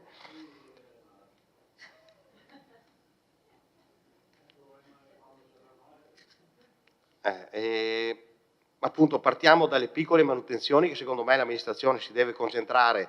Ha già iniziato appunto le strisce segnaletiche in questi giorni, che insomma ringrazio a nome mio di tutti i cittadini, perché è importante la sicurezza, che se mancano le strisce non si sa se devono fermarsi, dare precedenza, e se non c'è lo stop non sanno se si devono fermare o cosa, e che quindi la sicurezza è il primo punto. Le manutenzioni piccole devono essere all'ordine del giorno secondo me, ma è ovvio, come mi ha insegnato mio nonno, bisogna cominciare un lavoro e finirlo, ma non tanti dappertutto, perché la città, sappiamo, il territorio è vasto a livello geografico, e che quindi io darei per settori o a lotti, diciamo, iniziare questi lavori. Vedo ancora appunto delle piste ciclabili che a un certo punto vengono interrotte e accedono purtroppo tipo alla Bretella, dove si esce al casello di Autostrada Sud. Se si potrebbe proseguire anche questo percorso ciclabile, e in altre parti, ecco, questo è bene che venga fatta la ciclabile Venezia-Monaco, però appunto partiamo dai piccoli lavori, perché è importante e c'è bisogno di completare queste piste ciclabili, come ha segnalato anche il collega di San Giacomo, tipo anche risolvere il problema di via Isonzo, trafficata da molti tir, e che purtroppo bisognerebbe mettere in sicurezza il pedone o quantomeno anche il ciclista. Quindi questo è il punto mio. Grazie. Grazie consigliere. Do la parola all'assessore Padoan.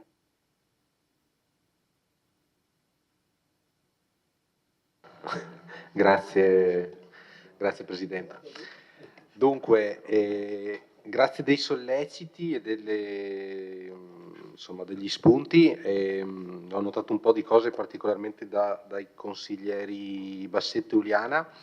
Allora, per quanto riguarda il consigliere, appunto quanto avanzato dal consigliere Bassetto, dunque per quanto riguarda i dati di musei ed eventi, poi insomma se ci sono delle correzioni da fare prego la dirigente, però allora gli eventi sono computati a parte, sono conteggiati a parte rispetto agli ingressi gratuiti e ovviamente rispetto agli ingressi a pagamento, e il dato del 2022 dice 0 perché è molto probabile che non fosse stato rilevato. Ora io non ho la certezza assoluta, però per altre situazioni analoghe ricordo ricordo ad esempio al Museo del Cenedese un anno in cui insomma diversi anni in cui non erano stati conteggiati gli ingressi in loggia, e il dato recava 0, però in realtà appunto è un NA.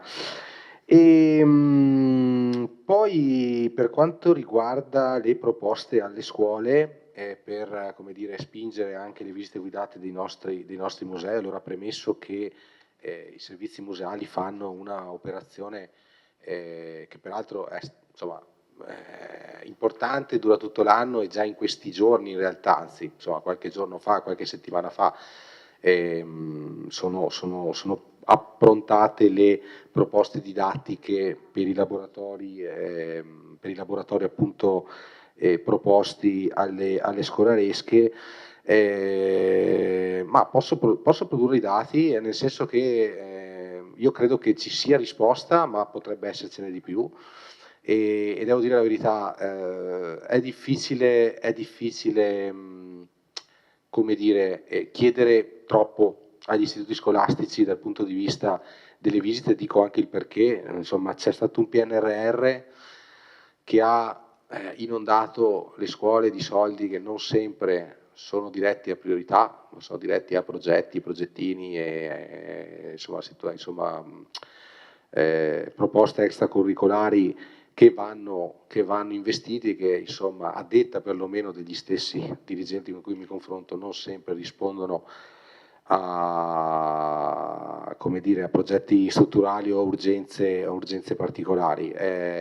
Sappiamo che sta andando in questo modo. In soldoni abbiamo delle scuole che partecipano molto, devo dire è una delle cose più belle quando si ha una risposta da parte degli istituti scolastici agli eventi in generale che propone la città, sia attraverso i musei, sia attraverso le altre iniziative che organizziamo direttamente o cui contribuiamo, e quindi siamo molto contenti. Certamente le azioni di promozione le facciamo e si può fare di più sicuramente, però ecco, direi che il rapporto è positivo.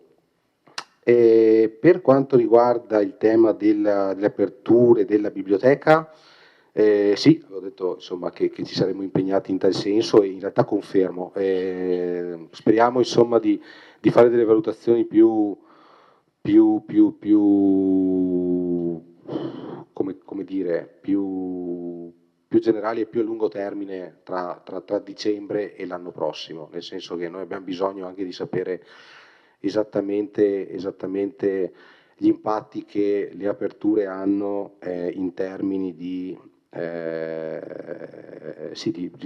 contratti che sono in essere con le realtà che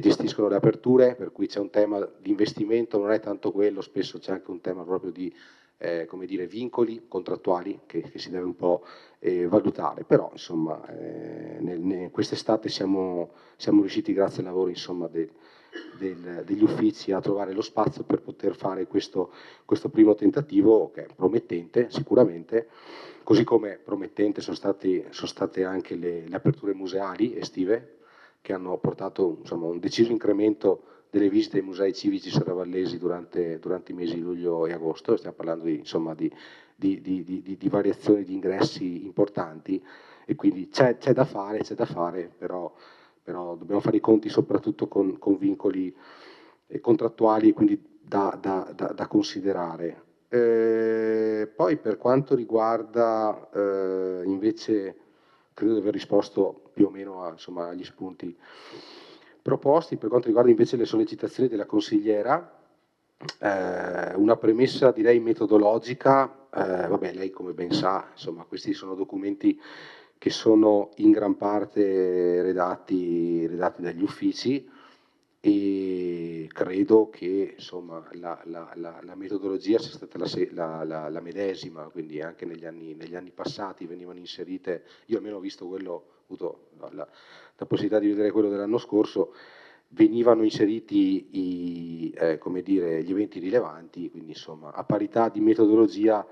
Se ci sono insomma tante iniziative è perché c'è lavoro, e c'è lavoro soprattutto da parte da parte degli uffici comunali, mi permetto di dire, che fanno davvero un lavoro encomiabile per portare avanti tante iniziative in una città che non è semplice dal punto di vista culturale, perché appunto è una città ricca di musei, ricca di spazi e con tante iniziative curate anche direttamente dall'amministrazione. Questo è un vanto, ma sicuramente diventa impegnativo da tanti punti di vista. Lei cita tra gli eventi di routine le cerimonie, insomma per noi, a parte il 25 aprile non è proprio una routine, ecco, questo mi permetto di dire, però ci mancherebbe altro, però l'ha inserito tra gli eventi così, insomma, non caratterizzanti. Vittorio Veneto, insomma, il 25 aprile caratterizzante lo è. E per quanto riguarda il tema dei contributi, ma io credo che insomma, è giusto sottolineare queste azioni a sostegno delle associazioni, a sostegno delle progettualità.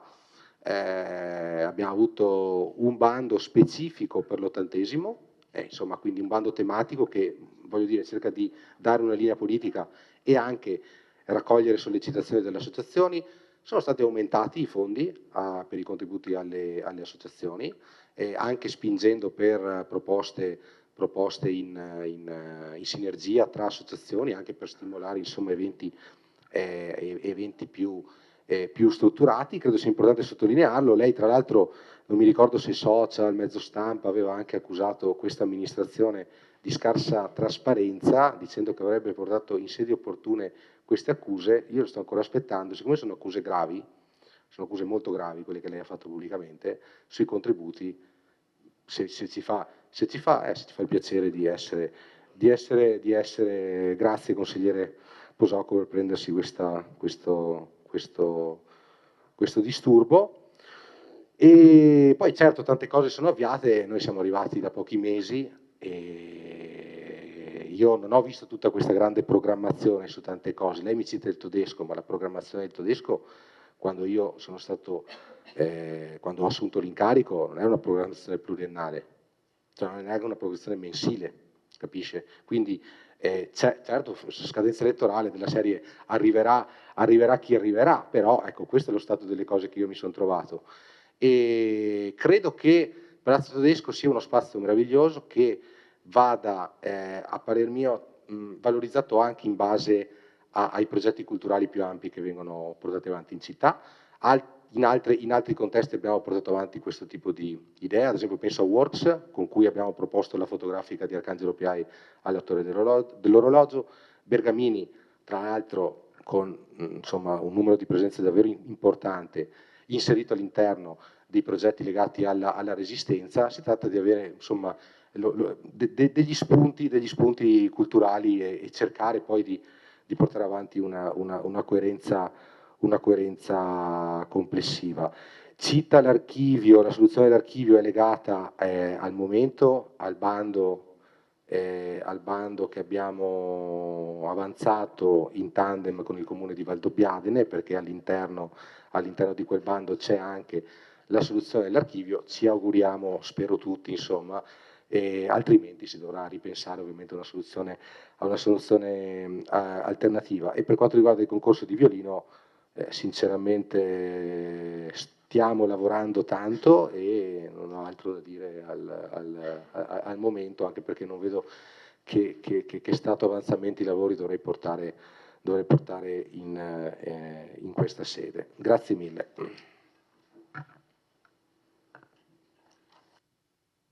Grazie Assessore. Ha chiesto la parola il consigliere Posocco. Sì, questo aggiornamento del DUP, sapete che la frase che viene ripetuta in questo documento è obiettivo in fase di attuazione, in fase di attuazione, in fase di attuazione, in fase di attuazione. Ovviamente non posso pretendere che dopo 1 anno e mezzo sia l'obiettivo realizzato.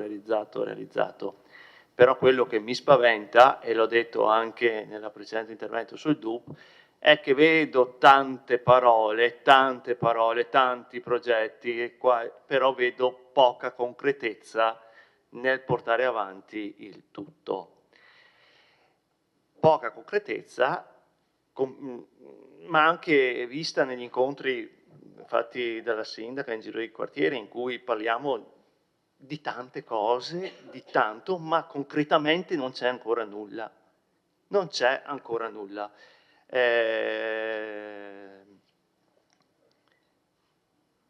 Assessore De Antoni, lei ha tanto di quel lavoro da fare che ogni tanto penso come faccia, perché è praticamente e umanamente impossibile fare tutto quello che si è messo in testa di fare. Lo sappiamo, abbiamo già visto, ci saranno le difficoltà per la pista del Lago Morto, che non dipendono da lei, ma magari arriveranno. Per via Isonzo ha visto cosa è, cioè, quindi tante idee, tanta voglia di fare, poi ci scontriamo con la realtà. Una macchina amministrativa di 150 persone, costantemente impegnata, che fa il possibile. Secondo me, e io le do adesso 3 input magari, dobbiamo cercare anche di liberare questa macchina amministrativa da degli impegni, in modo che sia più efficiente poi nel resto e nella programmazione. Sottolineo che adesso avete quasi 2 milioni di euro in più in cassa ogni anno, dovuti all'IMU, che non è stato diminuito e non ci sono più derivati da pagare, dovuto fortunatamente a un aumento delle entrate derivanti dall'aliquota IRPEF, che mi sembra quest'anno abbiamo fatto una variazione di oltre 200.000 euro. Ok, quindi siamo sul milione, dal 1.800.000 al 1.900.000 in più di risorse disponibili.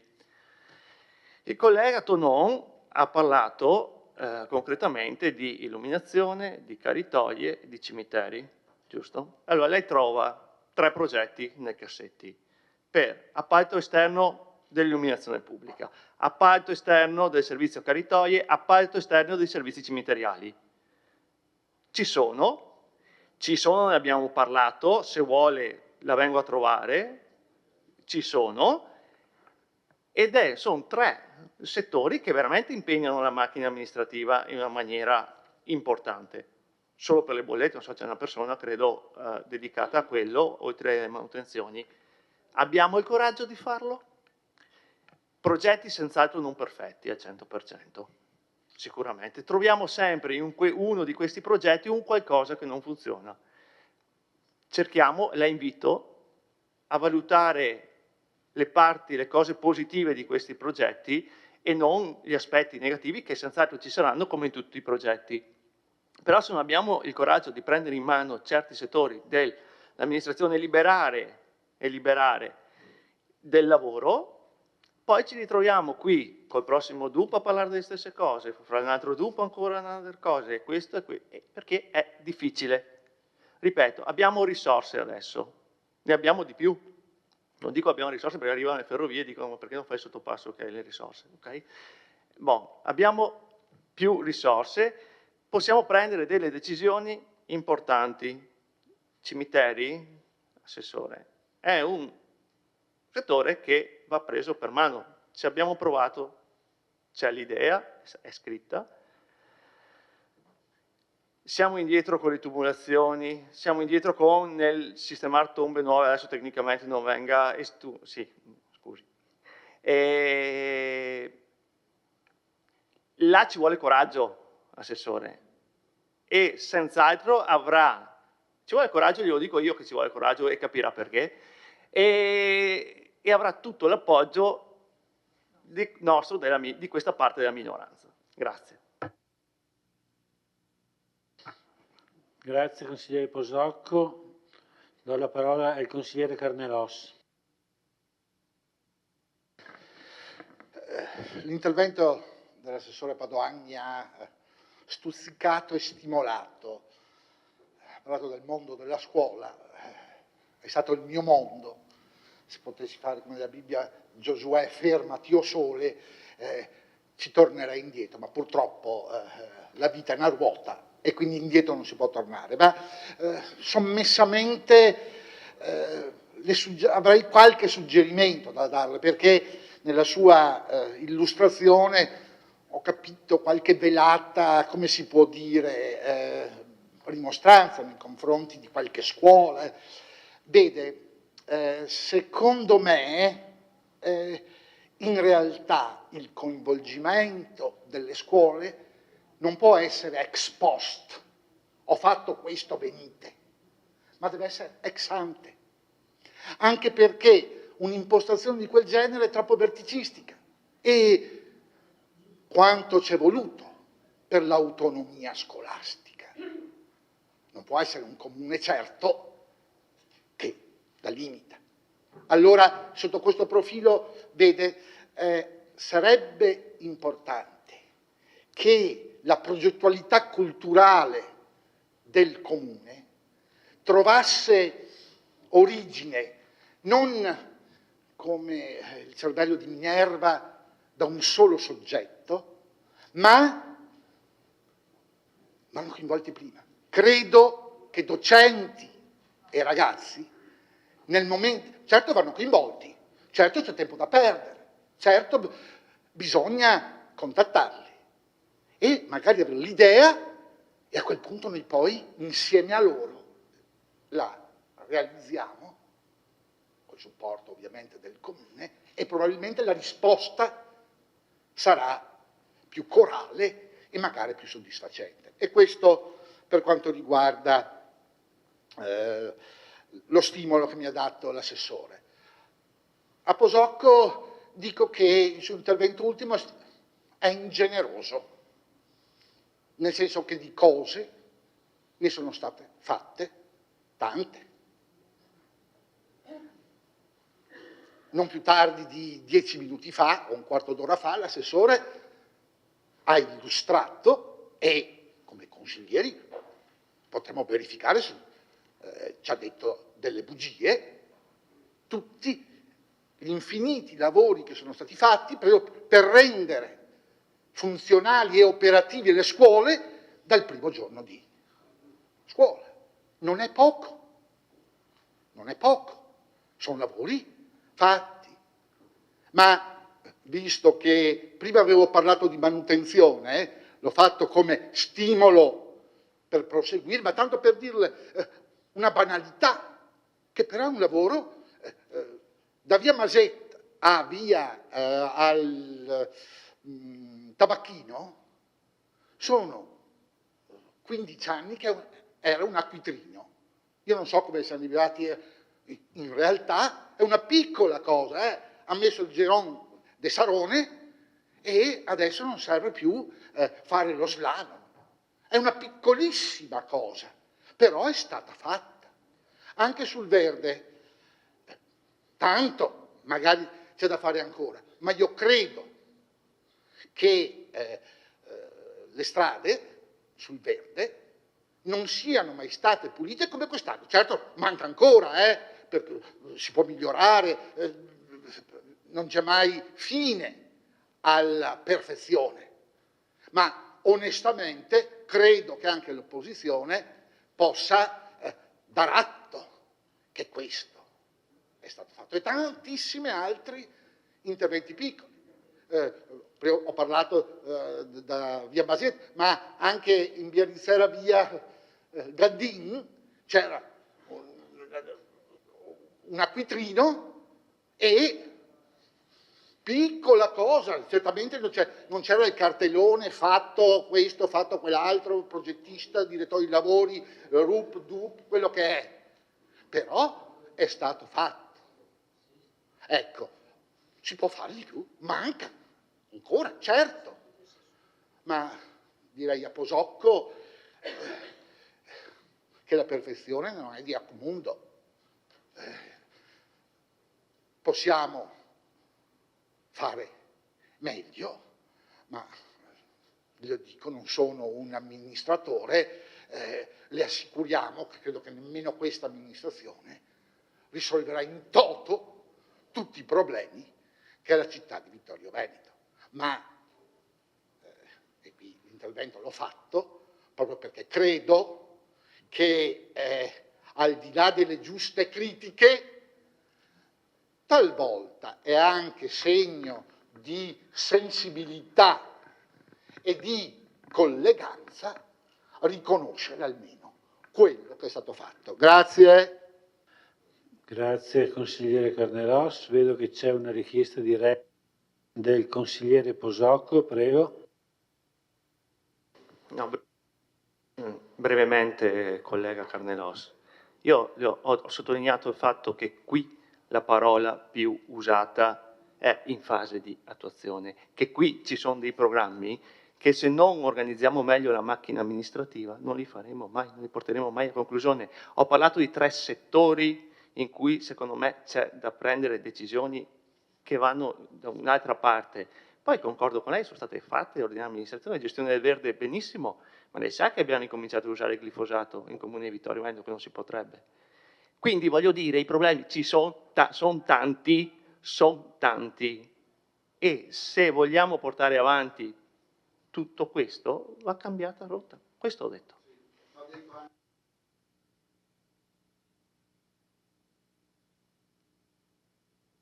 Fare autonomamente rispetto alla scelta passata. Tenga presente che questo consigliere, per esempio, per quanto riguarda la pubblica illuminazione, sarà competente sul project financing, anzi io project financing zero, perché sono andati apposta per fregare le pubbliche amministrazioni, Pedemontana, Doce. No, adesso basta botta e risposta. Dunque do la parola all'assessore Ceccarini, prego. Sì, allora penso che parlando di un settore come quello dei servizi sociali, aspettarsi tutta una serie di eventi, di cose concrete, di novità, insomma, in un anno, perché questo fa riferimento al 30 del 6, quindi insomma parliamo di un anno di amministrazione, e sia un pochino fuorviante, un pochino sbagliato, insomma, perché sa meglio di me la consigliera Caldart quanto il lavoro nel sociale sia un lavoro sotto traccia, un lavoro sul quotidiano, un lavoro su quelli che sono le attività appunto insieme agli assistenti sociali, agli amministrativi, alle responsabili. Che non ci sia un'anima, che non ci sia un indirizzo, questo dovrebbe chiederlo proprio agli uffici, dove invece abbiamo proprio cambiato un modo di lavorare, un modo di collaborare con l'assessore e quindi con me e con la sindaca in maniera molto, molto attiva anche sui casi, su come affrontare certe tematiche, e questo non appare sulle carte, non appare sul DUP sicuramente. Il fatto che non siano state fatte attività, anche questo, Caffè Alzheimer non mi risulta fosse nelle vostre corde, nelle vostre attività prossime, anzi mi è stato proposto come un'attività che finalmente veniva accolta. Stesso discorso per corsi fatti per i familiari di ragazzi che hanno problemi sull'apprendimento, in particolare ADHD, un corso che abbiamo fatto frequentatissimo con gente che veniva da molto lontano anche e che abbiamo portato avanti in maniera convinta. Sono stati farsi corsi per genitori di adolescenti all'interno delle politiche giovanili, è stato fatto Art in Park, un evento di 2 giorni, molto bello, molto partecipato, che ha coinvolto a vari livelli giovani, famiglie, scuole di danza, il progetto giovani, la cittadinanza. Ecco, allora, se vogliamo fare un elenco di attività lo possiamo anche fare. Se vogliamo parlare di uno stile di lavoro, questo è quello che faccio io, incontro le persone a tutti i livelli, creo relazioni, mi incontro con le associazioni, favorisco delle azioni che poi non appaiono in capo al comune, ma non ha importanza, l'importante è che ci sia il servizio per il cittadino, che le cose funzionino meglio, che l'associazione trovi soddisfazione, che trovi il luogo dove fare la sua attività che non riusciva a trovare da tanto tempo. Allora a me interessa fare questo, a me interessa creare relazioni con le forze dell'ordine, a me interessa poter avere il cittadino al quale io rispondo, e a volte rispondo che non riesco ad aiutarlo e mi ringraziano perché li ho richiamati.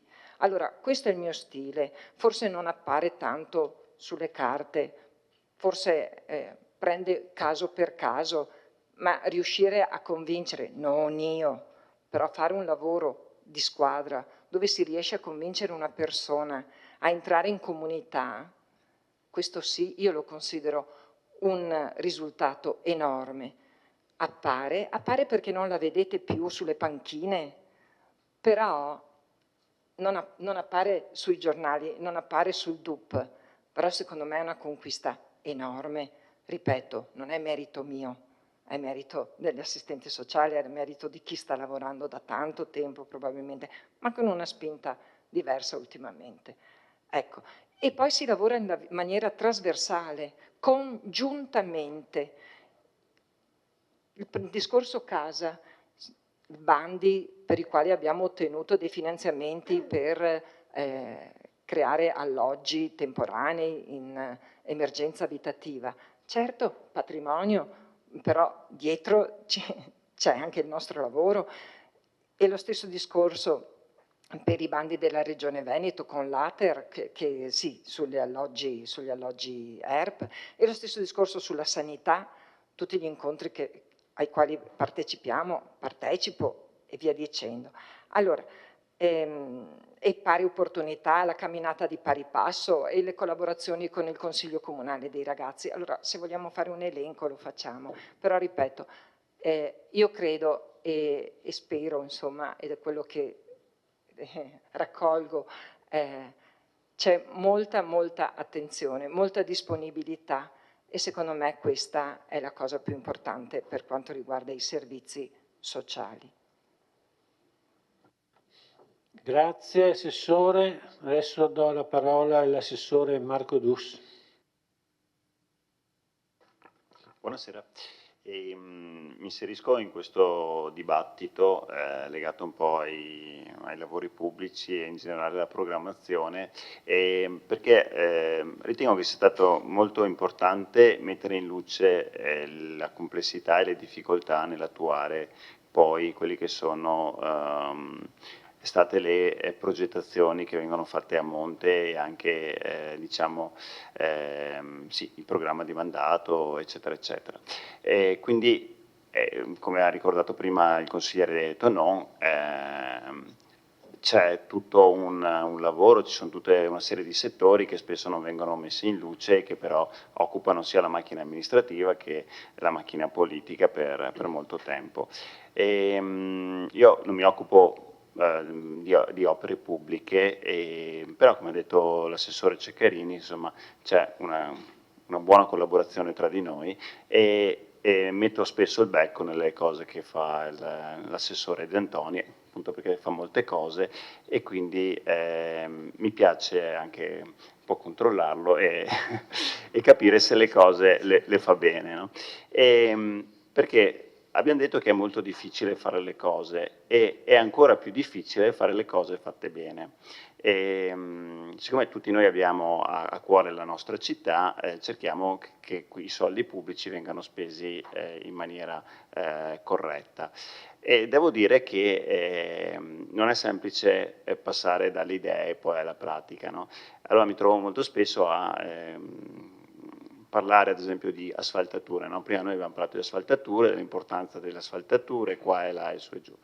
Dopodiché anche noi quando diamo gli incarichi esterni, no? Arrivano i progettisti e ci dicono ecco qui quanto costa asfaltare 1 metro di strada e neppure i progettisti pensano che su quella strada non ci passano solo le auto, ma ci devono passare anche alle volte i pedoni, alle volte le bici. Quindi dobbiamo rivedere i progetti, ripensare le cose, perché anche a chi abbiamo dato l'incarico non ha tenuto in considerazione queste cose. Tutto ciò crea un rallentamento che poi si trascina, si tramuta poi anche in una mancata attuazione, no? Di cose ne abbiamo anche molte ereditate, anche con finanziamenti importanti, che però erano delle progettualità non fatte bene. Okay? E non fatte bene, uno perché appunto non tenevano in considerazione che c'è un'evoluzione della società e che si deve andare incontro anche a nuovi bisogni che fino all'altro ieri magari non venivano considerati. Io ho fatto l'esempio delle strade perché è una cosa che sto riscontrando, ma questo vale anche, abbiamo visto prima, per altre opere pubbliche più rilevanti, degli edifici, finanziamenti PNR, eccetera, eccetera. E è molto complicato, ripeto, fare le cose fatte bene, dare un senso alle cose che si fanno, dare un'omogeneità, avere una visione uniforme del tutto, stare dentro un quadro che è il quadro che ha definito ad esempio il piano di assetto del territorio, no? Che ha dato vari obiettivi.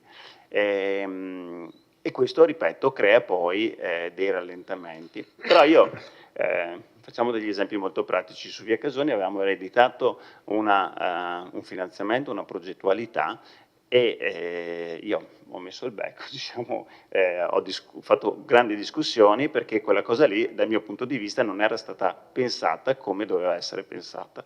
E ho dovuto anche scontrarmi con i progettisti per questa cosa qui, no? E quindi questo, causa mia, ha rallentato poi tutta l'asfaltatura, la progettazione, eccetera, eccetera, eccetera. Quindi una cosa che doveva essere fatta ancora a agosto, fondamentalmente, siamo arrivati a ottobre e deve essere ancora realizzata. Ma io sono contento che non sia stata realizzata, perché, ripeto, le cose devono essere fatte bene, perché altrimenti lasciamo in eredità problemi. E siccome di problemi ce ne sono già troppi, mi dispiacerebbe, ecco, essere anch'io un creatore di problemi e non di soluzioni. E questo credo che valga un po' per tutti quelli che si occupano della cosa pubblica. Oggi, come ieri, nessuno voleva fare le cose male. È molto complicato seguirle tutte le fasi perché richiede tempo, impegno, eccetera, eccetera.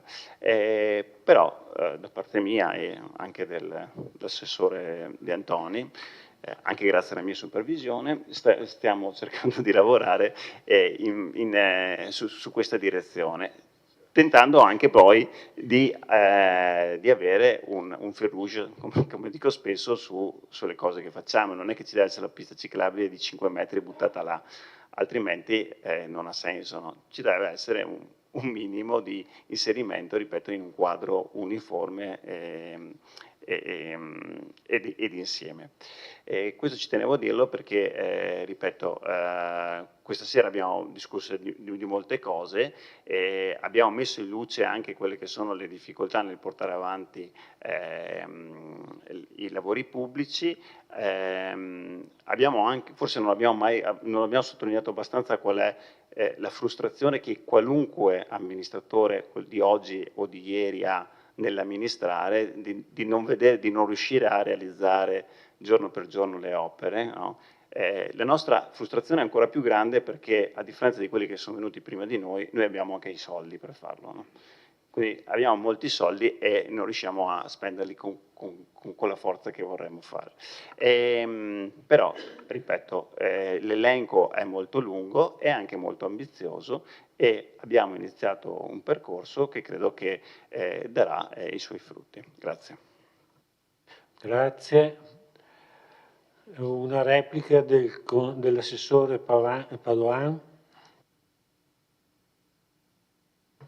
Grazie Presidente, telegrafico solo per rispondere insomma all'intervento del consigliere Carnelos, che ringrazio perché mi dà la possibilità di spiegarmi meglio, nel senso che se sono state percepite delle velate rimostranze, come le ha definite, nei confronti della ricettività delle scuole proposte culturali, grazie, perché non è assolutamente così, nel senso che molto semplicemente mi rendo conto cioè, che la collaborazione c'è, mi rendo conto che il lavoro che stanno portando avanti a livello scolastico, a tutti i livelli, è semplicemente impressionante. Ci sarebbe da fare un ragionamento più in generale sullo stato della scuola in Italia e non solo la scuola, insomma, e sulle politiche che stanno andando avanti a livello nazionale.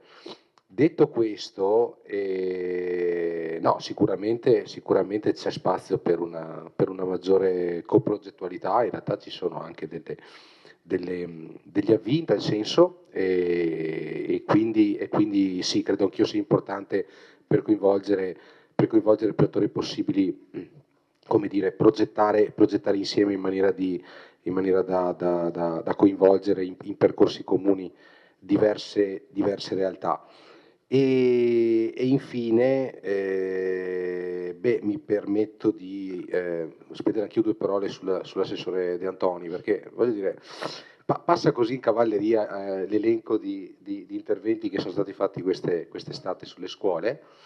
Sono interventi importanti, sono interventi che hanno impegnato gli uffici. Anche qua ringrazio chi ha usato giorni festivi per portare avanti questo tipo di opere e assicurare migliorie assolutamente importanti, con costi non banali, con responsabilità importanti, per cui insomma credo che non si debba dare per scontato. Poi è sempre facile, come dire, sbattere il mostro in prima pagina, no? Però in realtà non è così, no? Bisognerebbe valorizzare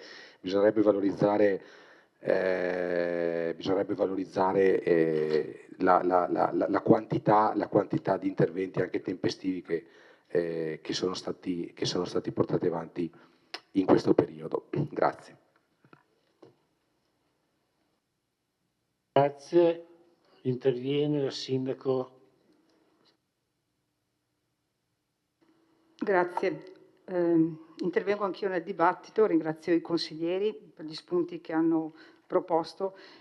Vorrei innanzitutto sottolineare un aspetto, forse l'aspetto metodologico, che è già stato evidenziato dall'assessore Ceccarini, dall'assessore Dus, e che è quello che la nostra giunta, innanzitutto mi viene da ringraziare tutti gli assessori che veramente stanno lavorando intensamente, però c'è una metodologia di lavoro molto particolare, nel senso che gli assessori, cioè, voglio dire, lavorano all'unisono, cioè tutti assieme su determinate cose, nel senso che ogni assessore ha le proprie competenze, ma fortunatamente tutti gli assessori interagiscono tra di loro.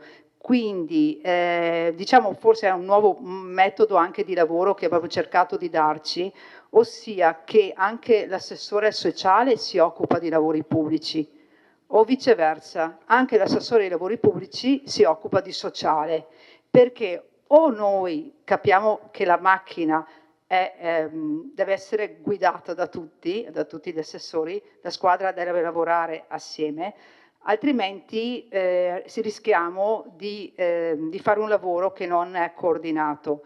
Quindi volevo sottolineare proprio questo aspetto, che secondo me fa un po' la differenza rispetto a certi concetti dell'amministrazione pubblica. Quindi mi preme sottolineare insomma che il lavoro che stiamo facendo, ripeto, è una squadra che lavora tutta assieme, che puntualmente ogni settimana, non solo in giunta, ma si ritrova anche con i dirigenti, tutti gli assessori in tavolo unico si ritrovano con i dirigenti per porre degli obiettivi e per raggiungere questi obiettivi.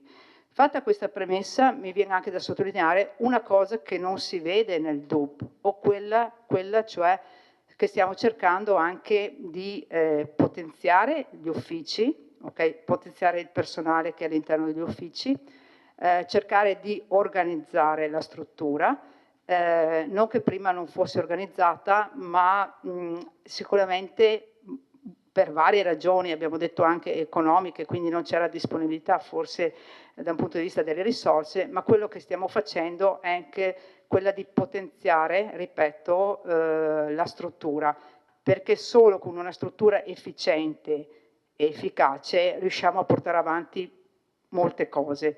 Anche questo naturalmente non si nota nel DUP, però lo stiamo facendo grazie anche ai dirigenti, grazie a tutti i funzionari, e ci stiamo dando un'organizzazione dal mio punto di vista molto più efficiente.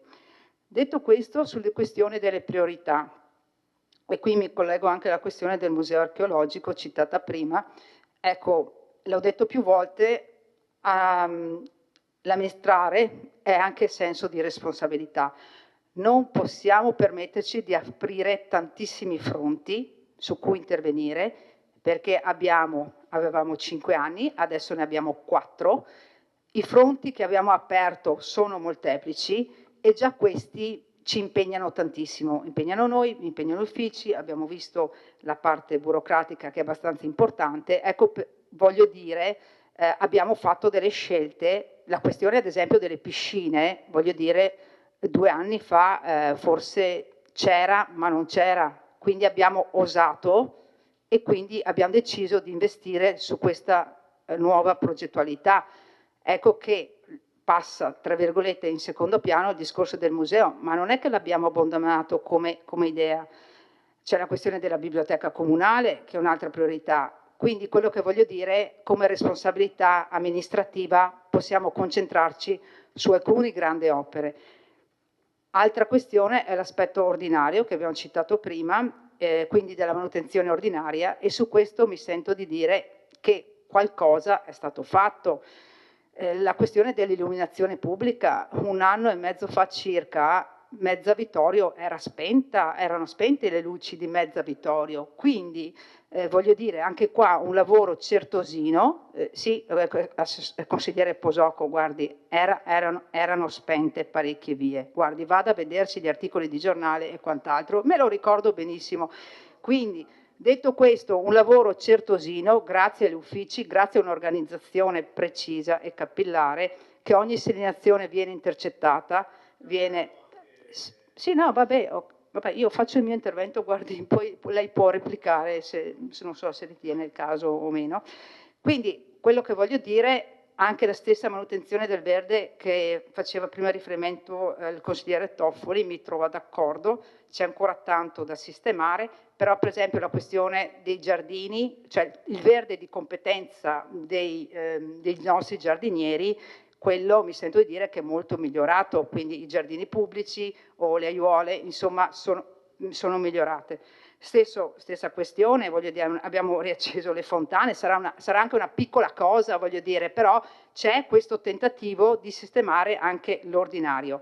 Cosa assai difficile, e qua me ne rendo conto, perché dico sempre è più difficile sistemare le piccole cose, manutentare le piccole cose, rispetto alle grandi opere, perché le grandi opere paradossalmente hanno un loro iter, un loro decorso, che lungo però ben preciso. L'ordinario è impegnativo e si fa facendo sì delle scelte, sono d'accordo con lei consigliere Posocco, stiamo cercando di farlo.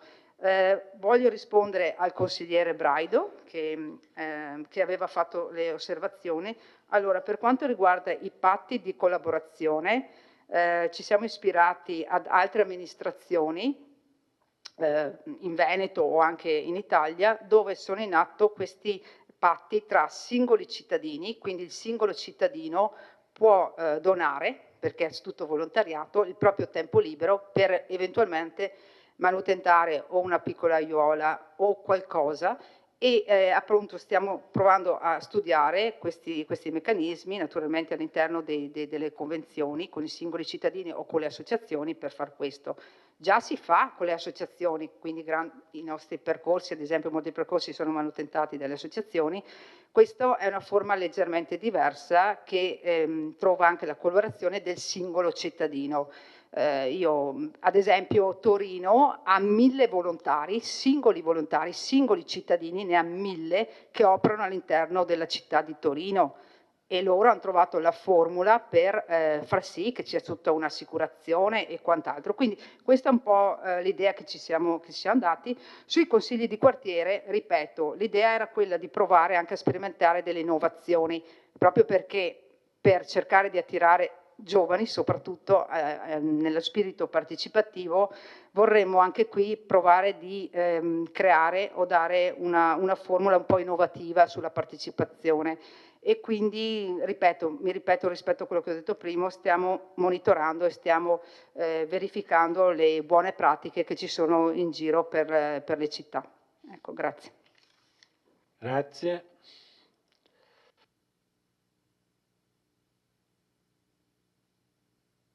Replica per la consigliera Caldart. Veramente questo è il secondo intervento. E non ho ben capito la gestione di questo Consiglio Comunale, Presidente, perché normalmente dovrebbe esserci un primo giro la risposta dell'amministrazione e un secondo giro la risposta. Qua c'è chi ha parlato 2 volte, che adesso non può... Mi scusi, non è scritto questo nel regolamento, non è scritto questo che lei sta dicendo. Sta togliendo la parola, no? Allora però, per esempio, nel regolamento c'è scritto che, se proprio dobbiamo mettere i puntini sulla I, articolo 49, disciplina degli interventi, gli interventi ineriscono solo la proposta in discussione. Questa sera non è stato così e questo è uno degli esempi dove lei forse dovrebbe aggiornare un po' il suo DUP, se esiste un DUP del Presidente del Consiglio. Comunque, detto ciò,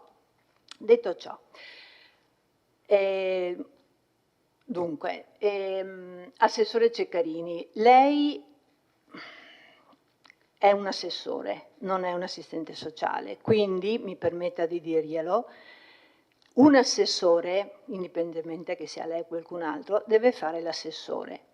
Prendersi sotto braccio cura di una persona in difficoltà che è in carico all'assistente sociale rischia, ve lo dico perché è un rischio reale, di mettere in crisi il lavoro dell'assistente sociale, di creare tensioni nei rapporti tra l'assistente sociale e l'assistito.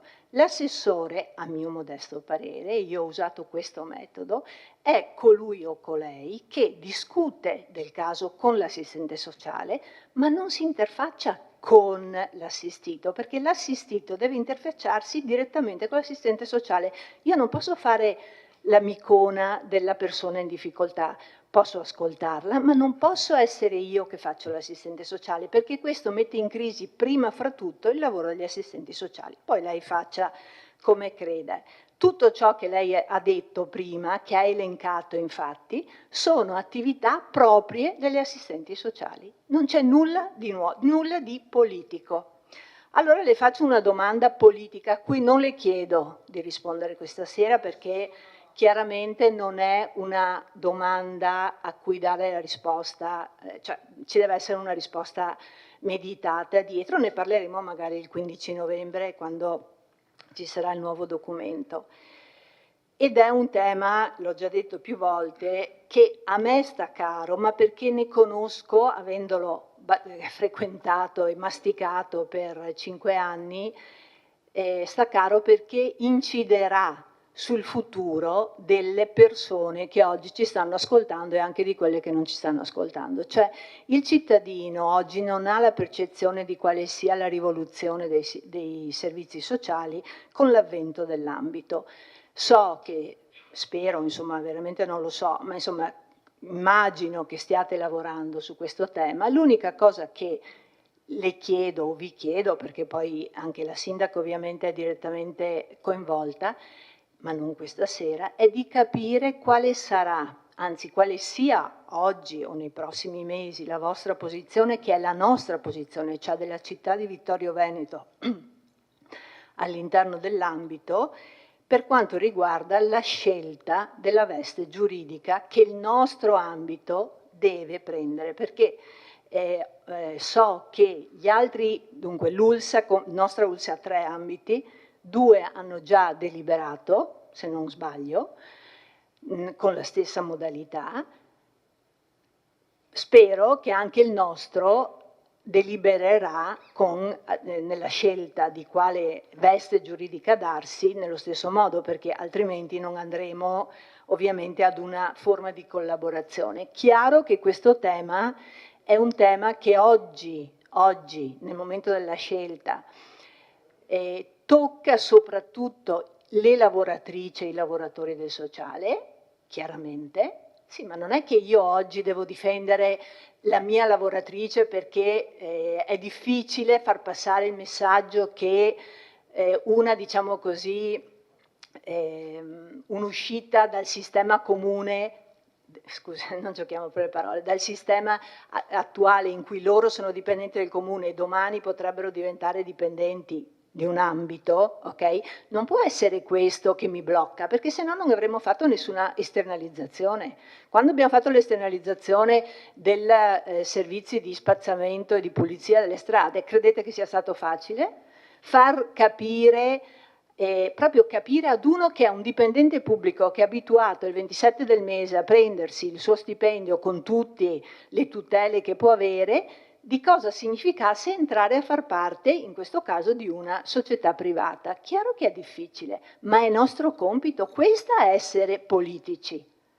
Allora, qui sulla bilancia va messa la difficoltà, chiaramente, che c'è da affrontare con le assistenti sociali, con tutte le persone che dovranno, speriamo, ma non perché io lo speri, ma per il bene di tutti, passare ad un altro ente, quale che sia, e l'effetto che questa scelta avrà sui cittadini. Perché oggi si pensa solo a coloro che sono lì, che ovviamente nel loro interesse tirano indietro per rimanere dipendenti del comune, ma non pensiamo a quali saranno domani gli effetti di una scelta, secondo me, ma non lo so se sia questo il vostro pensiero, ma lei mi dice, mi ha fatto un cenno come per dire che questo è proprio il problema, di una scelta che non andrà certamente a favorire i cittadini. Parliamo di cittadini di tutta la nostra ULSS, quindi dei 3 ambiti. Questo è un tema su cui bisogna assolutamente ragionare, a mio parere bisognerebbe anche avere un confronto in Consiglio Comunale prima che voi diciate la vostra. E sindaca, le faccio una domanda. Ho più volte letto sui giornali che verrà aperta la casa di comunità al distretto. L'ho chiesto specificatamente, mi è capitato di incontrare il dottor Benazzi e gli ho chiesto specificatamente come potrà inserire i nuovi servizi in quello stesso stabile che esiste oggi senza andare oltre le pareti esistenti, senza portare via i servizi che oggi ci sono, perché lei si ricorda, io ero seduta là e lei qua, quanto insieme abbiamo combattuto per esempio per tenere il consultorio in quella sede. Allora, già allora è stato difficile, una parte dei servizi per i bambini, per la psichiatria infantile, come si chiama, è stata portata in ospedale e guardi, io che gestisco una casa famiglia con bambini con quella difficoltà, le assicuro che è bruttissimo portare un bambino lì in ambulatorio perché comunque si sente in ospedale. Ma togliere altri servizi ad un luogo che è proprio il luogo non ospedaliero, ok? È da pensare. Io avevo proposto al dottor Benazzi, una volta che l'ITIS se ne va, di comprarsi dalla provincia quello spazio, di allargarsi, di avere un piano intero, allora avremo un vero e proprio distretto, ma questo è un tema che ovviamente dovete affrontare voi, ma è un tema importantissimo e a mio parere un altro tema di cui discutere in un bel consiglio comunale come quello di questa sera. Grazie consigliera Caldato, io la ringrazio anche per i consigli e le lezioni di come si gestisce un consiglio comunale. Voglio ricordare che il discorso del primo e secondo giro è ricorrente questa cosa, la pensavo anch'io quando all'inizio della mia attività di consigliere. Non esiste primo e secondo giro, esiste un intervento di 7 minuti e una replica di 5 minuti. Questo è facoltà del sindaco, degli assessori e di ogni consigliere comunale. Quindi poi l'intervento che ha fatto prima, dopo, non esiste questa roba qua. È vero che l'articolo 49 impegna il Presidente a mantenere la discussione nei temi che riguardano il punto. È vero anche che il Presidente dovrebbe interrompere gli interventi di chiunque superati i 5 minuti, io cerco di essere un po' elastico in una e anche nelle altre cose. Non vedo, vediamo se c'è qualcun altro che vuole intervenire.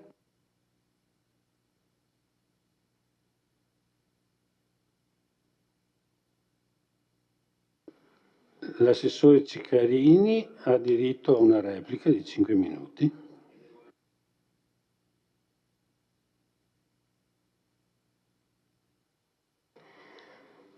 Non mi considero assolutamente un assistente sociale, so benissimo qual è il mio ruolo, ma se il cittadino viene a parlare con me e io conosco il suo caso e chiede anche la mia consulenza, il mio appoggio, io non faccio altro che lavorare congiuntamente con le assistenti sociali, con la referente del servizio, concordare cosa dire, cosa fare e di conseguenza non c'è una commistione di ruoli. Ci siamo chiarite su questa cosa anche con loro, perché loro mi hanno detto molto tranquillamente che non erano abituate così, ma siccome a governare in questo momento ci siamo noi e noi abbiamo questo stile e probabilmente dobbiamo trovare il modo giusto, migliore, nel rispetto dei ruoli, questo sono assolutamente d'accordo, ma è un in più, è assolutamente un in più che i cittadini ci riconoscono. Detto questo, per quanto riguarda l'ambito, sì, stiamo ancora decidendo perché ci sono due opinioni diverse sulla forma giuridica. È chiaro che non si può decidere sulla base di un solo criterio, che può essere quello di una certa forma di tutela del personale che attualmente è in capo ai comuni e che dovrà andare all'interno di una nuova forma di ambito, ma sicuramente è una cosa di cui tener conto, data comunque efficienza nella gestione, una sostenibilità dell'ente e tutte quelle caratteristiche che sono 2 anni, come ben sa, e 3 anche, di corsi di formazione e di affiancamento con degli esperti di giuridici e economici che ci hanno portato entrambe le forme giuridiche con tutti i pro e i contro delle 2 forme giuridiche che equivalendosi su tantissimi aspetti stiamo valutando veramente qual è quella migliore che possa garantire anche altro. Allora, chiaro che non viene messo in discussione sicuramente il servizio nei confronti del cittadino, non capisco questo che cosa intenda, comunque va bene, ci stiamo lavorando. Sulla discussione, è chiaro che la discussione è a livello della conferenza dei sindaci di ambito. La discussione è stata fatta all'interno della nostra maggioranza per condividere qual era una linea che noi come Comune di Vittorio Veneto portiamo all'interno della conferenza e dopodiché vi verrà illustrata quando siamo in una addirittura d'arrivo, insomma, ecco, questo per quanto riguarda l'ambito. Grazie. Una replica del sindaco. Giusto per così dare seguito poi alle osservazioni della consigliera Caldart, mi scusi. Allora, innanzitutto collegandomi a un discorso sul rapporto amministratori-cittadini, che qui nella città di Vittorio Veneto è molto forte, nel senso che non siamo una grande città, non siamo neanche un piccolo comune, ma siamo ancora in una città in cui c'è un forte rapporto tra il singolo cittadino e l'amministratore. Questo per dire che tutti gli assessori, proprio veramente tutti, quindi dal sociale ai lavori pubblici, all'urbanistica, all'edilizia, all'assessore Padoan, all'assessore Denardi, cioè tutti i cittadini hanno come riferimento, il primo riferimento che hanno è l'assessorato, no? Quindi è proprio un modo di fare dei nostri cittadini, quindi loro considerano l'assessore ancora un punto di riferimento. Noi li accogliamo volentieri anche tutti quanti, e dopodiché li indirizziamo a seconda delle esigenze ai vari uffici. Cerchiamo anche di seguire l'iter che stanno seguendo questi cittadini, nel senso che non è che li mandiamo e poi ciao, arrivederci. No, nel senso che ci preoccupiamo anche che ci sia una risposta, che ci sia un ritorno, può essere negativo o positivo, ma comunque cerchiamo anche di fare questo grande lavoro, che immagino abbiate fatto anche voi, perché, ripeto, siamo una città media, in cui questo rapporto ancora sussiste, e per fortuna, voglio dire, perché solo così abbiamo anche il polso della situazione. Detto questo, volevo agganciarmi alla questione della casa di comunità, che molto probabilmente oggi c'è stata fatta un'altra riunione del comitato dei sindaci, indicativamente dovrebbe essere aperta a fine anno, no? A fine di quest'anno, anche se poi le scadenze si posticipano sempre un po' di più. Abbiamo visto anche il discorso dell'ospedale di comunità, insomma doveva aprire a giugno, stiamo un po' slittando, ma così è, no? Sul discorso però della casa di comunità mi viene da dire, Assessore, sì, però le scelte sono state fatte proprio quando sono iniziati i fondi PNR, quindi i miei aiuti circa 2 anni fa, 3 anni. Sì, era in via Cavour, e proprio, sì, improvvisamente. Ah, ecco, quindi lei non era neanche, quindi lei non era stata nemmeno avvisata di questa scelta, e è stata indirizzata lì. Ecco, sono d'accordo con lei che è stretta, sono d'accordo con lei, e la cosa che anche qui il discorso dei servizi che verranno poi o forse tolti, o forse è stato sufficiente togliere solo quello di psichiatria infantile, questo non lo so, ma anch'io avevo ritenuto migliore togliere alcuni altri servizi, semmai, no? Quello di oculistica magari, che magari uno non fa differenza se va al distretto o se va all'ospedale, no? Invece l'altro riferimento, quello di consultorio familiare, è quello più importante legato al territorio. Detto questo, sul discorso dell'ITIS, io vorrei dire che attualmente l'ITIS rimane là, cioè sì, non ci sono altre considerazioni al momento, perché la scuola città di Vittorio Veneto, l'Ipsia, è appena sufficiente per ospitare l'Ipsia, l'ITE, no, cioè a me non risulta che ci siano nessun stralci, comunque adesso magari cerco di capire anche questo, e comunque per questi anni naturalmente rimarrà là. Quindi concordo sul rafforzare, sul cercare naturalmente di far sì che, ripeto, alcuni servizi possano ritornare magari di là e spostarne altri, perché non sarebbe almeno dal mio punto di vista, una scelta sbagliata, ecco, però cerchiamo di provare a chiedere anche questo. Grazie.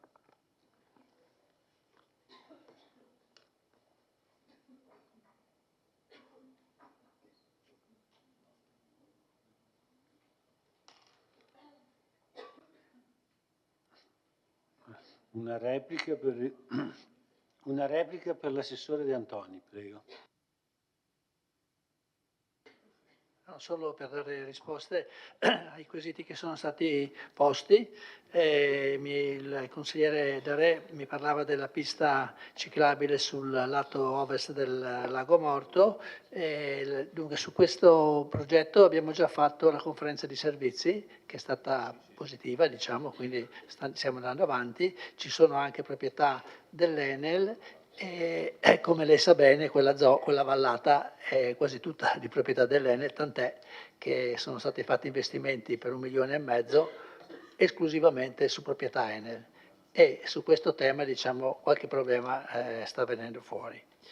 Per quanto riguarda le osservazioni del consigliere Toffoli, Sì, alcuni grossi lavori sono stati fatti anche se non si vedono, no? Anche il Lungomeschio, non noi direttamente perché non lo possiamo fare, ma premendo molto sul genio civile, sono stati fatti lavori importanti soprattutto sulla parte alta, diciamo, della città. In zone industriali siamo intervenuti noi in quelli che vengono chiamati Ruio, ma in plurale non so se faccia Rui o che cosa, insomma qui Ruio che sono là, fossati, ecco, il termine tecnico, no? Non so qual è a livello di Veneto, perché se potessi dirlo in friulano magari potrei trovare un'altra cosa. Stiamo forzando anche la mano con l'ispettorato forestale, non si chiama ispettorato forestale, con la forestale, diciamo, quella regionale. Abbiamo ottenuto anche recentemente la pulizia del rio che c'è vicino alla parrocchia di Salsa, tutto quel rio che c'è sopra il campo da calcio, quindi sono state fatte tanti interventi importanti anche dal nostro comune in via Cal del Prade e in altre zone ancora. Sugli sfalci solo una piccola, io spero che si veda un leggero miglioramento, non tanto per merito nostro, ma solo per il fatto che nel 2025 abbiamo messo 50.000 euro in più per fare questi sfalci, no? Quest'anno è stato un anno molto pesante, che ha favorito molto la crescita dell'erba, però insomma ci siamo stati dietro. Il consigliere Posocco parlava di risorse disponibili, ce ne sono, diciamo, comunque come lui sa bene, per chiudere i bilanci l'anno precedente sono state fatte tante forzature per riuscire a chiudere con le spese correnti, poi noi siamo stati fortunati che non avevamo più gli accantonamenti dovuti ai derivati, però diciamo, stiamo recuperando anche, diciamo, qualche forzatura che è stata fatta nei limiti della legittimità naturalmente, ma che penalizza anche i bilanci successivi. Ci sono due project financing che io ho approfondito, uno è quello sull'illuminazione pubblica, che sull'illuminazione pubblica devo dire che è vero che le luci le avevate spente di notte per risparmiare, ma è anche vero che quando si sono riaccese abbiamo trovato situazioni gravissime, perché probabilmente anche il fatto di averle lasciate spente per tanto tempo ha causato comunque delle problematiche. Comunque, quello che adesso diciamo, l'impresa ha lavorato bene, abbiamo investito un po' di risorse in più e comunque l'illuminazione è tornata quella che deve essere in sostanza, speriamo che non ci siano aumenti dei costi. Il discorso del project financing, ne avevamo già parlato un'altra volta in consiglio comunale, lo stiamo ancora approfondendo, abbiamo avuto contatti con l'azienda che ha fatto l'ultima proposta. La grossa perplessità che abbiamo, tenuto conto anche degli investimenti che abbiamo in corso, tipo piscine, tipo biblioteca, che sicuramente ci impegneranno anche a livello di mutui e quindi a livello di spese da inserire ogni anno nel bilancio. Il project finance ci comporta grossi problemi dal punto di vista delle spese correnti. È una cifra importante, a memoria 400 o 500 mila euro di canone di concessione. Noi stiamo valutando, anche e soprattutto con la responsabile dell'ufficio tecnico, stiamo valutando un'altra ipotesi che è quella di, stante l'impossibilità di soddisfare il problema, diciamo, delle risorse in conto di spesa corrente, stiamo valutando di avviare, diciamo, ogni anno un intervento importante sull'illuminazione e quindi un intervento diretto, quindi con appalti diretti, stanziando delle risorse sia per la sistemazione dei corpi illuminanti, sia per la sistemazione dei pali e dei collegamenti elettrici. Sulla parte delle zone blu, quindi dei parcheggi, proprio domani abbiamo un altro incontro con Abaco, abbiamo chiesto a Vittorio Veneto Servizi, come è stato parlato qui in Consiglio, di verificare la possibilità di riprendere loro questa attività, non ci hanno ancora risposto, stanno approfondendo anche loro e noi stiamo vedendo con l'Abaco come si possa fare, perché come ho detto altre volte l'importo che loro ci propongono, questa volta sono loro che pagano il canone a noi, è molto basso rispetto a quelli che sono gli incassi che anche loro hanno previsto e quindi anche su questo aspetto stiamo ragionando. Finisco visto che sono passato oltre il tempo.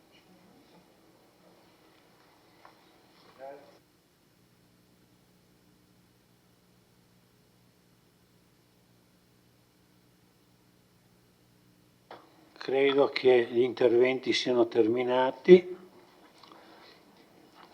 Aspetto ancora un attimo per vedere se c'è qualcuno. Sì, abbiamo il consigliere Bassetto per la replica di 5 minuti. Grazie.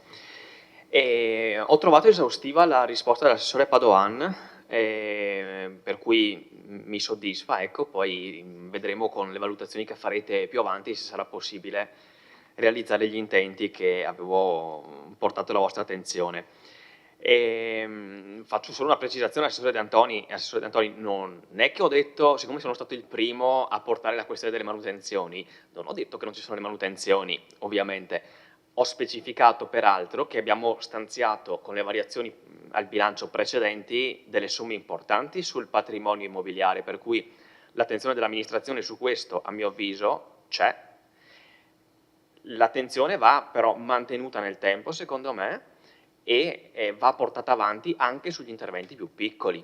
Poi sono d'accordo con quello che diceva il consigliere Tonon prima. Chi amministra deve pensare almeno alla generazione futura. Questo però a mio avviso va contemperato comunque anche con le esigenze di oggi. Certo, sulle grandi opere io sono d'accordo con quello che diceva il sindaco anche in altre occasioni.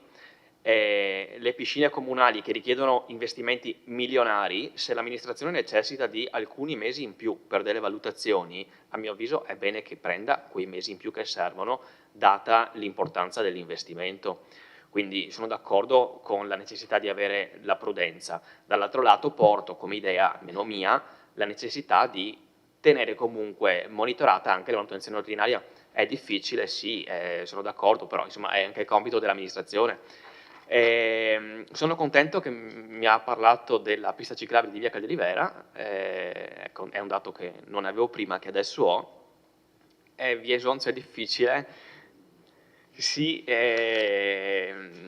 pista ciclabile intendo, sì sì. Se si ritiene che sia prioritaria, però magari l'attenzione può essere posta sull'individuazione di possibili soluzioni, a mio avviso, ecco, tutto qua, però ci tenevo a precisare che quell'aspetto era comunque tenuto, ecco. Grazie. Grazie, consigliere Bassetto. Credo che posso dare spazio alle dichiarazioni di voto.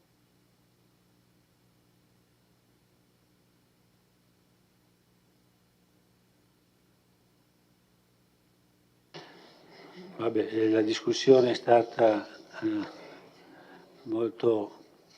è stata esaustiva, evidentemente non servono dichiarazioni di voto, quindi chiudo la discussione.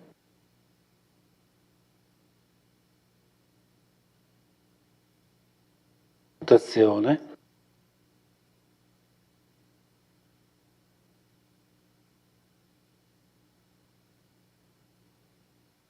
Prego consiglieri, votate.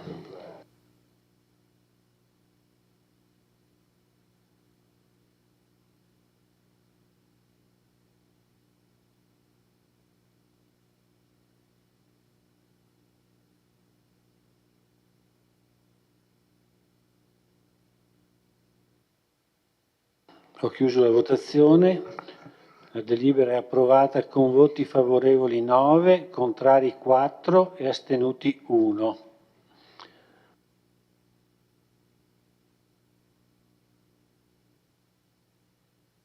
Adesso metto al voto la immediata esecutività.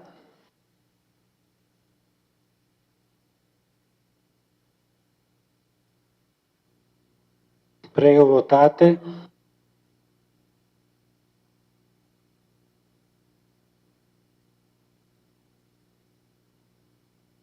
Grazie, chiudo la votazione. Favorevoli 9, contrari 4, astenuti 1.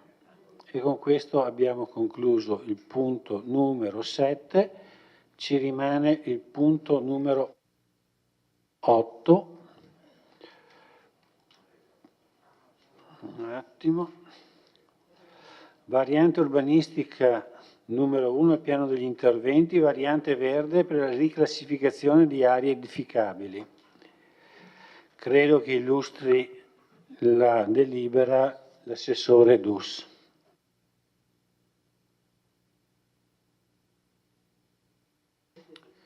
Sì, si tratta del secondo step e ultimo riguardante appunto la variante urbanistica numero 1, il piano di interventi, la cosiddetta varianti verdi, e qui siamo oggi chiamati a votare la sua approvazione. In data 30 aprile 2025, con delibera di questo Consiglio, la numero 5, era stata votata invece l'adozione. Non sono intervenute nel frattempo, a seguito della pubblicazione dell'avviso, osservazioni in merito. Di istanze presentate ce n'erano 9 e 4 sono risultate accoglibili, per cui ne abbiamo discusso in commissione. Credo che non vi siano neppure state modifiche nel corso di questi mesi rispetto anche ai gradi di parentela con i proprietari, per cui ecco, se ci sono questioni di merito da entrare nel dettaglio sono a disposizione, altrimenti finisce qui la mia esposizione. Grazie. Grazie Assessore. Apro la discussione, se ci sono interventi, prego.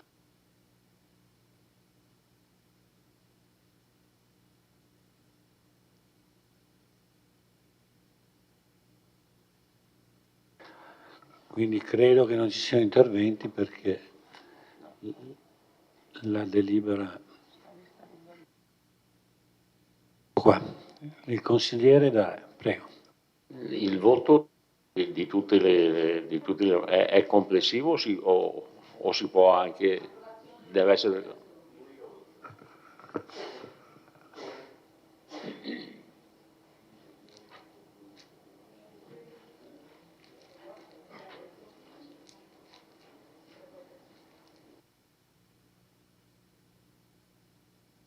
Allora, interventi non ce ne sono. Dichiarazioni di voto credo neanche. Dichiaro chiusa la discussione.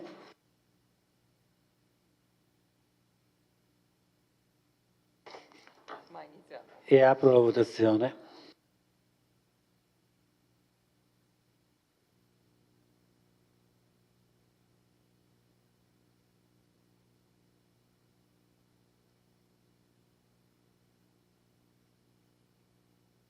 Posto, hanno votato tutti, chiudo la votazione. La delibera approvata con 14 voti favorevoli. Con questa votazione si conclude il Consiglio Comunale di questa sera. Vi do appuntamento